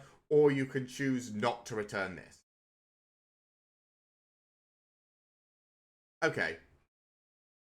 I mean, it's a 1 mana 2/2, bigger than most of the stuff in the set. It grows. It does the stuff frogs want to do, which is bouncing things.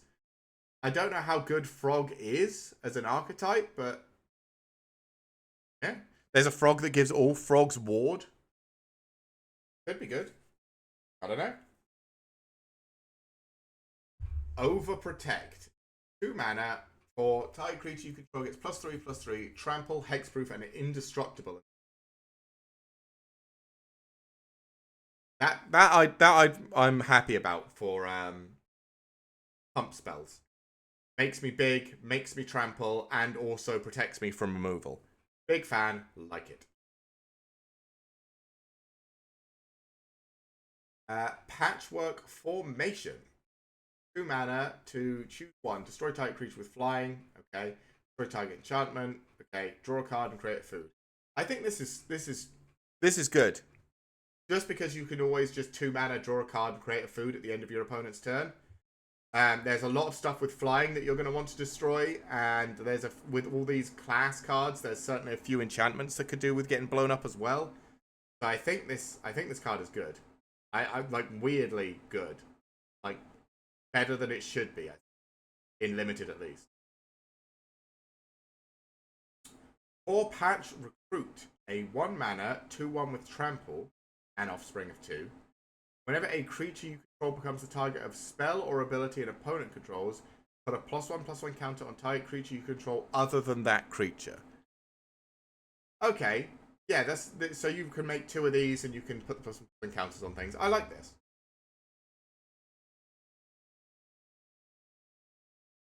I think you always offspring this, right? Because you're not playing this on turn 1. I don't think. Turn 2, I don't think you care. Turn 3, you just offspring it. I think you're always doing this on turn 3. But yeah, I think this card's good. Very good. I think a lot of the green cards are very good, but that's just because I'm inclined to green cards. Peerless Recycling. 2 mana to return target permanent card from your graveyard to your hand. The gift, which is your opponent gets to draw a card.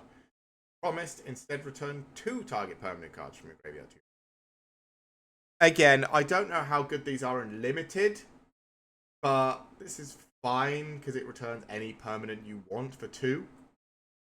It's just if you want the extra value, you give your opponent a card draw or an extra card.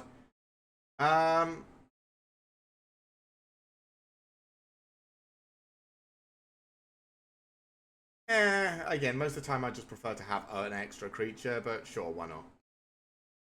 Like, there's another creature that does the same thing all the way back here, right? Way back here. Oh my god. This thing. Return target permanent card from your graveyard to your hand. I just prefer to have this rather than this. But, you know, that's just me. Pollywallop. Okay. 4 mana. This spell costs 1 less to cast for each frog you control. So is this the frog removal? Target creature you control deals damage equal to twice its power to target creature you don't control. Yes. This is very good if you've got enough frogs to make it 1. For 1 mana, this is crazy. 2 mana, this is probably still good. 3 mana, now it's starting to get a bit overpriced. 4 mana, this is bad. So, but it is still removal.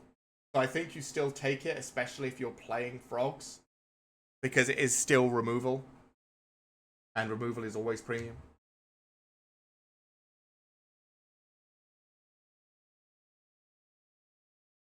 Ugh. Sorry, my throat's starting to go again. Rust Shield Rampager. 4 mana for a 4/4. This creature can't be blocked by creatures with power 2 or less. And we can offspring it to make a 1/1 that can't be blocked by creatures with power 2 or less. I don't know how much you care to offspring this thing. I think you just play it as a 4 mana 4/4 that can't be blocked by creatures with power 2 or less. I don't think you care to offspring it, but you know, if you have the extra mana, why not? This is a fine card. This is another like pack fillery fine average card. Scrap Shooter is a 3 mana 4/4 with gift. Your opponent gets to draw a card. It has reach, and when it enters, if the gift was promised, destroy target artifact or enchantment an opponent controls. This is really good as well.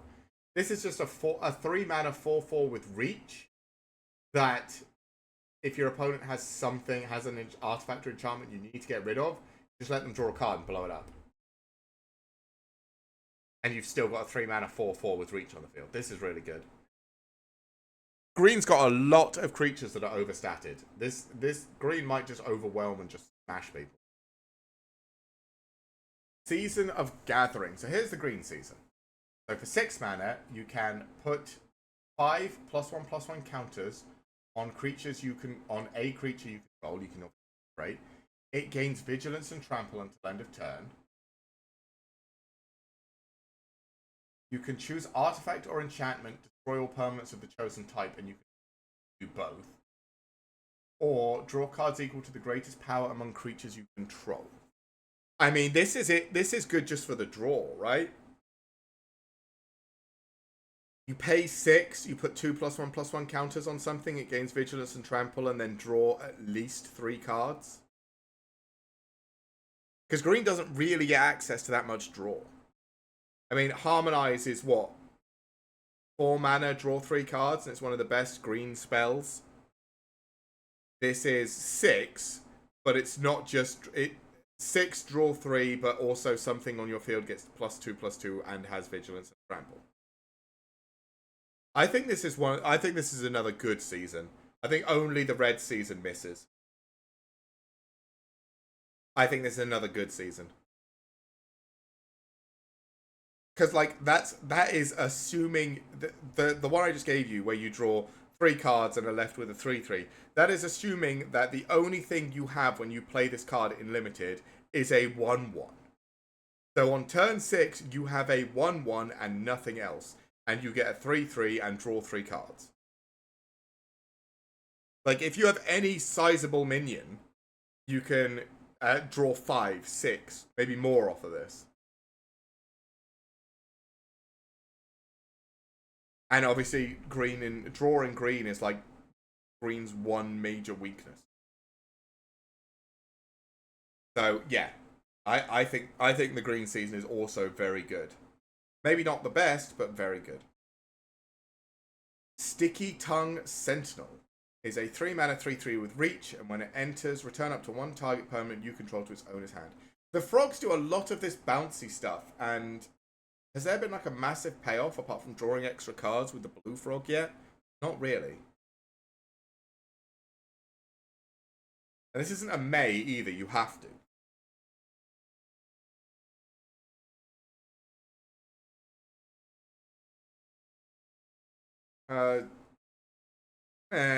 Sure.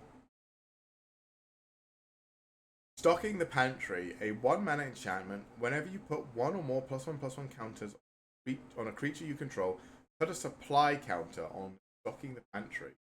2 to remove a supply counter, and then draw a card. This is actually... this is probably pretty good if you've got ways to do +1/+1 counters. Like, just because, like I said, green really needs draw. And this is draw for green.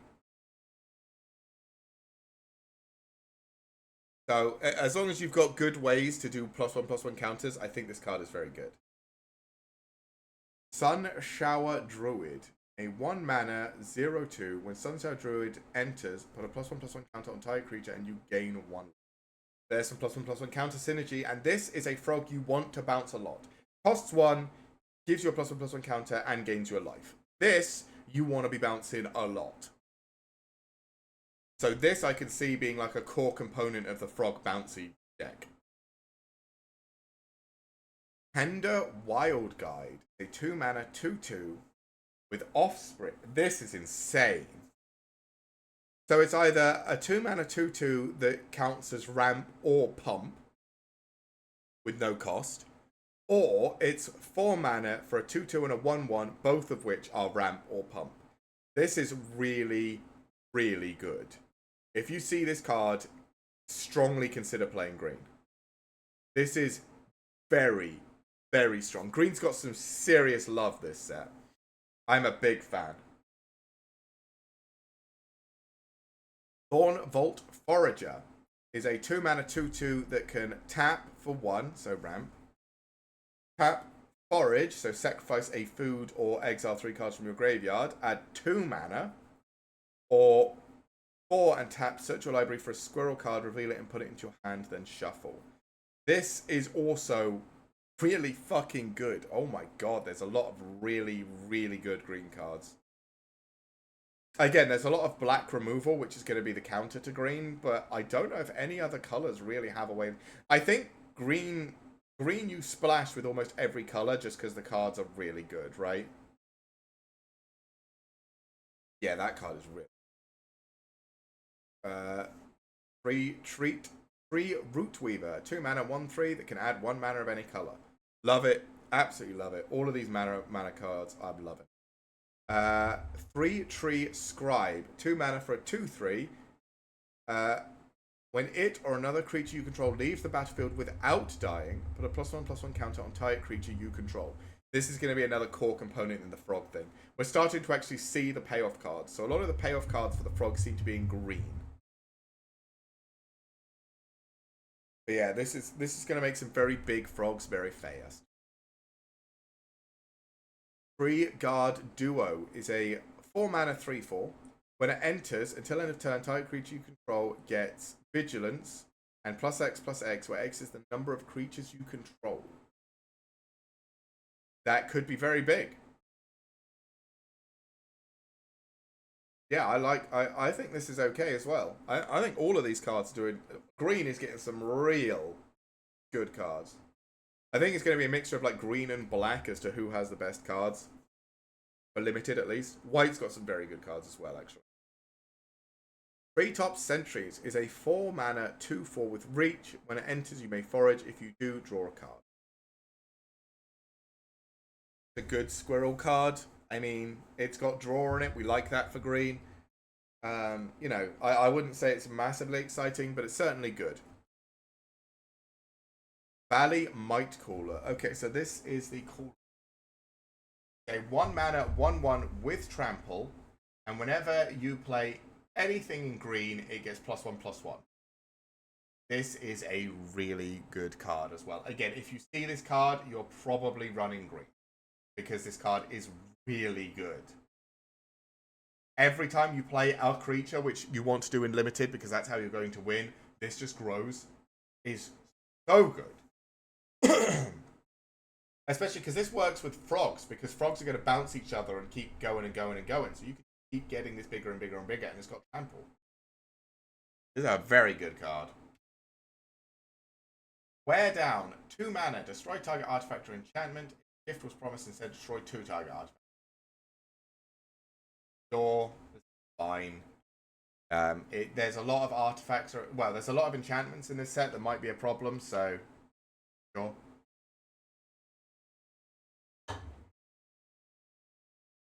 Like, I feel like, yeah. Hey Luna, how you doing?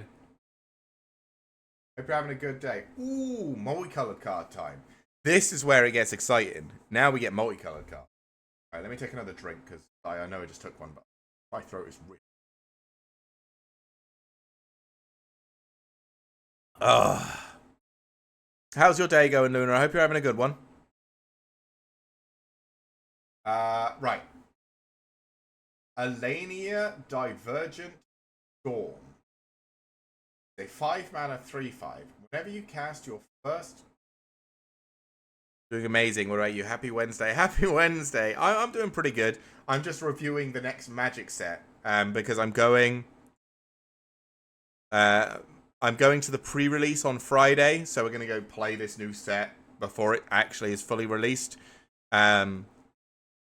With a bunch of other people at the game store. So you've got something for me? What's that?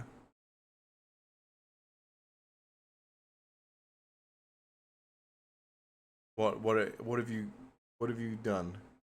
What's going on? Should I be worried? Excited? Would it be better to? Is it something you want to show me on stream or something? I have an amazing idea. Okay.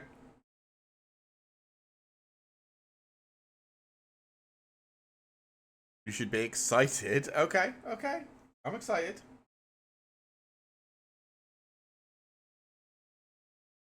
Are you gonna tell me what it is on here, or are you gonna do it on Discord like after the stream or something?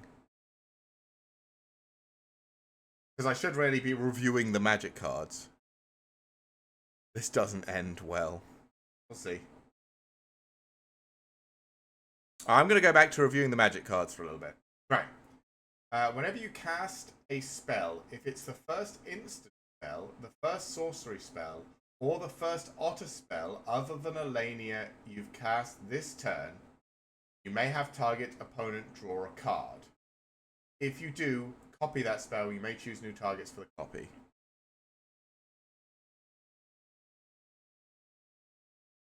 For emotes, I'm excited to share the idea. Hope you are too.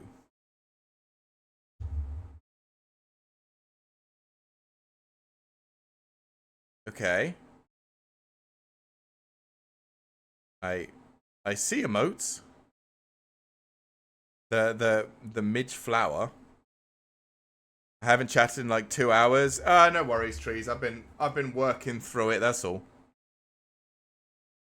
But again, Luna, I'm not looking to purchase any emotes at the moment. Like I said, maybe in like 5 to 10 months when I actually get a payout from Twitch. Or 2. But for the time being, I'm really not looking for any. But thank you for thinking about me.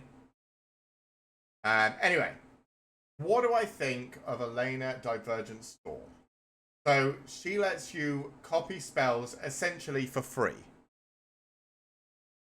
Is that good? Yes. How good?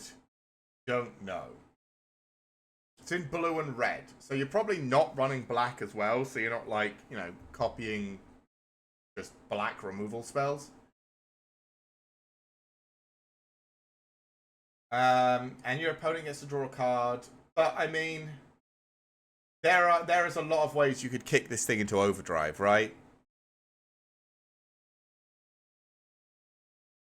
I think about you all the time. Thank you, Lee. Thank you. That makes me happy, all warm and fuzzy, and a little bit glad that I left the country.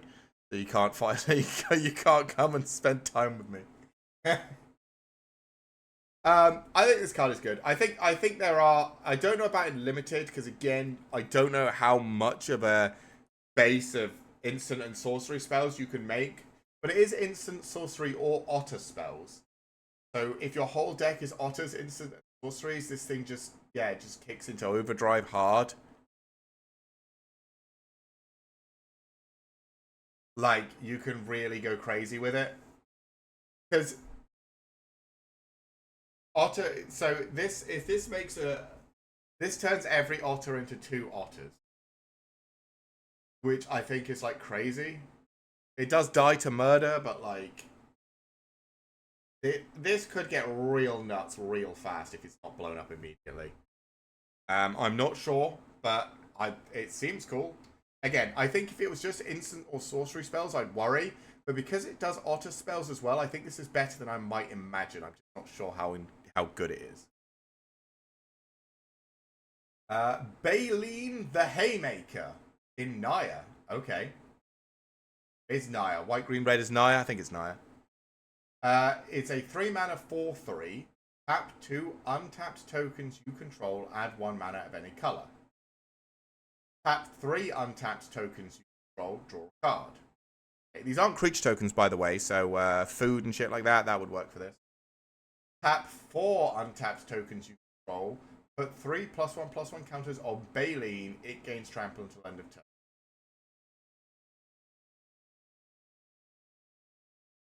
Interesting. I mean, this could be pretty good. I mean, so white is mice and rabbits. Green is mice, rabbits, and squirrels. Red is mice again. So I guess you're looking at like some sort of like mouse rabbit token deck. And then the green you probably just have like you splash green for this. But I mean, tap 2 tokens, add 1 mana of any color is pretty good. Tap 3 tokens, draw a card is pretty good because you can do it at the end of your opponent's turn. You can just tap every token you didn't attack with and draw off them. And then you can just pump this thing out of its mind, right? Because there's no limit. So if you have like 10 tokens, you can double pump this and give it +6/+6, and their counters, they hang around, make it a 10-9 and just start bashing your opponent's head in with it. I mean, I don't know if it's good, but I'd play the shit out of this card. Barrow Guard Mentor is a 2-mana star with trample, power and toughness equals the number of creatures you. So it's at least a 1/1 with tokens. It gets big. These cards are always pretty good. Like if you have a lot of tokens, this thing's big. If you don't have a lot of tokens, it's just a creature. Like especially because it's cheap. It's probably a 2-mana 1/1 or 2/2 if you played a 1/1, and then it just gets bigger and bigger and bigger. Like it's not something your opponent can ignore. So. Camellia the Seed Miser is a 3-mana 3/3 with Menace. Other squirrels you control have Menace. Whenever you sacrifice one or more food, create a squirrel token. You can tap to forage, so sacrifice a food, which will make a squirrel. Put a +1/+1 counter on each other squirrel you control. This thing's nuts. This thing is game winning by itself. So you have this and one food. You play this, and then you sacrifice the food. Like next turn, you can sacrifice the food, make a 1/1. The 1/1 becomes a 2/2. And then essentially, if you have squirrels or ways to generate lots of food, this can make an army by itself and pump them all. Like. This has to be good. And once you run out of food tokens, because you've turned them all into squirrels, you can still forage, because you still have cards in your graveyard. This is really good. Cindering Cutthroat. 2 and a Rakdos. So 2 red or black. Cindering Cutthroat enters with a +1/+1 counter on it if an opponent lost life this turn. So it's 4/3. And Cindering Cutthroat gains Menace until end of turn for 2. Not bad. 3-mana 4/3 that can give itself some form of evasion. I think I like it. I think it's good. I think I'm a fan. Yeah, I think I like this card. Just a good aggressive Rakdosy thing. Yeah, I think I'm fine with it. Clement the Worry Ward. A 3-mana 3/3 Vigilant. Whenever Clement the Worrywart or another creature you control enters, turn up to 1 target creature you control with lesser mana value to its hand. That's not a may, you have to. Frogs you control have tap, add, blue or green, spend this mana only to cast creature spells. Okay, so this is... Frogs are going to do a lot of bouncing around bullshit, and I don't know how good they're actually going to be. But this just turns it up to 11. This is every time you play something else bounces. Something cheaper. We saw that 1-mana frog that lets you put a +1/+1 counter on something and gain a life. So you're just going to be like, play that, anything else, it comes back. Play that, anything else, comes back. Play that, anything else, it comes back. Just going crazy with it. Yeah, this is going to be... It's. I mean, I might have to try frogs. Frogs, it might be quite funny, just bouncing back and forth. Corpse Berry Cultivator. Okay. Is 1 and double... Oh, why have I forgotten the name? Black-green. Double the black-green. Whatever the black-green school is called, or... Gate, what? Dragon Maze, College. Oh, I can't. Whatever. 1 and black-green. At the beginning of combat on your turn, you may forage. Okay. Whenever you forage, put a +1/+1 counter on this. So this is just a good way to use. I mean, seeing as it's you may, I think this is a good card, right? It's a 3-mana 2/3 that just is going to grow if you want to use it and you don't have to use it. I think I like this card. It's not great. It's certainly not like the best card, but I mean, it's just okay. Dream Do Entrance is a 4-mana 3/4 with reach. When it enters, tap up to 1 target creature and put 3 stun counters on it. Control that creature, draw 2 cards. But then you can bounce it back to your hand because frogs. Okay. This is a good, like, control card because you can just stun an opponent's creature for 3 turns. Or you can use it on your own cards if you need draw. Like, I think this is a good card. I think frogs are looking pretty cool, actually. Phineas Ace Archer. First green-white one. Oh, no, they weird the other one that was just creatures. A 2-mana 2/2 with Vigilance and Reach. And whenever it attacks, put a +1/+1 counter on each other creature you control that's a token or a rabbit. Then if creatures you control have total power 10 or greater, draw a card. Okay, this gets out of hand real fucking fast. Like, you flood the board with, like, rabbit or token mice or something, and this gets fucking strong. Jesus, that's a lot. It's got draw on it as well, and it's got vigilance and reach. It doesn't, oh my, that's a good card. Fireglass Mentor. 2 mana for a 2/1 at the beginning of your second main phase. So it's no longer pre-combat or post-combat. It is now actually like first and second. So at the beginning of your second main phase, if an opponent lost life this turn, exile the top 2 cards of your library. Choose one of them. Until end of turn, you may play that card. This is fine. I'd run one. Not great. Not terrible. Just like an extra draw. Sort of. Yeah, this is fine. Gev Scaled Scourge. 2 mana for a 3/2 with ward, pay 2 life, like this. Other creatures you control enter with an additional +1/+1 counter on them opponent who lost life this turn. Whenever you cast a lizard spell, this deals 1 damage to target opponent. Okay, so if you get this guy down first, all of your lizards are coming in big. Or bigger. Which I like. This red-black lizard deck is going to be fast and scary from what I can tell. Glab, Calamity's Augur. Okay. Black, green, blue. For a 2/4 with Death Touch. You may look at the top card of your library anytime. Cool. You may play lands and cast spells with mana value 4 or greater from the top of your library. Cool. And Surveil 2. So you can put those cards into your graveyard if you don't want them anymore. This is pretty good. In Limited, I think it's pretty good. You can just play your big shit off the top and get out more lands. Yeah, I think this is pretty good. Especially because it doesn't cost to do the Surveil. So if you take a land off the top, put it onto the battlefield, and then you've got another land, you can Surveil, get rid of that land, and then if the card underneath is a big thing, you can just leave it on top and then play the big thing, right?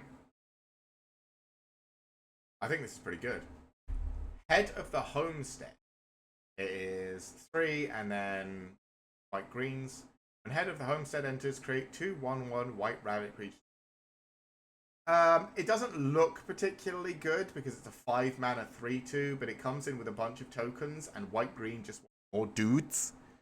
So I think it's actually like a decent, plays a decent part in the white green's token generation deck. Helga Skittish Seer is green, white, blue. Whenever you cast a creature spell with mana value 4 or greater, you draw a card, gain a life, and put a +1/+1 counter on Helga Skittish. You can tap, add X mana of any one color, where X is Helga Skittish Seer's power. Spend this mana only to cast creature spells with mana value 4 or greater, or creature spells with X in their mana cost. Okay. I mean, this is just a decent card, right? Because you play it on turn 3. I guess if you're really lucky, you play it on turn 3. And then the following turn, you can tap it to add 1 mana. So you can play something that costs 4 or 5, which is instantly going to draw your card, gain your life, put a +1 counter on it, and then pay for even more next turn. I mean, if you're doing like big dude stuff, this is the card you want. Hugs Grizzly Guardian. Double green, double red, X. I'm already excited about that. He's a 5/5, so bare minimum he's a... Can you make X 0? He's a 4 mana 5/5. When Hugs Grizzly Guardian enters, exile the top X card of your library. Until the end of your next turn, you may play those cards. You may play an additional land on each of your turn. Okay. So this is, you know, either a 4 mana 5/5 that you get to play extra lands each turn, or like a 5, 6, 7, 8 mana for him to get a bunch of cards off the top of your library that you can play after. I think this guy is good early, great later. So I think this is good. I mean, we've gone through a bunch of these cards, and they've all just been all of the multicolored cards are just seeming very good. The infamous Cruel Claw. 3 mana 3/3 with Menace. Whenever he deals combat damage to a player, exile cards from the top of your library until you exile a non-land card. You may cast that card by discarding a card rather than paying its mana cost. This again, very, very good. So it comes down on turn 3, has Menace. If they don't have a way to block it on turn 4, you hit them. You're in black-red, so you've got access to all the removal in the world. And then you can just flip cards from the top of your library, and if you find something you actually want to cast, you just discard a land and play it. This is very good. Junk Blade Bruiser. 5 mana 4/5 with trample. Whenever you expend 4, it becomes a big dude. 5 mana 4/5, not bad. Compared to like the rest of the set at least. I don't think this is that good, but it's fine. It also if you play another one, it triggers expend 4. Oh my god, my throat. Ah.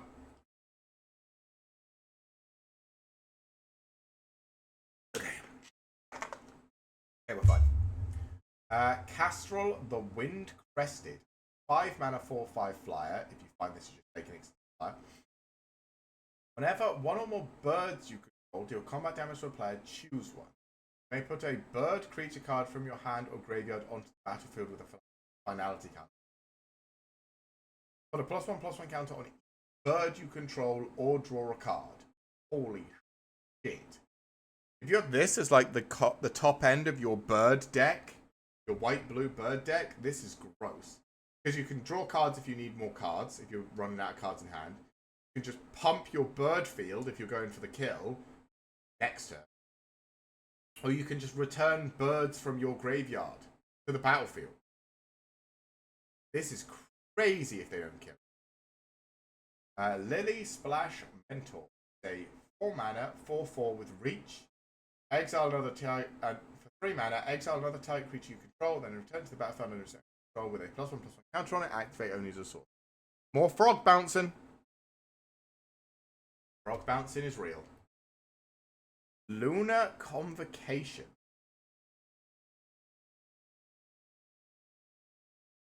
Okay. 2 mana for an enchantment. At the beginning of your end step, if you gain life this turn, each opponent loses 1. At the beginning of the end step, if you gained and lost life this turn, create a 1/1 black bat creature token with flying. 2 mana, pay 2 life, draw a card. I haven't seen that many ways to generate life. There hasn't actually been that many like life gain cards. It was like a lifelink card and a couple of creatures that had lifelink innately. I suppose there was that white card that you gain a life every time you play something. I don't know, maybe there are enough ways to gain life to make this work.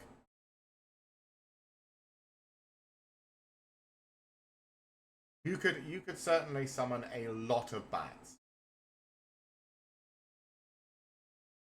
I don't know. I think if you get this, this is probably the card that you really want in your white-black bat deck. But I'm not sure because I don't know how good white-black bats actually are. It didn't look like there was a massive weight. Yeah. No, this is probably good. I'm probably just... Mabel, Air Dragflame. So this is the mouse. 3 mana for a 3/3. Other mice you control get +1/+1. Already good. When Mabel Heir to Cragflame enters, create Cragflame, a legendary colorless equipment token, artifact token, with equipped creature gets +1/+1, vigilance, trample, and haste, and equipped for 2. So this with the enchantment that gives things double strike and haste is crazy, right? Because if you have that and you play this and you equip it, your creature gets +1/+1, vigilance, trample, haste, and double strike. And you don't even care if it dies at that point. If it dies, it probably takes 3 or 4 creatures with it, and some off the top of your opponent's health total. And then you just play another creature and equip this, and it gains haste. It gains it all over again. This is a good card, I think. Yeah, it's definitely a good card. Definitely a good card. Again, all of these gold cards are, if you have this, you probably play it, so. Mind Drill Assailant is a 4-mana 2/5. As long as there are 7 more cards in your graveyard, it's actually a 5/5, and it can surveil. I mean, it's a big rat. 5/5, black blue, where you can essentially control the entire board, just remove anything that's bigger than a 5/5. Not bad. I don't know if you're going to be beating your... I mean, I don't think it's terrible. It's not particularly exciting. Moonrise Cleric. 3 mana, 2/3, flying. Whenever it attacks, you gain a life. There we go. There's some easy gain life with a decent sized flyer that gains your life every time it attacks.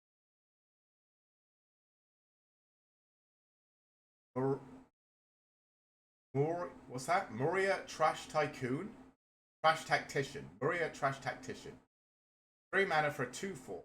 At the beginning of your first main phase, add red or green for each raccoon you. Whenever you expend 4, you gain 3. Whenever you expend 8, exile the top 2 cards of your library. Until the end of your next turn, you may play those cards. I mean, if I'm not sure how much I'm triggering expend 4, I have no idea if you're going to be able to trigger expend 8. However, extra mana, without having to tap them, getting an extra mana for every raccoon you control, if you're just playing a raccoon deck, probably just good enough, right? Probably just crazy good. Plume Creed Mentor. A 3 mana, 2/3 flying. Whenever Plume Creed Mentor or another creature you control with flying enters, put a counter on target creature without flying. Okay, so this is like blue-white, the bunnies, the birds helping the bunnies, or the mice or something. I think I like the one that put that was a rare, to be fair. The one that brought stuff that exiled things and brought them back with flying counters on them. But this is still probably a good card. You just turn your entire board into flyers. Or you just pump the board that's not flying while you attack with flyers. So you've got some sort of defense on the ground. That's probably pretty good. Pond Prophet. 2 mana for a 1/1 when it enters the battlefield. When it enters, draw a card. Yep. Good. You're going to bounce this thing a million times and you're going to draw your entire deck. And you're either going to lose because of it or win because... Ral. There you are, Ral. So, Ral... Crackling Wit. So Ral is now an otter, apparently. I have no idea when this happened, by the way, why the Planeswalkers are turning into small... I guess they have to when they enter BloomBurrow. I don't know. I thought it was a bit weird. 4 mana for a 4/4. For a 4 loyalty Planeswalker. Whenever you cast a non-creature spell, put a loyalty counter on him. And his +1 creates one of the red otter creature tokens. Prowess, sure. -3, draw 3 cards, then discard 2, so you're up 1 card. Sure. His -10, draw 3 cards, you get an emblem with instant spells you cast have Storm. Fucking crazy. Again, if you see a Planeswalker, guess what? You're running the Planeswalker. Is he the best Planeswalker? He protects himself. He doesn't actually destroy anything, but he does draw a lot, and with his, when you cast a non-creature spell, put a loyalty counter on him.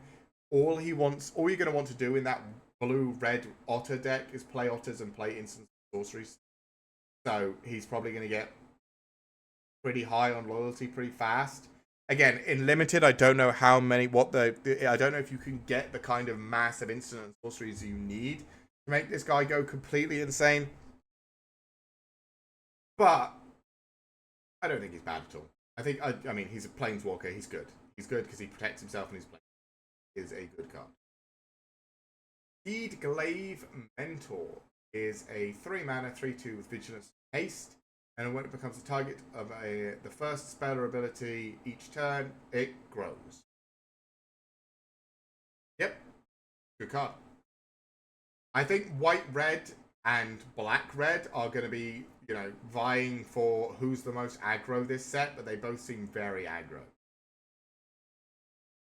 Seed Pod Squire is a 4-mana 3/3 flyer, and when it attacks target creature you control without flying gets plus or whatever. I mean, it's a flyer, you're just going to run it, right? Starseed Mentor is a 5-mana flying vigilance 3/5. At the beginning of your end step, if you gained or lost life this turn, target opponent loses life unless they sacrifice a non-land permanent or discard a card. I think this card's pretty good, actually. Because all you have to do is gain 1 life a turn, and this starts making your opponent have a real tough choice.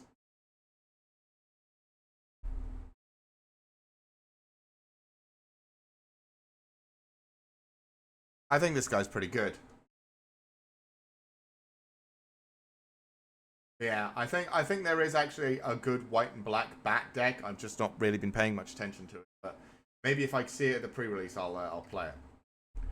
Stormcatch Mentor, a 2-mana 1/1 with haste and prowess. Instant spells cost 1 less.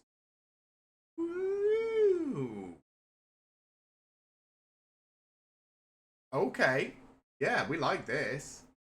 In red blue's gonna vomit so many spells if you have them. Yeah, I like this. Play it turn 2, get a cheeky 1 damage in. Next turn, play 3 2-mana spells for 1 each. This thing cracks them for 4. And you get whatever the effects are of all those spells. There's some good, what was it? The 2-mana, deal 1 damage to anything, draw a card. Combined with this is 1 mana, deal a damage, draw a card, just cycles itself. I like that.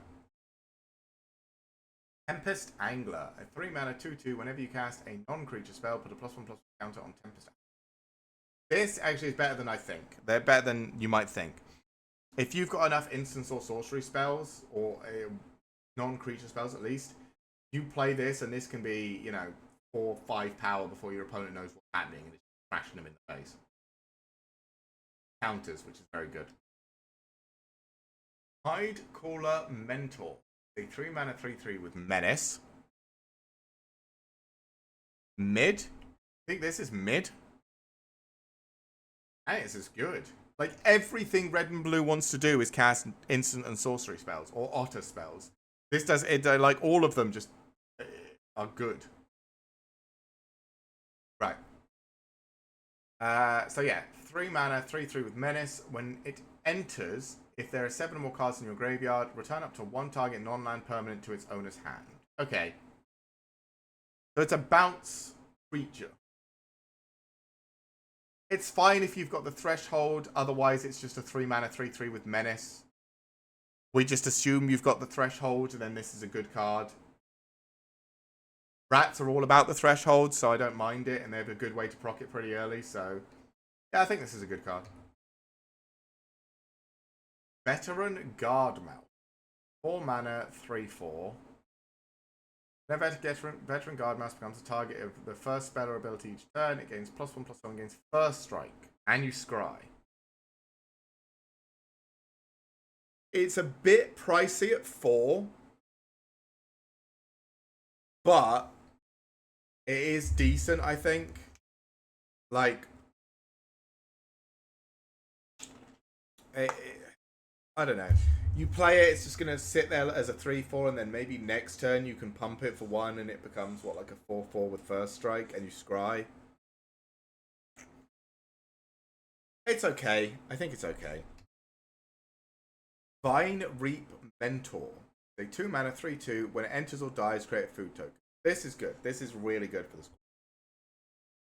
Because it's two instances of food in itself, which I think is very good. And there's ways that you can always do the mill 4 and then return a squirrel card and you get a food token. Yeah, you can make a lot of food out of this.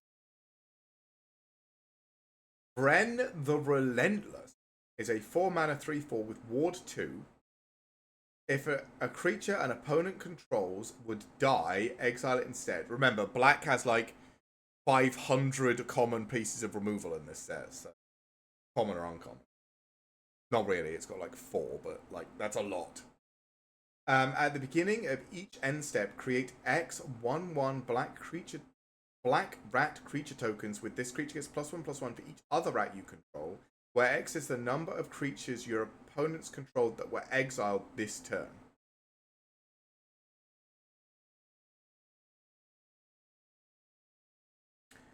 That's either the craziest thing ever or just not good enough.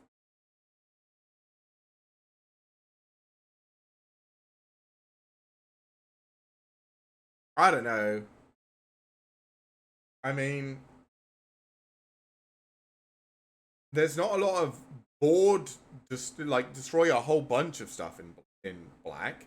There's destroy single things in. So this is gonna probably make maybe 1 or 2 black rats. I guess unless you swing and then if your opponent has to. It is at the beginning of each end step, so okay, maybe it's not terrible. At the beginning of each end step, I think it's okay. I think if you start winning, this thing snowballs completely out of control, but I think it's not great in itself right away immediately. At least not in limited, but I think it can be. Wondertail Mentor is a 2 mana 2/2 that you can tap for mana, and it gets +1/+1 counters if you spend 4. I like mana nerds, so I'm going to say this is good just because I'm a mana nerd and I like mana nerds. Yugar, Eater of All. A 5 mana 6/6. So this is like tied for the biggest thing we've seen. Ward, sacrifice a food. Okay, so if your opponent doesn't have a food, they can't target this. Oh, okay, maybe not. Other creatures are food artifacts in addition to their other types, and you can sacrifice to gain life. So you can sacrifice creatures to kill this thing, but you don't really want to do that. Whenever a food is put into a graveyard from the battlefield, put 2 +1/+1 counters on Yugar Eater. I like this card. So I think this card. I mean, again, it's probably not great because, well, no, because it is. If your opponent doesn't have food, they have to sacrifice a creature to target this thing. And you can probably bring this thing back. I think I like this. I think this is cool. If you see this card, I think it's very good. Because you can sacrifice your own creatures as food to this thing to just pump it bigger and bigger and bigger. It doesn't have trample, which is the only downside. But, like, it's not bad. Give it trample. Run people over with it. Doraline Cosmos Caller. 3 mana, 3/3, flying and vigilant. Whenever a bat you control attacks, you gain a life. Okay, there's some good life. Whenever itself enters or attacks, you may pay 2 and 2 life, 1 white, 1 black, and 2 life. When you do, return target non-land permanent with mana value 3 or less from your graveyard to the battlefield with a finality count. This is a good card. Yep. Like, if you bring this in for 5 and just bring like a creature back with finality counter, like they have to. The thing is, your opponent has to kill this, right? They can't not kill this. They literally are required to kill this, or else you're just going to keep bringing things back. Like, this is the good thing about a lot of these cards, like the Yugar and Vern the Relentless, all of these guys with the haste with the spells. Your opponent has to answer, or else they're just fucked probably. I guess that's the end. We're on to artifacts. There's a lot of really cool gold cards. A lot of really cool gold cards. I think honestly, bats and frogs are probably doing really well with their gold cards. I think that's what I'll be looking for. Bark Form Harvester is a 3-mana 2/3 that is every creature type. Reach, put target card from your graveyard on the bottom of your library. This is fine. This isn't incredible, but it is any creature type, so it triggers all of the, like, you know, creature type things if you don't have enough of that type. Bumbleflower's Share Pot. 2 mana, it's food. When it enters, you create a food. And you can tap 5 and sacrifice it to destroy target non-land permanent.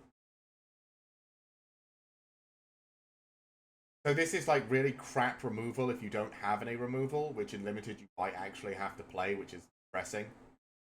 But, I mean, it's cool. It's also, you make a food, so you can always just heal yourself a little bit if you're being slow. Fine. Fountain Port Bell. 1 mana artifact. Whenever Fountain Port Bell enters, you may search your library for a basic land card, reveal it card on top. You can sacrifice it to draw a card. Not bad, actually. I don't mind this. Not ramp, because all it does is put the card, the land on top of your library. But, like, if you get it early, just make sure you have the land you need. And you can always sacrifice it later just to draw a card. I don't hate it. Heirloom Epic. 1 mana for an artifact, and for 4 you can tap it, draw a card. For each mana in this ability's activation cost, you may tap an untapped creature you control rather than pay that mana. Oh, okay, so it's got like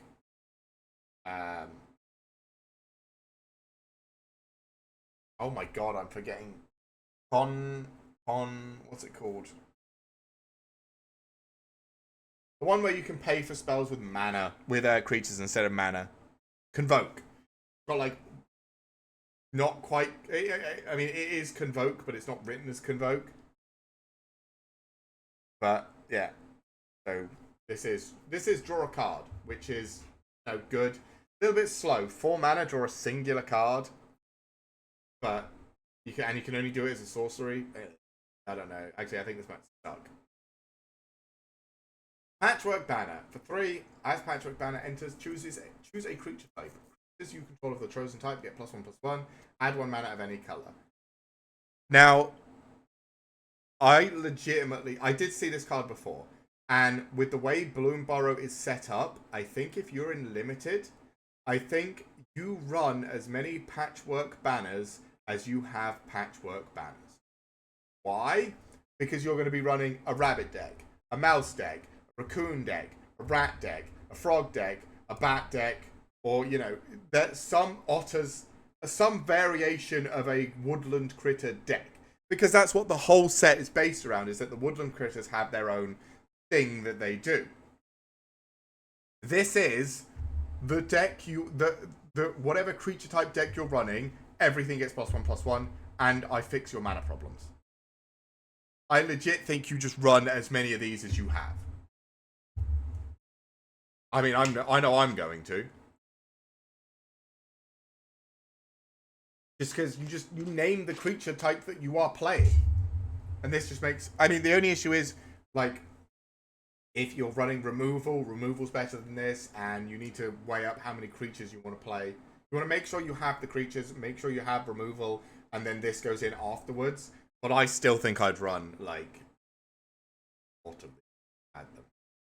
I think this is a really good card, in BloomBurrow specifically. It's probably also good out of BloomBurrow, but I think in BloomBurrow specifically, this is really good. Short Bow, 2 mana for an equipment that you can equip for 1, and equipped creature gets +1/+1, has vigilance. Sure, the reach is nice. Fine. Starforged Sword. So for 4 mana, it has equipped creature gets +3/+3 and loses flying. You can gift a tapped fish so that you can equip this to a creature immediately.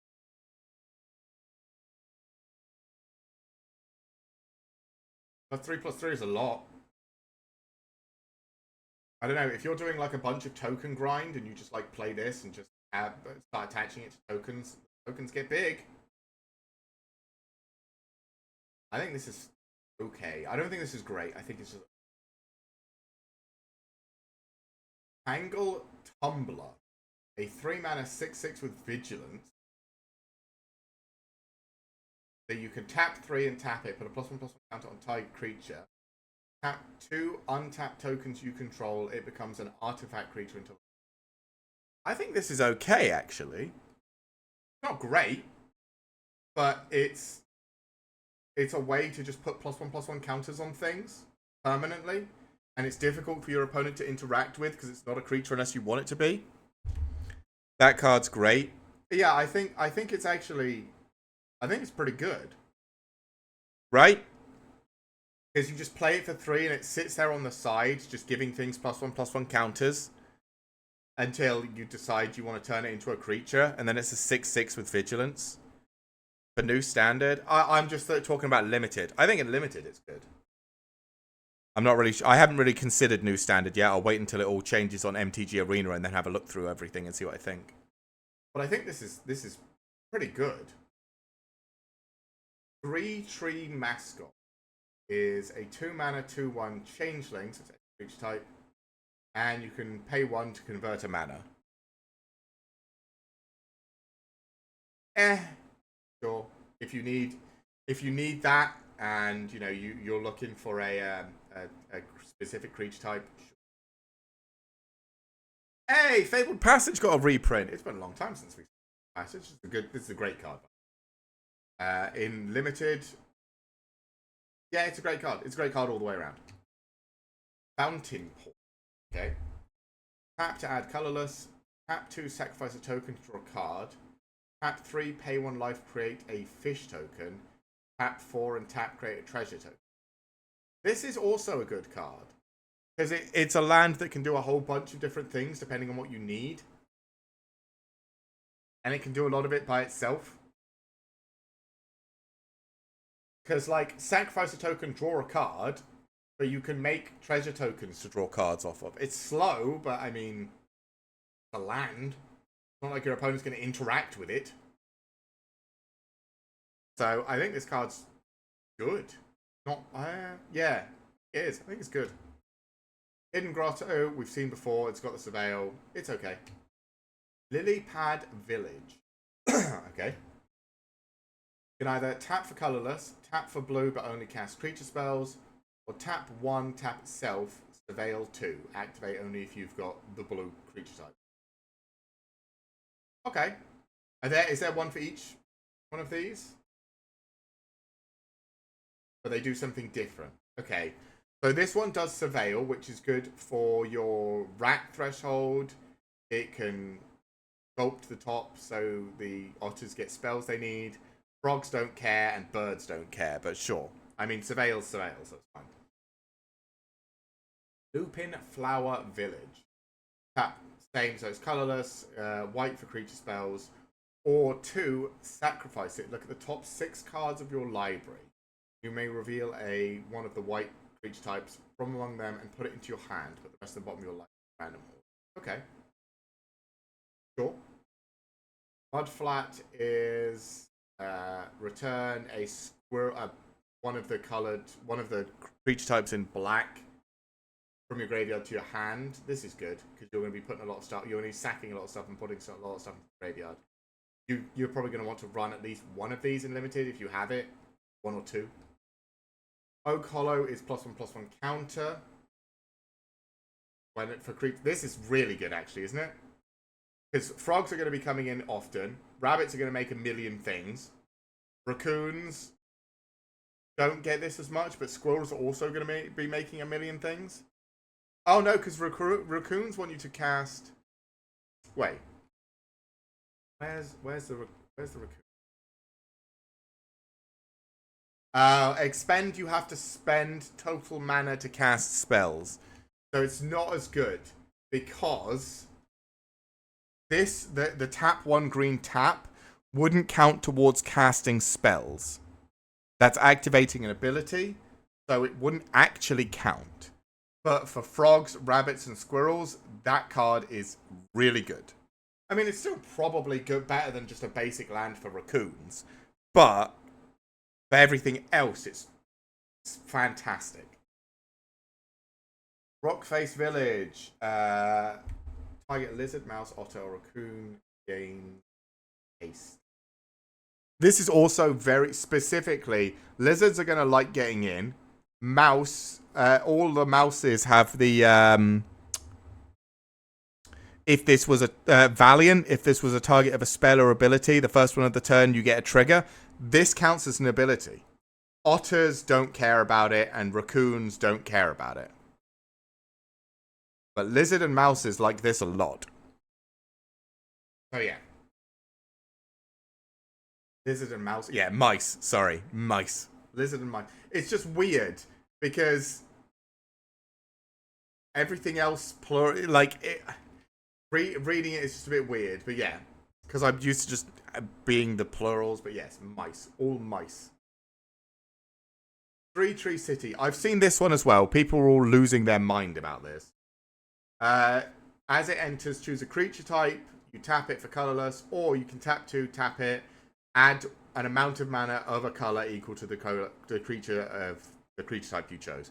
So again, because of the way BloomBurrow functions, if you have this card, put it into your deck.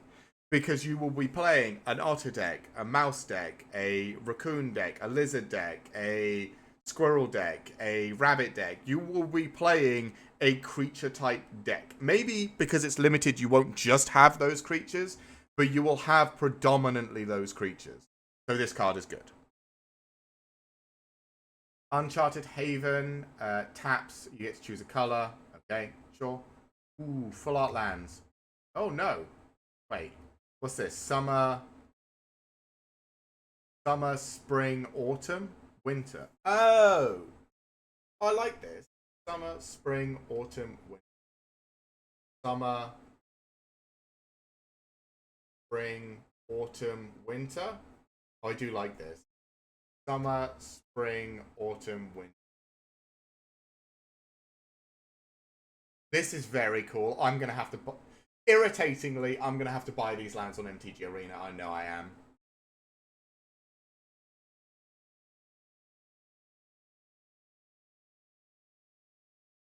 Wait. Isn't that summer? Why is that different?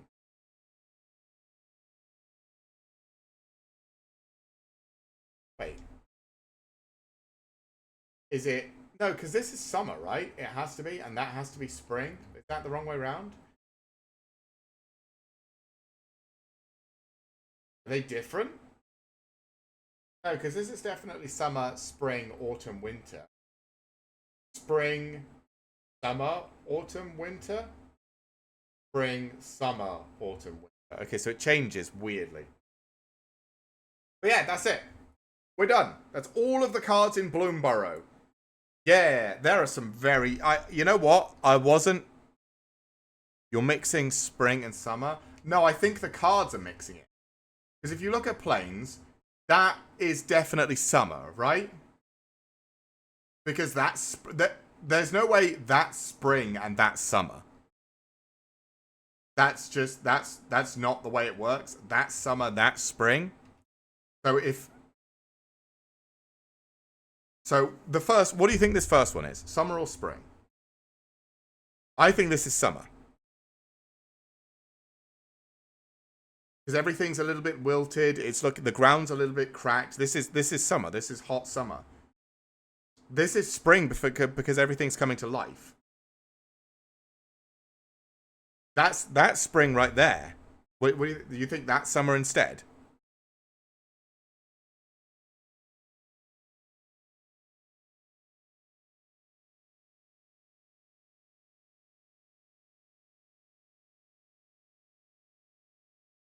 I don't know. I'd say, look, also, there's the rays of sunlight. This has to be summer. There's literally rays of sunlight in this one. I think you're wrong. I think that's summer, that's spring, that's autumn because everything's fallen off, that's winter, obviously. This one, I don't really know. I don't know which to tell. I don't know how to tell which is which out of those two. That's definitely autumn. That's definitely winter.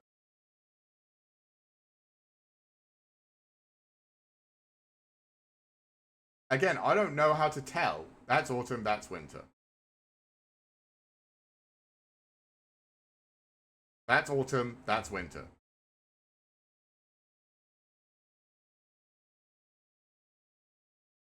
But I don't know.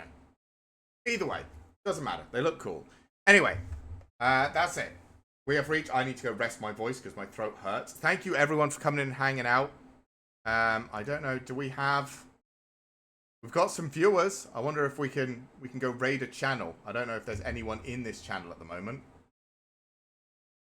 Oh, there is. There is someone doing BloomBurrow. Yeah, there is some people playing BloomBurrow. I guess there was a streamer event on. But I didn't get invited. Oh well.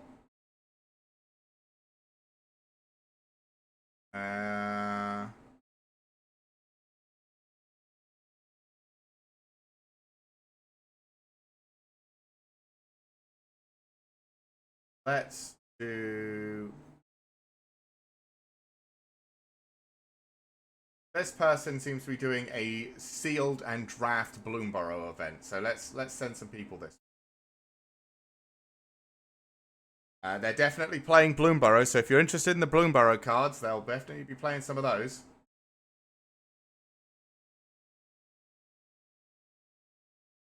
Alright. We are going to send a raid their way. And yeah, that's it. I'll be playing this set on Friday. Tomorrow we'll be playing Fallout. I know I've just sent the raids, this is completely pointless. But yeah, until tomorrow, I hope everyone has a good day. And I will see you all later.